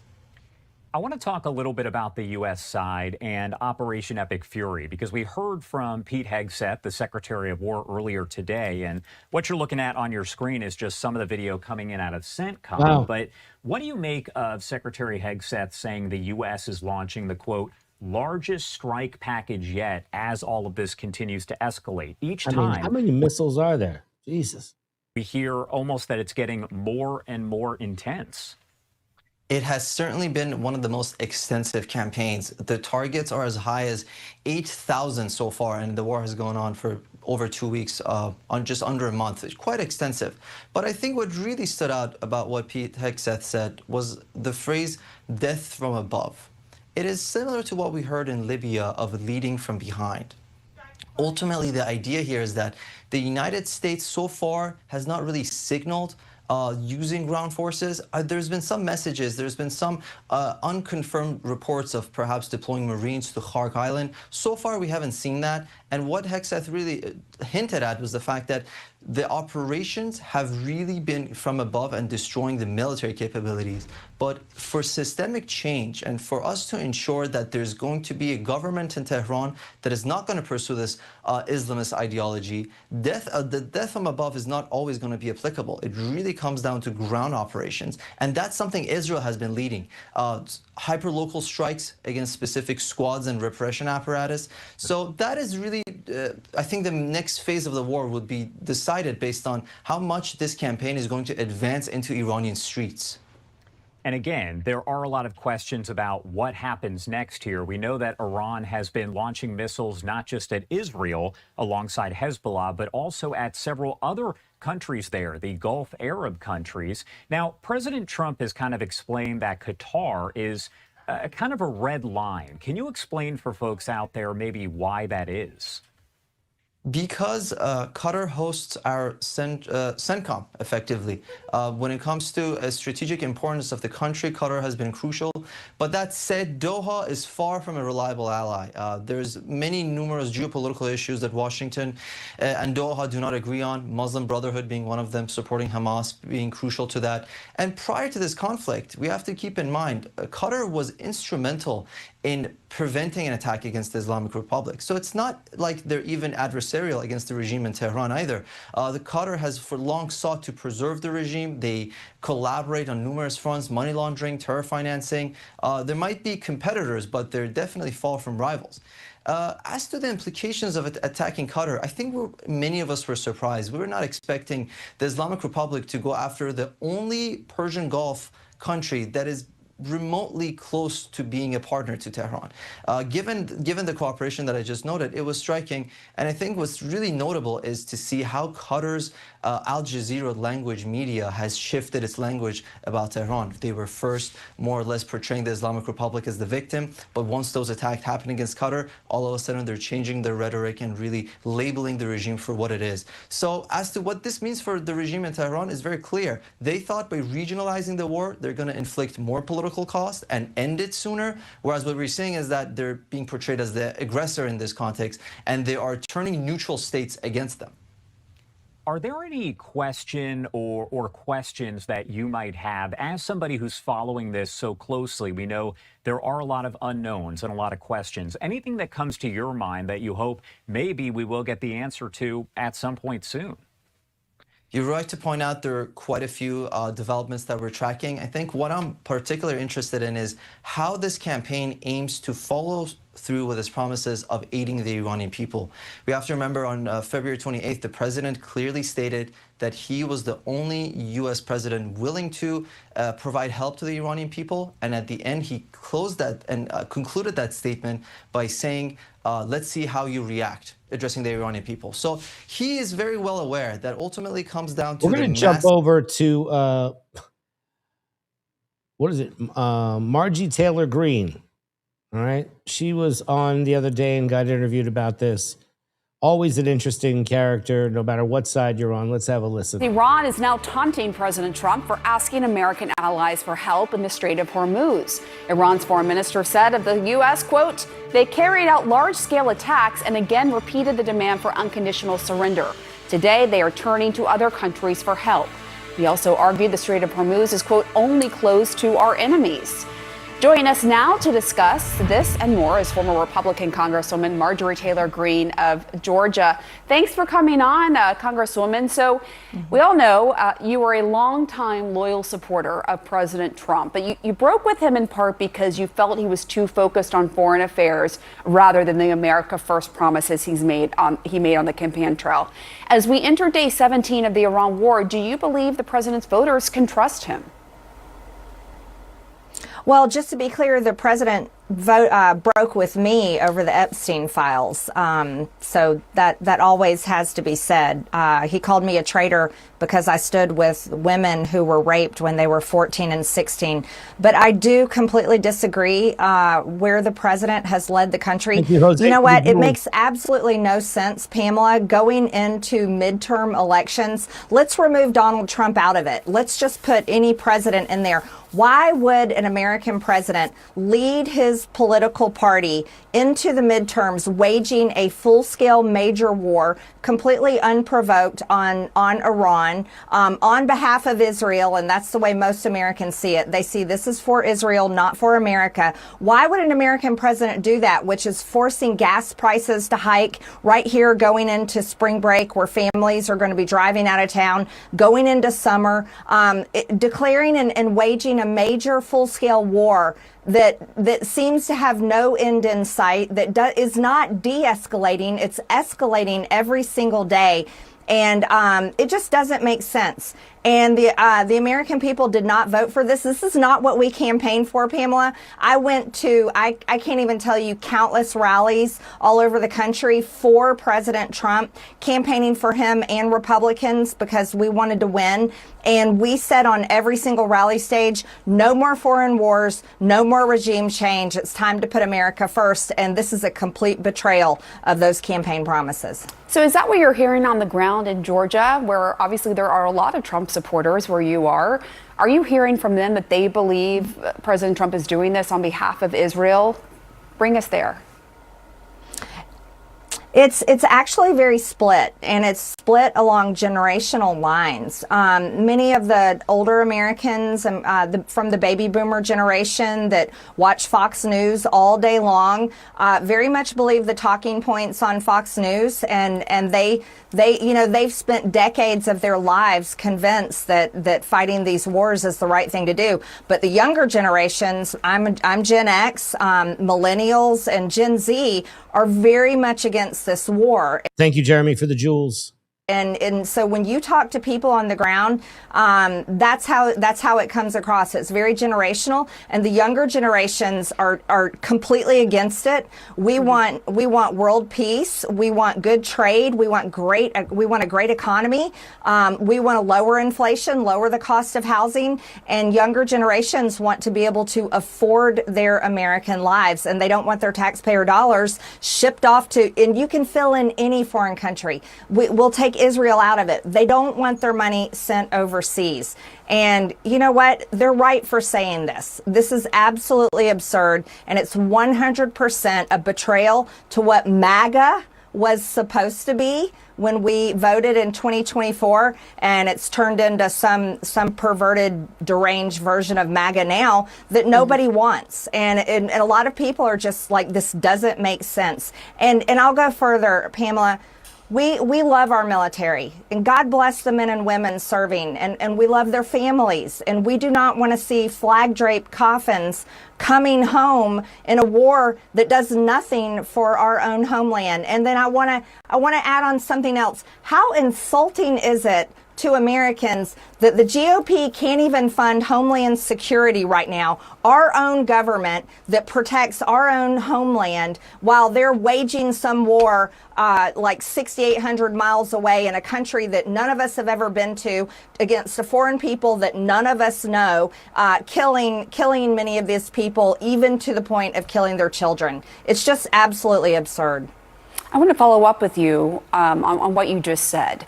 You said, you have been on stages, you campaigned for President Trump, and part of that was no more foreign wars. Vice President Vance has lambasted past administrations for sending American troops into conflicts without a clear mission. And even President Trump said that Vance himself expressed some reservations about the Iran war at first. Do you think this war hurts Vice President Vance's chances of becoming President Trump's successor in 2028? The longer it goes on, it definitely does hurt J.D. Vance, and that's someone that I campaigned for aggressively. I was the first member of Congress to endorse him in the Senate, and I was one of the loudest voices in the room asking for him to be vice president, the vice presidential candidate. J.D. Vance and I are very aligned in our policy beliefs in America First, as well as Tulsi Gabbard and others in the administration. Though we all see things very much the same way, but we're also the younger generation. And I can tell you, I won't speak for anyone, but there are people in the administration, high up in the administration, I know that don't support this. Thank you, Eminence, for the 20 gifted memberships. Much appreciated. Welcome. Good to see you. But the longer they stay silent, particularly you, Lorenzo, for the jewels, it hurts them. It definitely hurts them in the future. I know you don't want to name names, but I mean, it raises the question whether you have spoken directly to the Vice President J.D. Vance, and what your message is to those Republicans you've been speaking to who are in positions of power, who are not speaking publicly and staying silent in this moment. Well, I'm not saying that I did speak with the vice president, and I'm not saying who I have spoken to or have not spoken to. I know where they're at on the issue, and I leave it up to them to come public with it. They know that their base, they know that the large majority of Americans, especially younger Americans, that's the future of America, are 1,000% against this. And, my parents are the baby boomer generation. There's so many good, peace-loving baby boomers that are against war, and God bless them for that. But the baby boomers in power, the ones clinging to power right now, it feels like they're literally wrecking the ship, that we're all on board, and that they're destroying our future. Like, when are we going to get Social Security checks? We don't know. Are our children ever going to have any type of future like all of us did? It doesn't seem likely. And this war is going out of control. And, it's really insulting to watch America's position in the world, where the president just bullies and name calls and basically harasses foreign leaders all over the world and many of our allies, to the point now where he's calling them in to help open the strait so that these very important oil ships can get through. Many of them are not responding. And here Americans spent, trillions of dollars in our tax dollars defending all of our allies with military bases on these countries' homelands, protecting them, especially Europe and NATO, but yet they are not quick to respond. But I would argue it's because of the way the president has been treating them. And this is pushing America into a very serious situation that we should not be in. We should not be losing our relationships with countries all over the world. We should not be getting further and further ingrained into a very violent and dangerous, serious war with Iran that has very serious future implications. And we should not be seeing our great military men and women coming home in flag-draped coffins. It needs to end. I'm just wondering, given what you laid out, do you regret your past support for President Trump campaigning for him and being so vocal about your support, given your concerns now? Oh, boy. Boy, she really snakes in a bitchy question, like real legit. Pamela, I meant everything I said on the campaign trail in 2024. The part that is disheartening to me is that it appears to not only myself but many others that President Trump did not mean it. And we are basing that on his actions and his decisions and the priorities that he has made important and first to him, which are 100% departure of what we campaigned on in 2024. So I would, to answer that, nothing has changed about me. I'm America first. I'm conservative. I have a voting record to prove it. But I cannot support this president when he completely turns his back on MAGA and what he sold to the American people for so many years in his campaign promises in 2024. Wow. All right, let's jump over to this interview. This is with Dr. Bagai. Thank you very much for talking to me. Bagai, who is the he's an Iranian diplomat. He's the spokesperson for the Ministry of Foreign Affairs, which our other buddy Abbas is on. So I wonder where he is. Let's have a listen to what they have to say from Iran's side. To us today. We seem to be on the brink of an even more dangerous escalation in this war. We've had the attack by Israel on the Pars gas field in the south of the country, but Iran has retaliated by attacking the Ras Laffan refinery in Qatar and targets in Saudi Arabia, and now reports today of a drone attack on the Yanbu refinery in Saudi Arabia. Is Iran prepared to escalate at whatever the cost in this war? We didn't start this war. We are only defending ourselves. Again, we didn't start attacking infrastructure. The first day of war on 28 February, when they attacked our supreme leader's compound, at the same time they attacked an elementary school in the city of Minab, killing more than 170 innocent kids. So did we retaliate by attacking their schools or their hospitals? No. Again, here, you're referring to Iran's targeting of infrastructure in the Persian Gulf countries. We didn't start this. We said if you attack our infrastructure, we would target any facility or any installation that is related to the United States in any form or manner. I understand that, but the Ras Laffan refinery is not a military target linked to America. It's a civilian infrastructure. Was South Pars field, gas field, was a military target? No.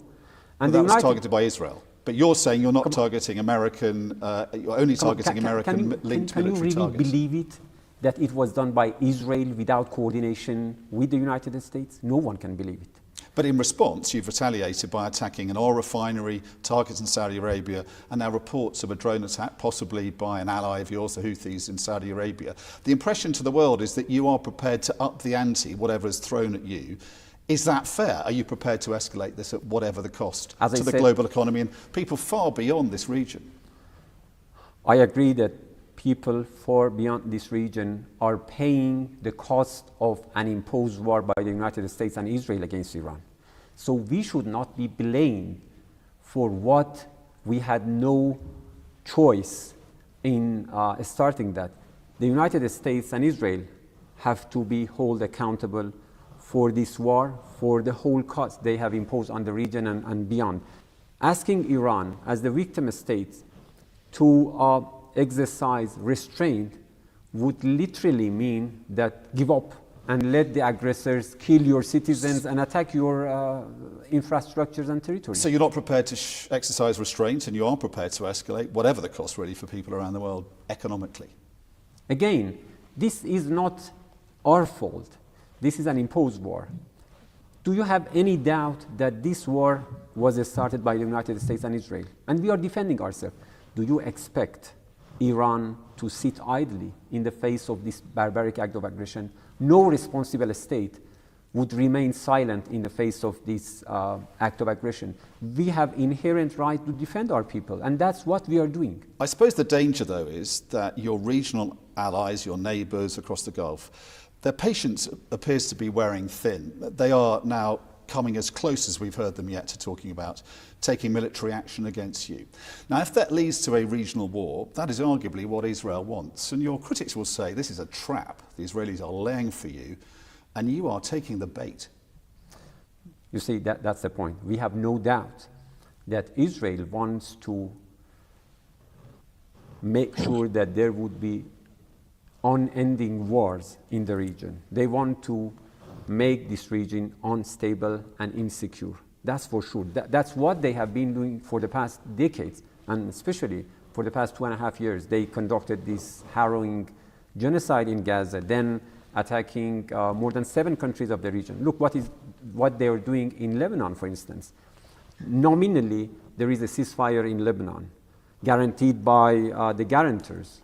But I'm not talking about Lebanon, I'm talking about the danger of a regional war. My point is that, at the yes, moment, you're taking the bait, aren't you, that the Israelis are laying for you? We are not. We are defending ourselves.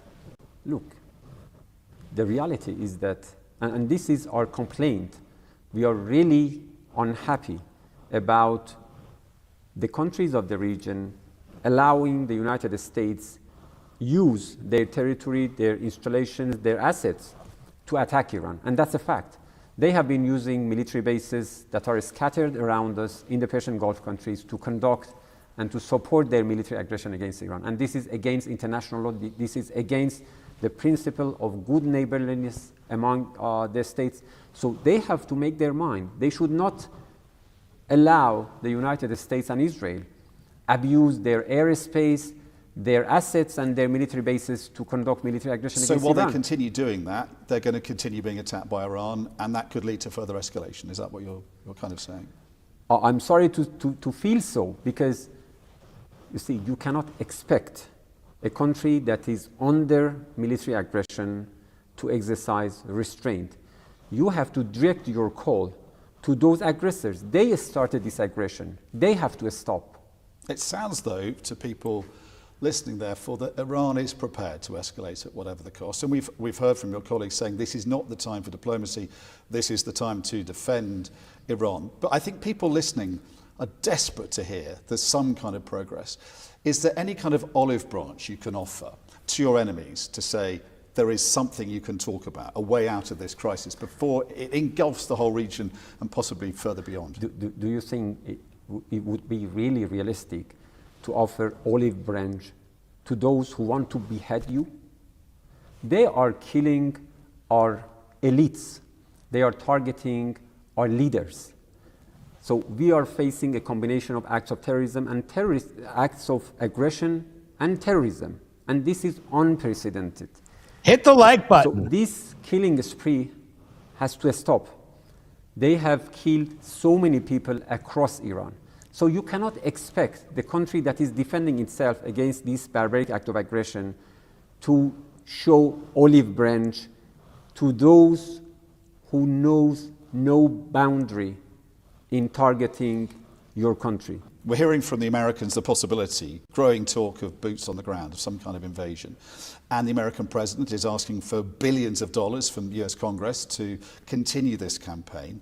Do you think we're getting closer to that moment where American boots are put on the ground in Iran? And is your country preparing for that possibility? I'm sure our armed forces are prepared for every scenario. You see what happened the first day. Including invasion? You see, we do not welcome invasion, we do not welcome war, but we have shown that we are prepared for every scenario, because this is our homeland. This is our homeland, and we are patriotic people. We know that they are not right. We are rightful defender of Iran. So we don't care what it takes for us to defend our homeland with all we have. What kind of reception, though, can American troops expect if they are to invade Iran? I'm sure many people are waiting for them. And what kind of preparations are being made for that possibility? You see how Iranians treat the occupants, the alien aggressors. You can go to the history of Iran and see how they would be treated in Iran. Whoa. Woof. He ain't joking around. Okay, so we're hearing now from the IDF spokesperson about the Israeli operations. So we're going to give you the other side. I would like to express my sorrow and remove the bodies of the 2 citizens killed as a result. Everyone, the family. Iranian population centers are the mandate of the terror regime. We are working constantly to achieve, to hear more, everything and first of all. Your responsible behavior at length is the best way to protect yourselves above all. It is important that you continue to listen. In the last day, we have continued to strike and eliminate the regime's murderers who are responsible for terror acts. We eliminated the regime's intelligence minister, who is one of the regime's planners. Khatib led and advanced terrorism against Israel and around the world. He was directly involved in the last assassination of. We have just eliminated Hassan. In just 3 days while he served in the position, we eliminated his predecessor only after, the third who was eliminated since. Ali Marin was responsible for the connection between the division and Hezbollah and the Iranian Quds Force. Israel's action regarding the Iranian regime, together with all the eliminations that the IDF has carried out and throughout the squadron and the regimes. We checked gas stations of a company controlled by Hezbollah that serves as economic infrastructure for millions of dollars for the benefit of the activity of the. We attacked crossings over the Litani River. The crossings are Hezbollah terrorists passing from north to south Lebanon, crossings that Hezbollah used to transfer thousands of weapons. They used it to operate terror plots against Israeli forces. We will strike any infrastructure used by. Every day we strike targets, facilities, squads, operators. Arriving, growing, and deepening. In the targeted ground activity and strengthening the defenses. Citizens of Israel, we will not tolerate any harm arising from Iran. If we need to go far, certainly, we will arrive. Israel and they are firing towards us, they are. And all of them in General Effie Defrin, and the broadcast was in Hebrew, so this is obviously a translated piece. All the regime's arrays, which allows us to weaken. It is already involved and we continue to weaken it. This is our goal.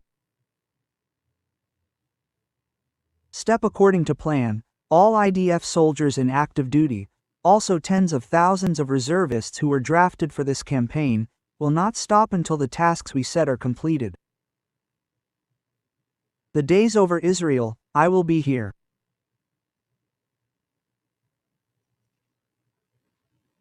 Wow. So this is I-24 News. They are the French station. Let's get back to Pete Hegseth. We were listening to him a little bit earlier. So let's see the dismount. Head on, it creates new options on the other side, right? I think what President Trump refuses to do, which too often this town does, is just sit in the status quo. Oh, nobody can do about that. They've got too much capability. What if this happens? What if that happens? He instead says, what's in the interest of the American people? It's going to take some courage. It's going to take some capabilities. We're going to have to gather some forces there in order to do it. We're not going to tell people how many or how long or what we're willing to do or what we're not willing to do. But if you do that and do that decisively, then out the other end is a recognition that it opens the aperture of what's possible. I mean, President Trump did the same thing in creating an opportunity for the Abraham Accords.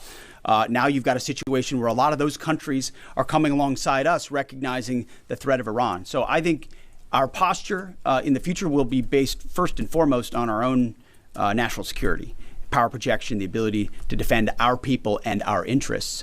But no doubt, working alongside our partners, the president will look at what makes the most sense going forward. I appreciate that question. Yes, right here. War crime, is that the policy of the U.S. military now? Thank you, Secretary Hegseth. Two questions for you.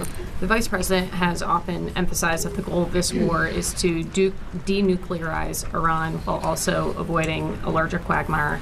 I know that you touched on this. I'd like you to expand on how do you do that? How do you denuclearize the country while also avoiding this, forever war? And then there was a report last night that the Pentagon asked the White House for $200 billion for Iran war supplemental. Can you confirm this, and can you explain why a package this large is necessary?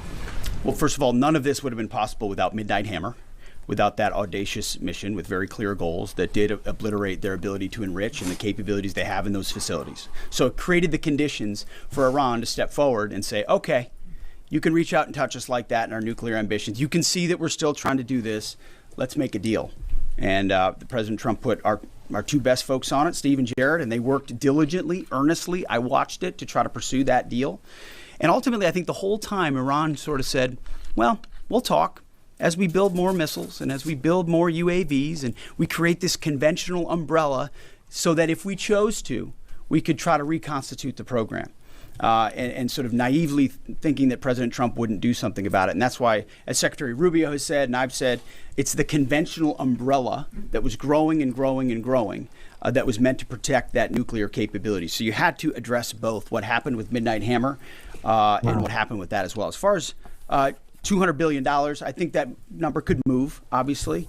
It takes money to kill bad guys.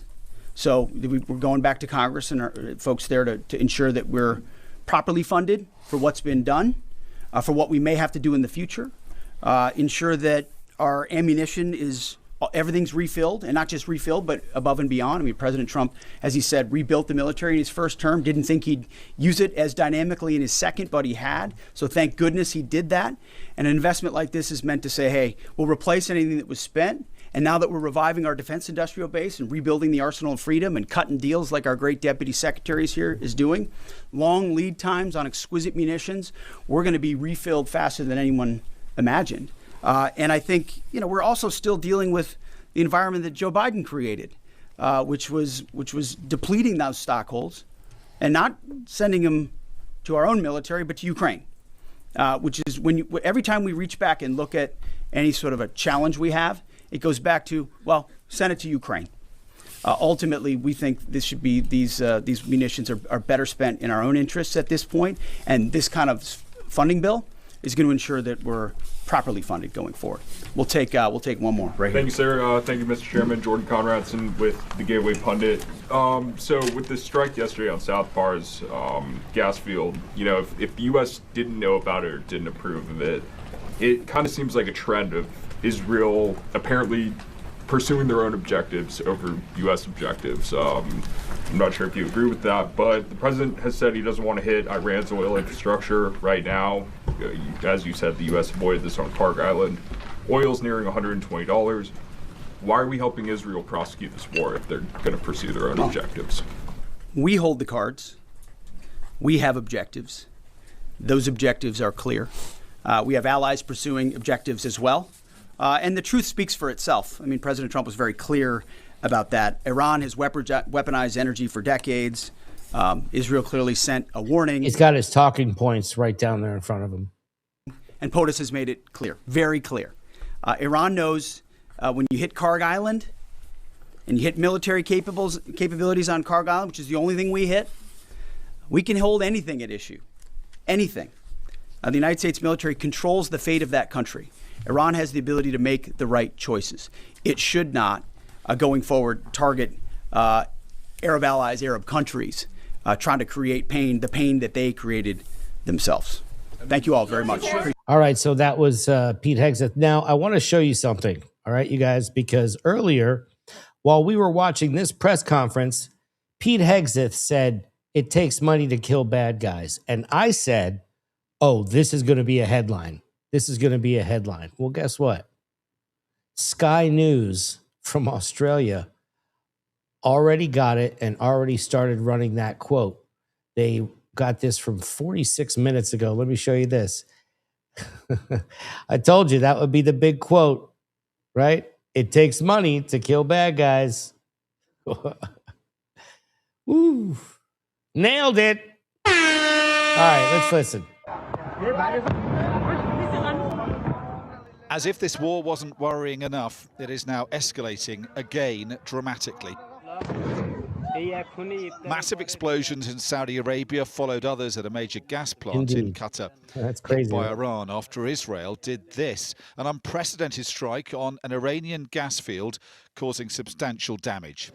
The Saudis condemned the Iranian attacks. It doesn't believe in talking to its neighbors. It tries to pressure its neighbors. And what I can say categorically, that's not going to work. The kingdom is not going to succumb to pressure. And on the contrary, this pressure will backfire. The war so far has been between Iran and Israel and America. The fear is Gulf countries now actively joining in the fighting too. Overnight, we witnessed more attacks on Tehran. The Iranian Red Crescent released footage of the impact to one residential neighborhood, rescue workers pulling a child from the rubble. But after almost 3 weeks of bombardment, Iran remains as defiant as ever, even as its leaders are still being assassinated one after another. As the escalation over attacks on energy targets gathered momentum, we went to Iran's foreign ministry to seek comment. The message here was uncompromising. The other side must back down first. You cannot expect a country that is under military aggression to exercise restraint. Do you think it would be really realistic to offer olive branch to those who want to behead you? They are killing our elites. They are targeting our leaders. So this killing spree has to stop. Donald Trump has urged both Israel and Iran not to attack gas facilities as alarm mounts over the impact on energy prices. What's most worrying is sources here telling us there is no diplomatic process underway to defuse these mounting tensions. We are, it seems, as close as we've ever been to a regional war between Iran and its neighbours, as well as America and Israel, with energy supplies that we all depend on very much at stake. As another day passes in this unpredictable war, with no end in sight, the outlook is darkening. Without some kind of de-escalation, which currently seems unlikely, we will all be affected. Dominic Waghorn, Sky News, Tehran. Sky News, Tehran. You know, a lot of people have been talking about boots on the ground, boots on the ground, boots on the ground. They're ready for the boots on the ground. Well, this is a little something about troop deployment. So let's listen to what's going on.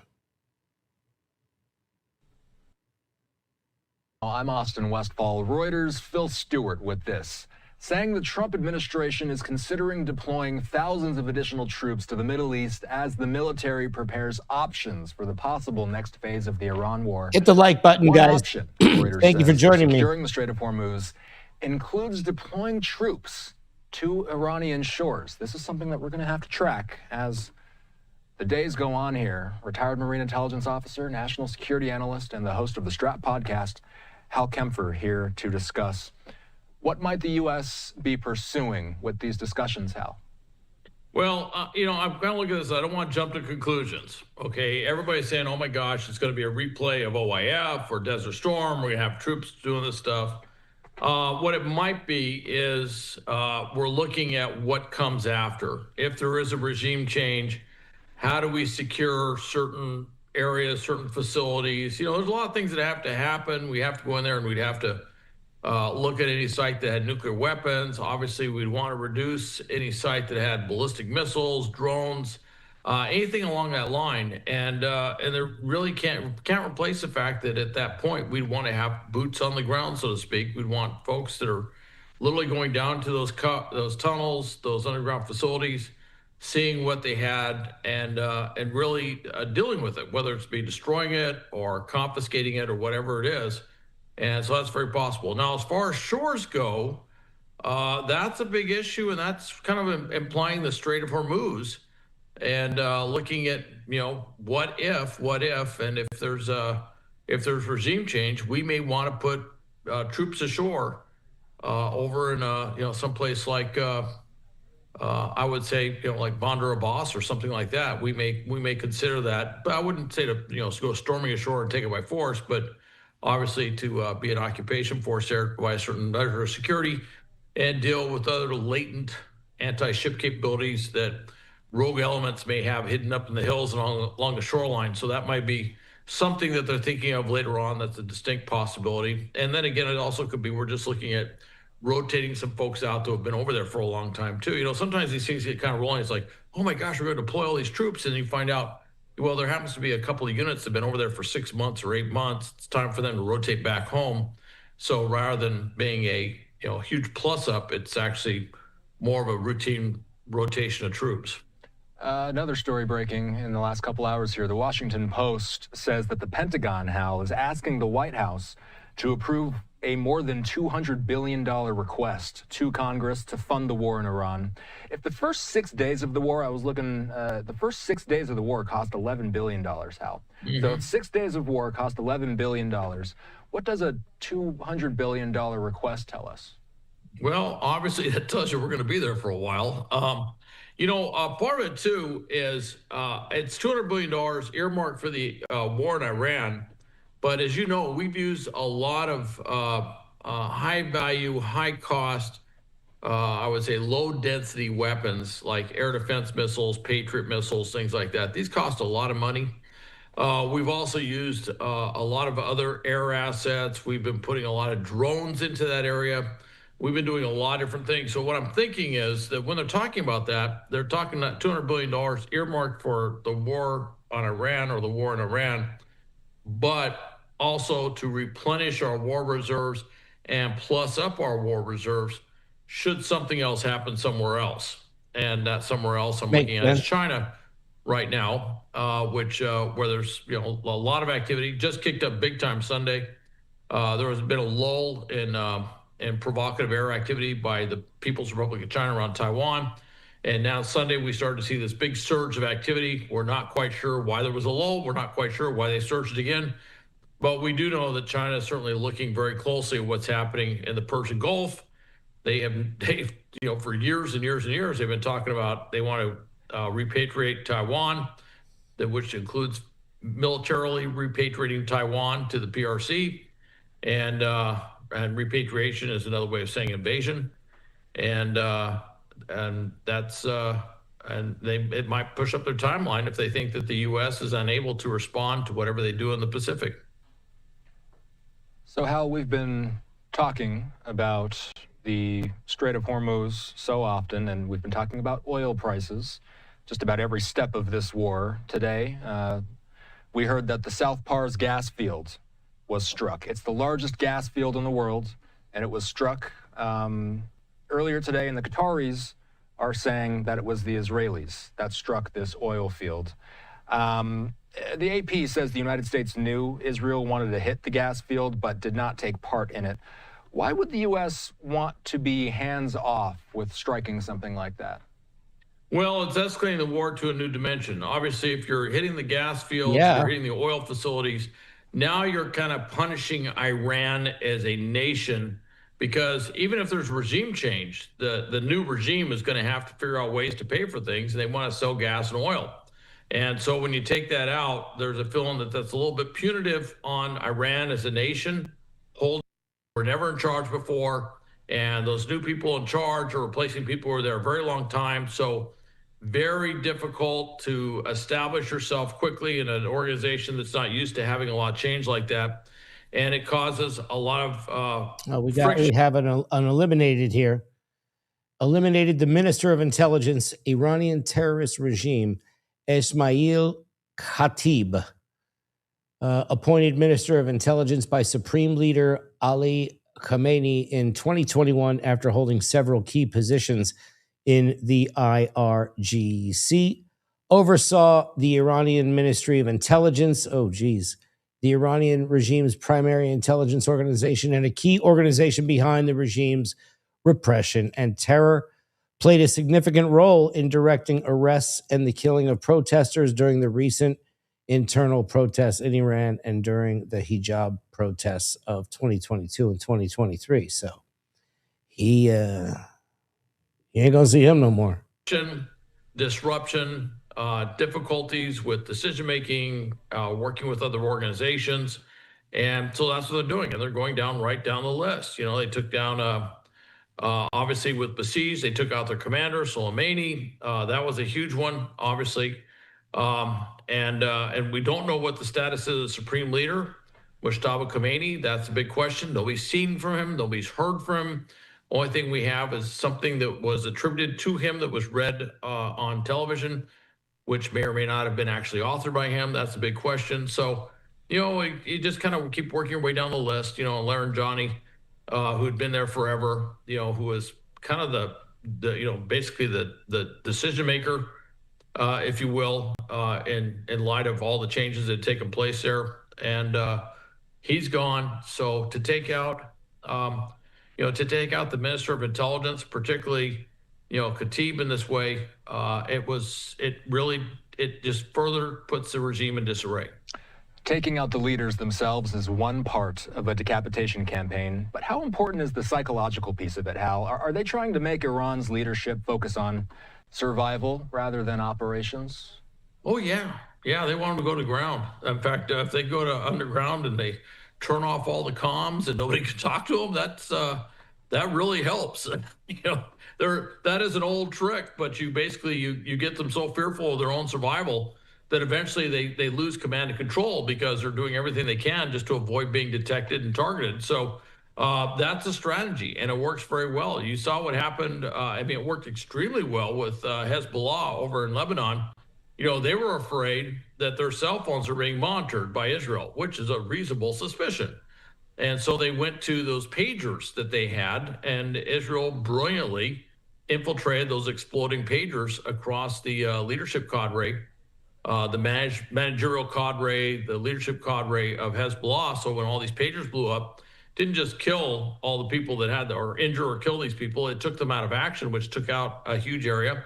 Then they went to these handheld radios, which were also filled with explosives. And so they blew them up. And so it just put the whole structure into disarray because nobody knew how to communicate across the board. They couldn't use cell phones. They couldn't use radios. They couldn't, you know, the hard lines using pagers wasn't working. So they were in really in a big mess is what it was. And that's kind of the same thing here as they hit all these leadership targets. Wow. Everyone is now looking over their shoulders. You know, assuming they're peeling the onion. They're getting to, you know, the center of the Tootsie Pop over there, right? So we're going to jump back over to the White House. This is from a couple days ago. This is President Trump answering some questions about Iran and the B-52s. Why do you suppose then that leaders in recent memory haven't looked at the systemic amount of fraud Because that's they're taking crooked. place? And Because they're crooked. They make money. They gain power. They use it for power. Like with the Somalians, they vote in a block, 100%. They make a deal with the Somalians. They all vote because they're on a gravy train. Gravy train. It's coming. It's money first, power second. A lot of people say power first. No, it's money first, power second. Do you ever see where like Mercedes? People come over from Somalia. They have no money, and now they're buying Mercedes-Benz cars. Okay, it's more cash goes out of the Minnesota airport than any other place in the world or so. We're going to find it. And Minnesota is really bad. The governor's corrupt. The attorney general is totally corrupt. Just like the New York State attorney general, Letitia James. She's a highly corrupt person. Bragg, the DA, is a corrupt person. They're all corrupt. These are corrupt people. And we got too many of them in our country. And we have to expose them. And we have to catch them. And if these two guys can't, these are high IQ people. I've always liked high IQ. These are high IQ people. If they don't do it, we're going to go a long way, fellas, to find somebody else that's going to. We have no choice. If honestly, and they may not do a good job. If they don't do a good job, thank you, sir. It's possible. If they don't do a good job, the country's sort of in trouble. Yes, go ahead. Thank you, sir. Two questions for the And I think they're going to do a great job. Go ahead. First, Mr. Vice President, Democrats are already calling you the fraud czar. What's your reaction to that title? And then second, good title. Second, given I like your past skepticism of foreign adventurism, are you completely on board with the current war in Iran? So I like fraud czar. It's certainly what we're going to do. And look, we have to do it. As the president said, this is a problem that has festered in this country for far too long, and far too few people have actually wanted to do anything about it. That's what makes this administration different, is that we actually tackle the problems the American people have been confronting. So I'm very happy about it. And look, I think that I know what you're trying to do, Phil. You're trying to drive a wedge between members of the administration, between me and the president. What the president said consistently, going back to 2015, and I agreed with him, is that Iran should not have a nuclear weapon. We have taken this military action under the president's leadership. I think all of us, whether you're a Democrat or Republican, should pray for success and pray for the safety of our troops. That's the approach that I've taken. Make it as successful as possible. So there's no hesitation, given your past statements, with the current operation? What do you mean there's no hesitation with my past statements? Given your skepticism of foreign adventurism, you were a critic of the global war on terror previously. Well, I think one big difference, Phil, is that we have a smart president, whereas in the past we've had dumb presidents. And I trust President Trump to get the job done, to do a good job for the American people, and to make sure that the mistakes of the past aren't repeated. Absolutely. Thanks, sir. Look, JD's been great, but here's the simple thing, and I have, some people, I don't want wars. I want wars less than almost anybody. Peace through strength. But you know what? I've watched Iran for a long time. I've called them out 20 years ago when I was a civilian that liked watching the world. And they're violent, vicious people. The leadership, violent, vicious people. They killed 32,000 protesters over the last 3 weeks. They put out a memo 2 days ago saying, if you protest, we will shoot you and kill you in the streets. And somebody said, oh, there's not that many protests. Well, first of all, there are bombs going off all over the place. But even if there weren't, who's going to do that? Who's going to do it? They don't have any guns, and the other ones have latest in line machine gun, right? And every form of gun you can have. They shoot them right through the middle of the head. They're violent people. If they had a nuclear weapon, they would use it. And sometimes I'll have some of the people that, feel very strongly, like I do about wars. And I say, do you think Iran is violent, and do you think their people are violent? Yes, leadership. Do you think they should have a nuclear weapon, which is massive power? I don't even want to discuss how powerful, because it's depressing. And they said, no, they shouldn't have. Definitely they shouldn't have. I said, and you don't want to fight war? No, we don't want to fight war. So these are naive people that frankly are stupid. If you believe that Iran should have a nuclear weapon, there's something wrong with you, because they would use it within, the only question is within 1 hour if they get it, or 1 day. They will use it, and they will blow up the entire Middle East, not just Israel.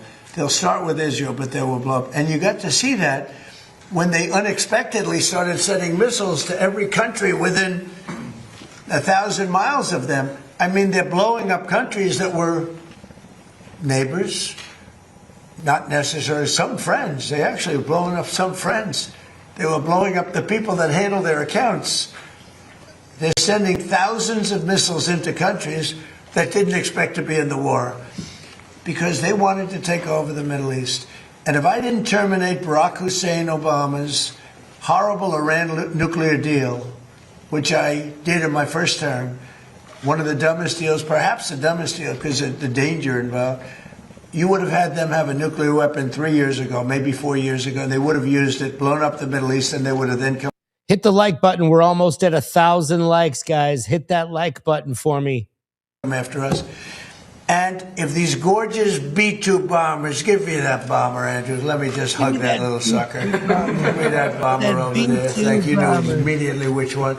This looks small, but in person it's very big. Because it's the only plane capable of carrying a 200,000-pound bomb. So I don't know how they do it, because it's very sleek and nice, but it carries a lot of weapons and there's a lot of bombs. But had I not sent this incredible machine, times numerous others, to hit Iran at midnight with no moon, dead dark, every single bomb was dropped right down the chute that it was supposed to hit. How they do it, who knows? Nobody else can figure. No other country can do it.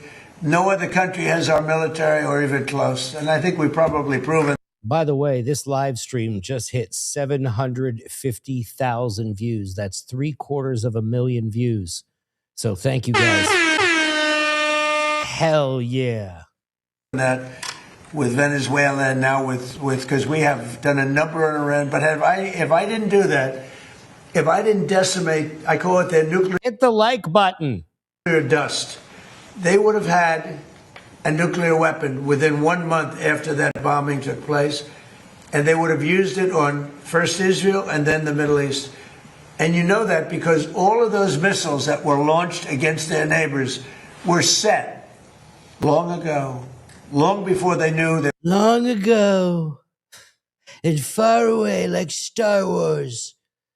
They would be using them this quickly. Navy. Had we not done this, you would have had a nuclear war that would have evolved into World War III. And more important, this is a war that there would have been nothing left. So we've done a great thing. The people that say it's okay for a very sick ideology, a very sick country in terms of its leadership, very good people, great people. But the people that say that, I think they're actually, they're either evil or they're stupid. So if you believe that they're either evil or they're stupid, Iran should not have a nuclear weapon, they should not have it, then you have to absolutely love what I've done. Because I'm telling you, we do the news differently rounds here. But, you know, that's what's great about it. It's different. Anybody who has an opinion can come into this chat. We are not a echo chamber for any particular thing. So you could just say what you got to say and hit the like button because we just got over 1,000 likes. So let's get it. Thank you so much, you guys. I'm pretty sure that has not yet happened on this channel. So I appreciate it. in 2 weeks we have decimated them. They have no Navy. They have no Air Force. They have no anti-aircraft weapons. They have no leadership. The leadership is gone. But then they set up a new leadership to go and name a new leader, and that leadership is gone. And now they think maybe the sun is gone. They're all gone. My biggest problem is I have no idea who we're talking to because nobody ever heard of any of these people. They're all dead. But we did a job for the world, not a job for us, for the whole world. We took the worst country in 50 years and maybe longer from the ideological standpoint, a country that wanted to blow up the world, a country that is sick, and it has a religious fervor. And when you add religion, you know, people don't realize more people died in religious wars than every other war put together. And that's what you would have had here. Together. And it was a terrible thing. I'm very proud of what we did. And I think JD understands better than most. If you give Iran a nuclear weapon, that's the B2. At least a very substantial part of the world would be blown up. And it'll be used almost immediately. Yes. Thank you, Mr. President. You don't mind if I keep this here, do you? Keep it on. Isn't that a beautiful thing? You know, I used to look at it, and I said, it's a piece of art, but how can it be effective? 1 in the morning, it flies in, and they say, sir, they're in Iranian airspace. And I say, oh, and I'm watching it from the Situation Room with a couple of other very smart people, including some good generals, real generals, not television generals.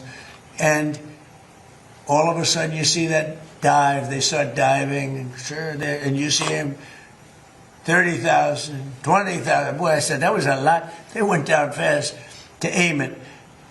And they know they're coming, and they're smart, and they never saw them. And they're firing a little bit, but they don't know what they're firing at because they can't see a thing. And then you hear the biggest explosions that anybody's ever heard. Those are the biggest bombs. Outside of nuclear, those are the biggest bombs. And you say, what technology we have. What a great country.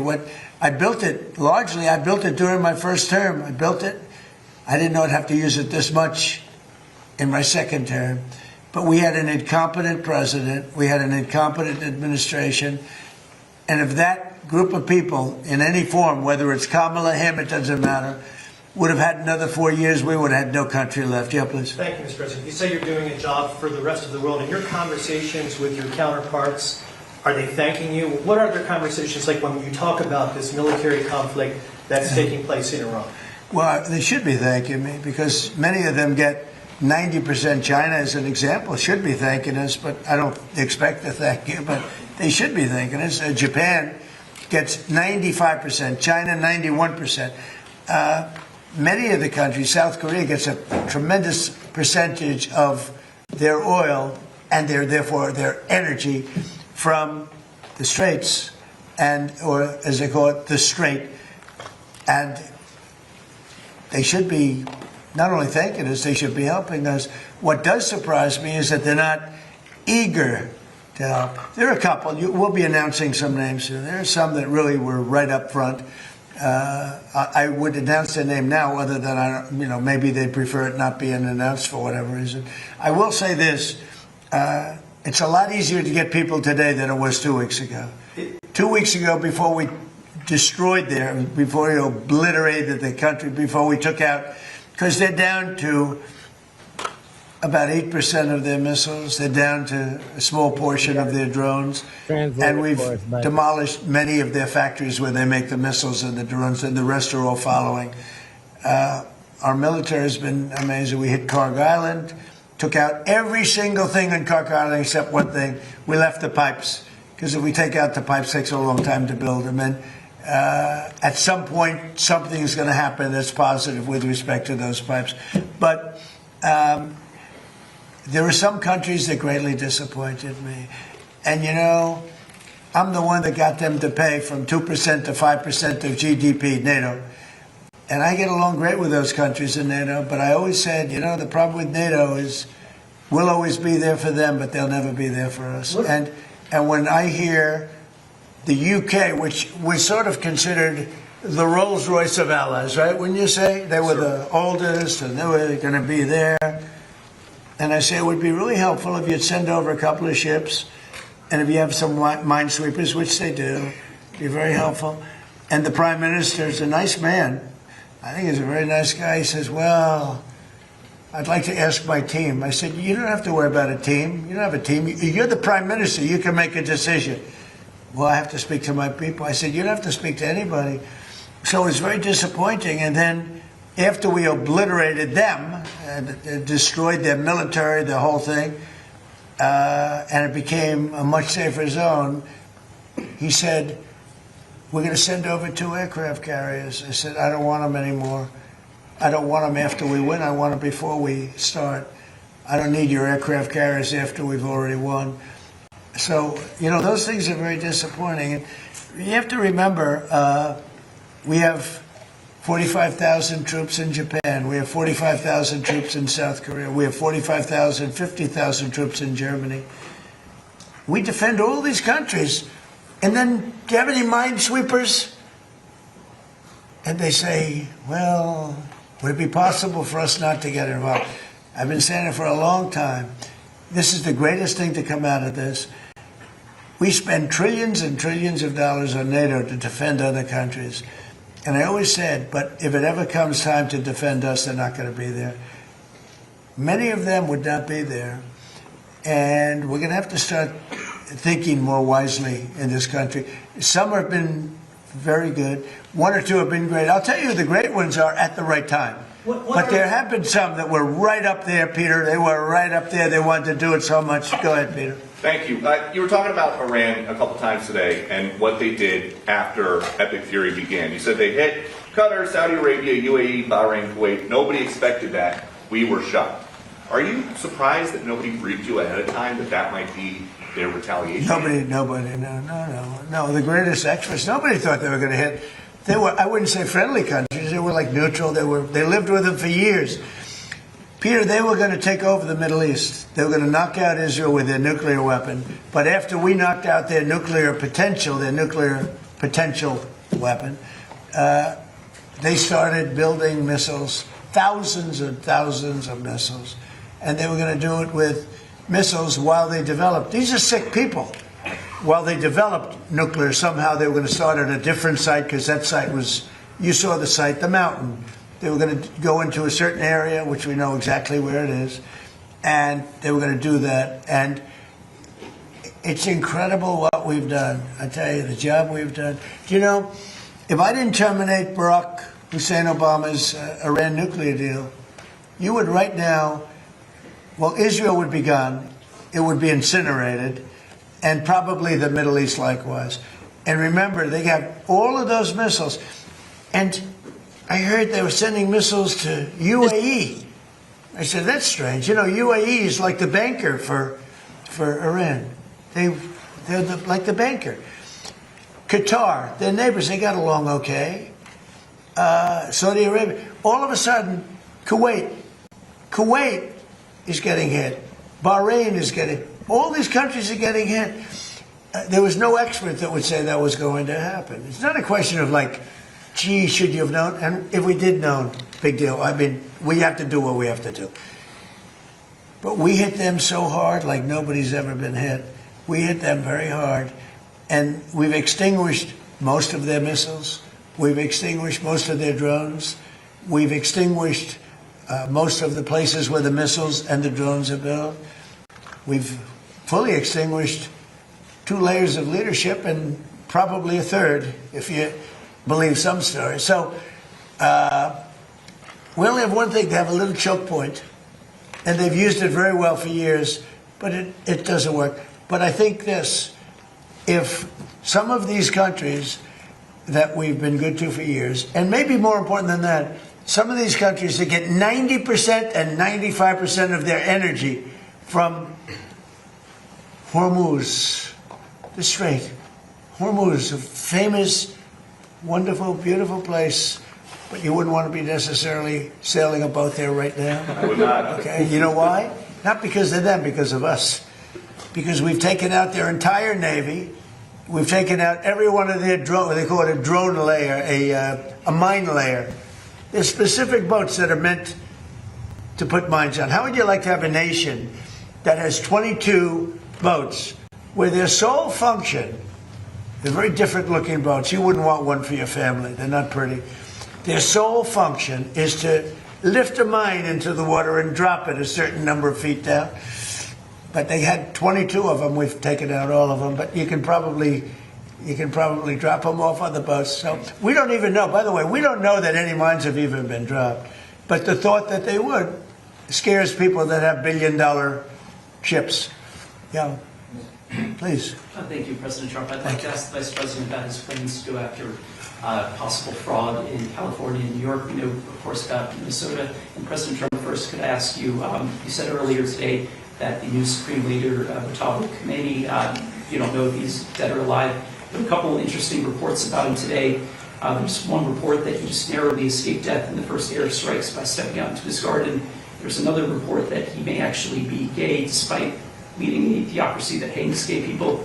How do you determine what's true, and do you have an assessment of this? Well, so far nobody knows. If you look at his father, he used to give talks a lot, you know, talking about death to America. He'd say death to America all the time. When they say death to America, you should believe them, because that's what they would have. If they had a nuclear weapon, they would have used it. But they never had the chance. I never gave them the chance to use it. And other presidents should have done. I spoke to one of the former presidents who I actually like. I actually speak to some. I do like some people. It'd be shocking. And he said, I wish I did what you did. Could have done it. Other presidents, somebody should have done it. 47 years this went on. They call Iran the bully of the Middle East. And you could have never had the Abraham Accords. You could never have had peace in the Middle East. Now you're going to have peace.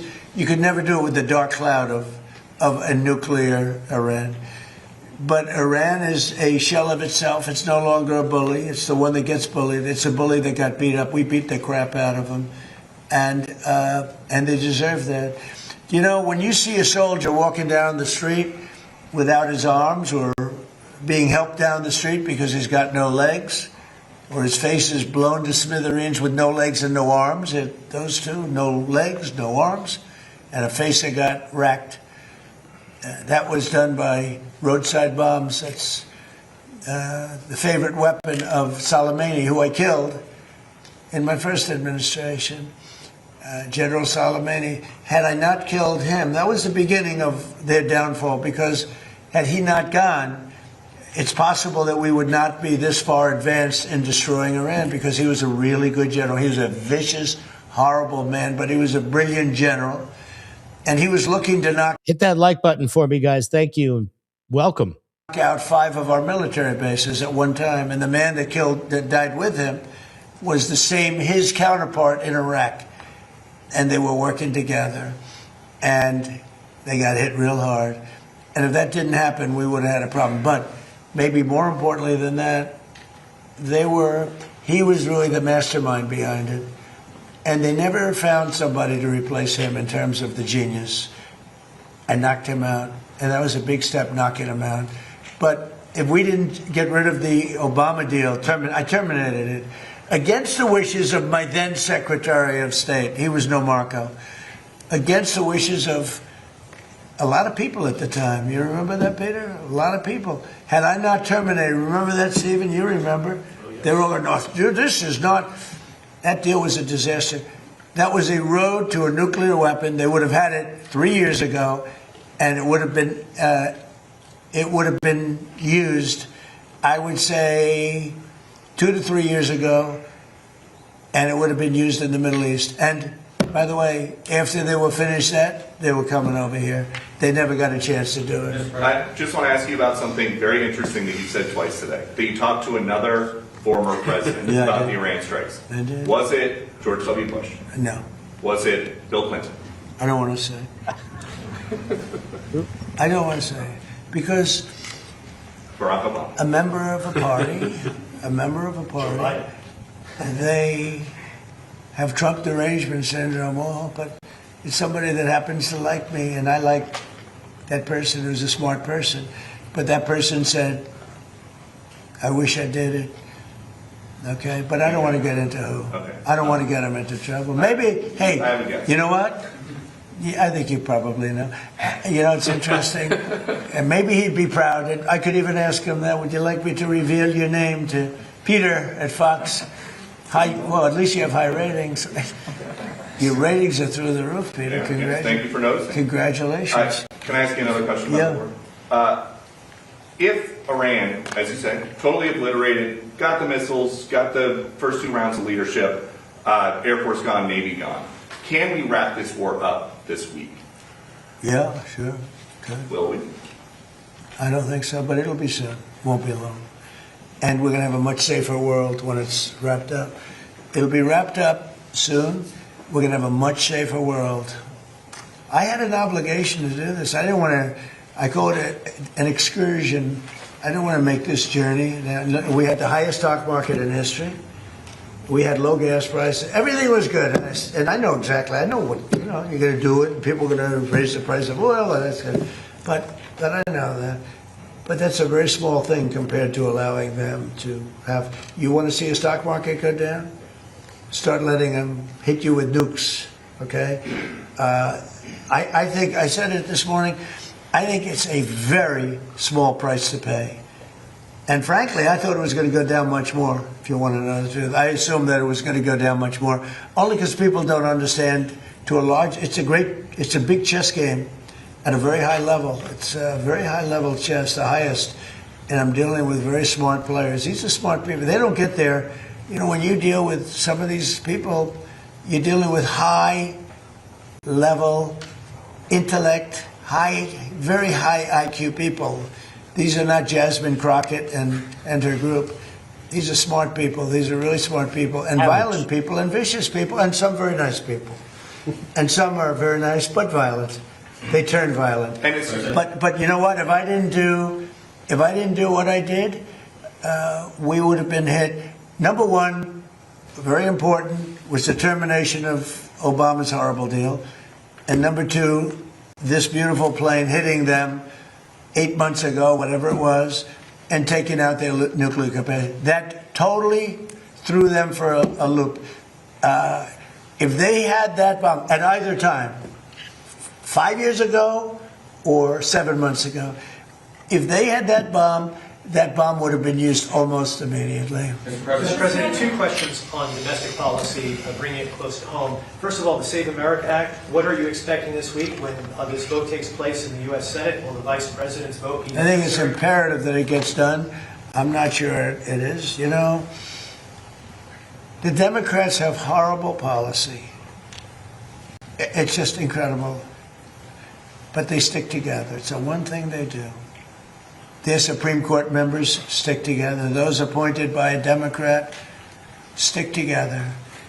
If Barack Hussein Obama appoints a member of the Supreme Court, that member never goes against him. And they're proud about it. They say, I don't give a damn if it's good or bad. That man appointed me, and I'm never going to let him down. I don't say that's right, wrong. I just say they stick together. Republicans go the opposite way. If Donald Trump appointed me, I'm going to show the world that I can be totally just and I can be independent of Donald Trump. He's not controlling me. And I don't want to control them. I just want to have smart decisions. They gave us a decision on tariffs the other day that won't change tariffs. I can do it a different way. I always knew I could do it a different way. This was a little quicker, a little easier, a little better. But they gave it a decision that could cost this country $500 billion to pay people back. Because now I have to start the tariffs all over again. Very simple. And what happens with the money I've already collected? Why didn't they say, starting from now, go the other way? $500 billion, perhaps. It's so sad. But one thing about the Democrats, they stick together like glue. They impeached me twice for absolutely no reason, unanimously. Fortunately, the Republicans stuck together, and it was something. It was pretty wild. But the Democrats have horrible policy, transgender for everybody, open borders, men playing in women's sports. But the one thing they do have is they stick together, no matter how bad the policy. It's embarrassing to watch them try to defend it. And in a way, I say, as a Republican, in a way I say, thank goodness they have bad policy, because you'd never beat them. We have something in there now, the Save America Act. Voter ID with a picture, right? That's a 99% issue. Even among Democrats, you know, Democrats poll at 89% on that. And then they have proof of citizenship. And then they have no mail-in ballots. No mail-in ballots. We have no mail-in. You go to California, they say, no mail-in ballots. No mail-in ballots. No mail-in ballots. The very best in ballots. and that like 38 million ballots. Wow, he just crashed out on the ballots. Some Democrats got 7, 8 ballots. Republicans are a lot of times calling in, where's my ballot? Where's my ballot? They're lucky to get one. Jimmy Carter, probably the greatest thing he ever did. I thought he was a nice man, not a great president, to put it mildly. How did his attack work out in Iran? Not too good. I think ours is slightly better, wouldn't you say? But Jimmy Carter, the one thing he did after he left with Scoop Jackson and some others, they formed a very elite council, committee that came out and said very strongly, no mail-in ballots, because if you have, we're the only country in the world that has mail-in ballots like we do. The only country in the whole world. People have tried it. France tried it, and they went away. They're now doing paper ballots, watermark paper, which is very hard to cheat. So when you look at what happens with this country, we really have to fix it. That'll be very popular. The other thing we put in there, just as best of, I call it the best of Trump. We have the 3 things I just said, right? But then I added on no men playing in women's sports, and I added in no transgender surgery, the mutilation of our children. We have no mutilation of our children, no transgender. I think they say that's an 80% issue. I think they're 99% issues, but whether they're 80% or 99%, the problem is we have a couple of Republicans. They shouldn't be allowed. They're horrible people. and they're willing to vote against anything. And we have all the Democrats will vote against it. So I think it hurts the Democrats to vote against it, because I'm going to instruct all the Republicans to say that so-and-so that they're running against voted against the saving of our children from transgender mutilation, right? That's pretty unpopular. They want men and women sports. That's pretty unpopular. They want voter ID, but the Democrats don't. Everybody wants voter ID. Everybody wants proof of citizenship. And most people don't want mail-in voting because they know it's a fraud. Touches too many hands. I mean, the postman gets it, this one gets it, that one. So these are all issues that are in the 90s to 100. I would say some are virtually 100%. And the interesting thing is they're that way not only with the Republicans. I'm not talking about leadership. I'm talking about they're that way also, most importantly, with the people. The people of our country want voter ID. The people of our country want proof of citizenship. And that includes 88%, 89% of Democrats. And I think the Republicans, Eric Schmidt, Rick Scott, Tim Scott, I speak to so many of them, they all want it. I hope John Thune can get it across the line. He's trying. I mean, he told me this morning, I spoke to him, he's trying.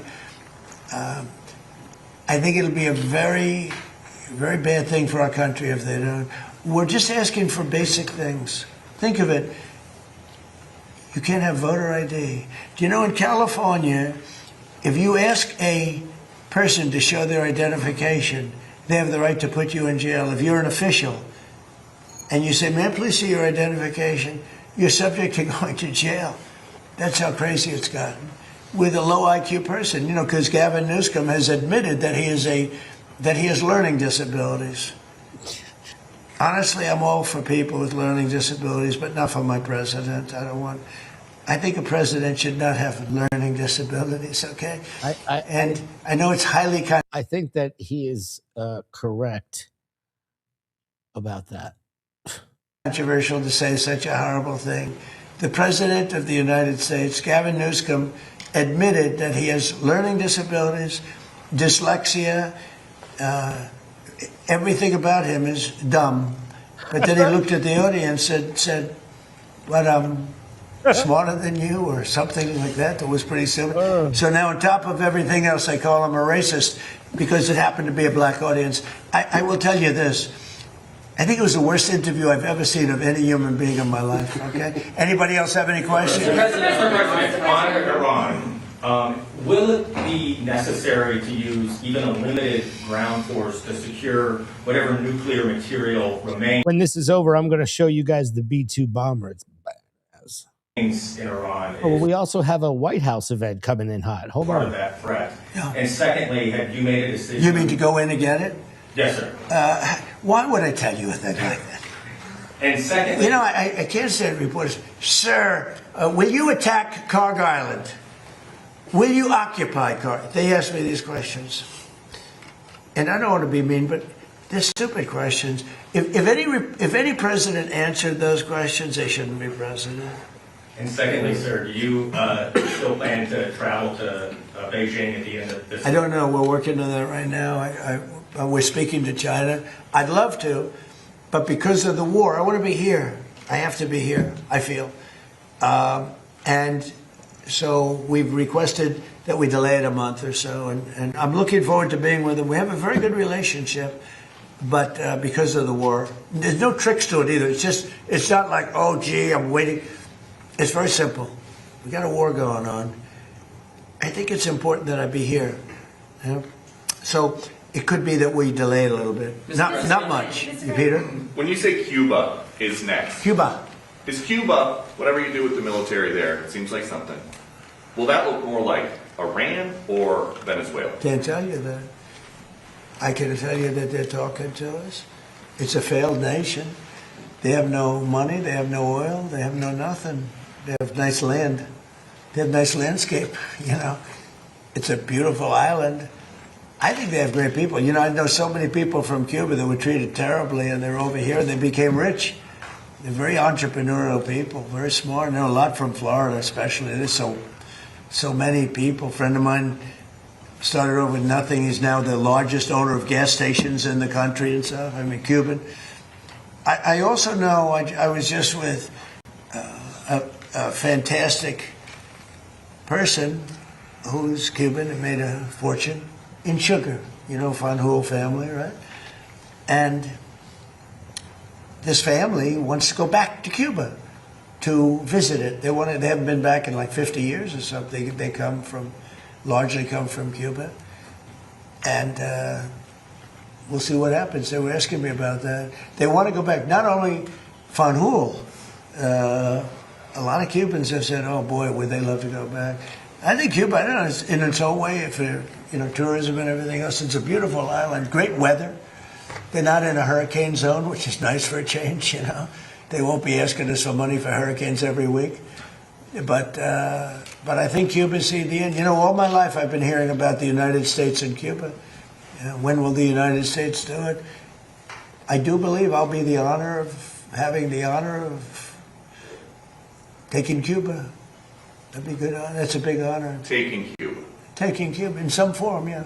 Taking Cuba. I mean, whether I free it, take it, I think I could do anything I want with it. You want to know the truth? They're a very weakened nation right now. They were for a long time.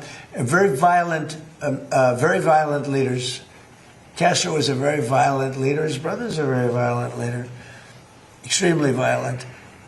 That's how they governed. They governed with violence. But a lot of people would like to go back. Okay, one more question. A quick question on fraud for Vice President Vance. Mr. Vice President, you announced a couple of weeks ago in the EOB that the administration would be halting Medicaid payments to Minnesota until the state decided to take pervasive steps to root out fraud. Do you have an update to that specific situation? Do you think that could be a model moving forward for the task force for states that won't cooperate? So I don't have an update there. Dr. Oz is looking to it, trying to work with the authorities in Minnesota to try to figure that situation out.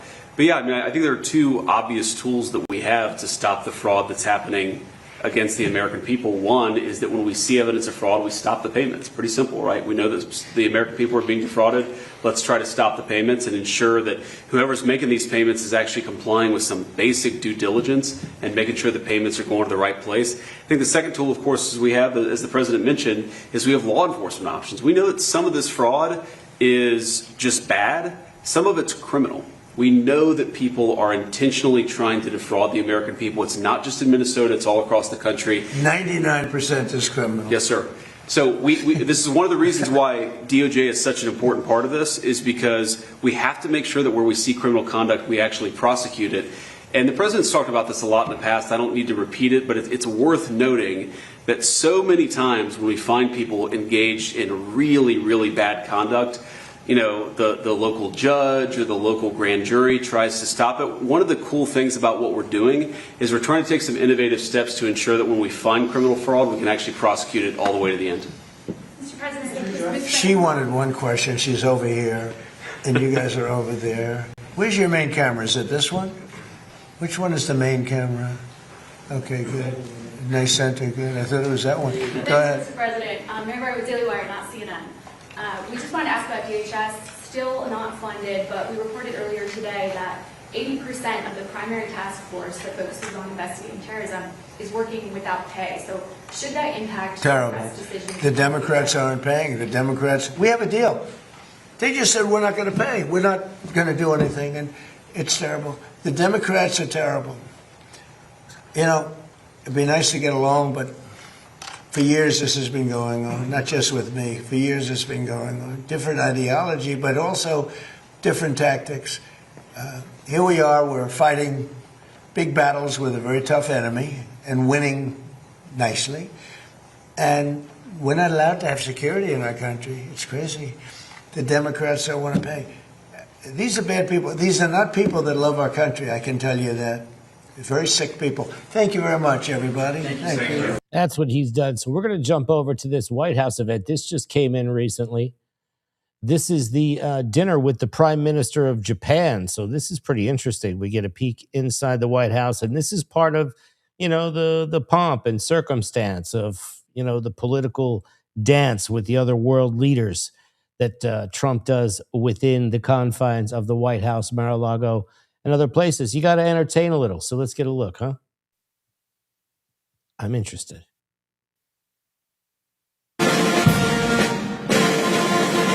There we go.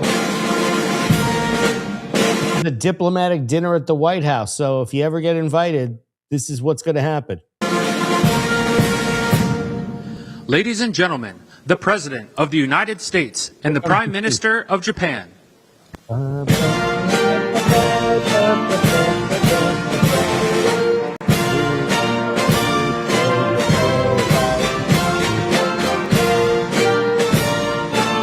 going to have the big arch for everybody at the White House dinner. They love the big arch in Japan.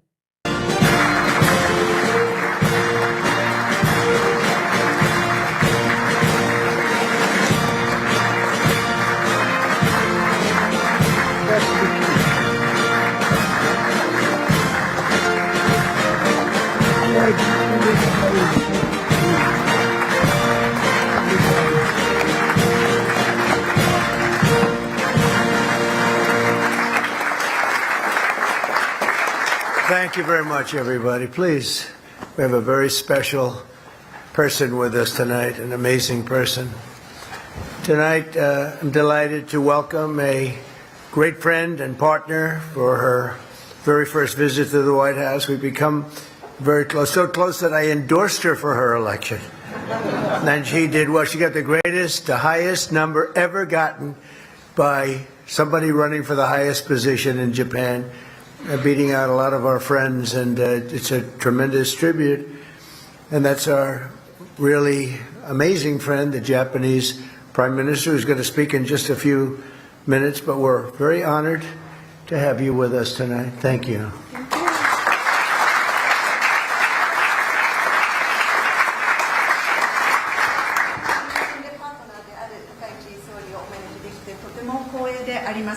また私は最近この選挙において応援のメッセージを送ったんですけども、そこで高市総理は圧巻の勝利を示したということで、それも称えさせていただきたいと思います。 And I want to congratulate the Prime Minister on that unbelievable, all over the world they were talking about it, that victory in last month's election, winning by numbers that, as I said, nobody's ever seen in Japan before. でまた世界中でもこれは大きな話題となり、高市総理ほどその票を獲得した人は今までいなかったと話題になりました。 And this was not only an amazing political achievement, it was a resounding declaration of strength and confidence, national spirit and resolve straight from the Japanese people who love you. でまたこの勝利なんですけども、歴史上最大過半数を獲得したということで、これは圧巻の政治的な成果のみならず、力強さ、自信、国の精神と決心というものを国民から勝ち取ったという、これを宣言する結果となりました。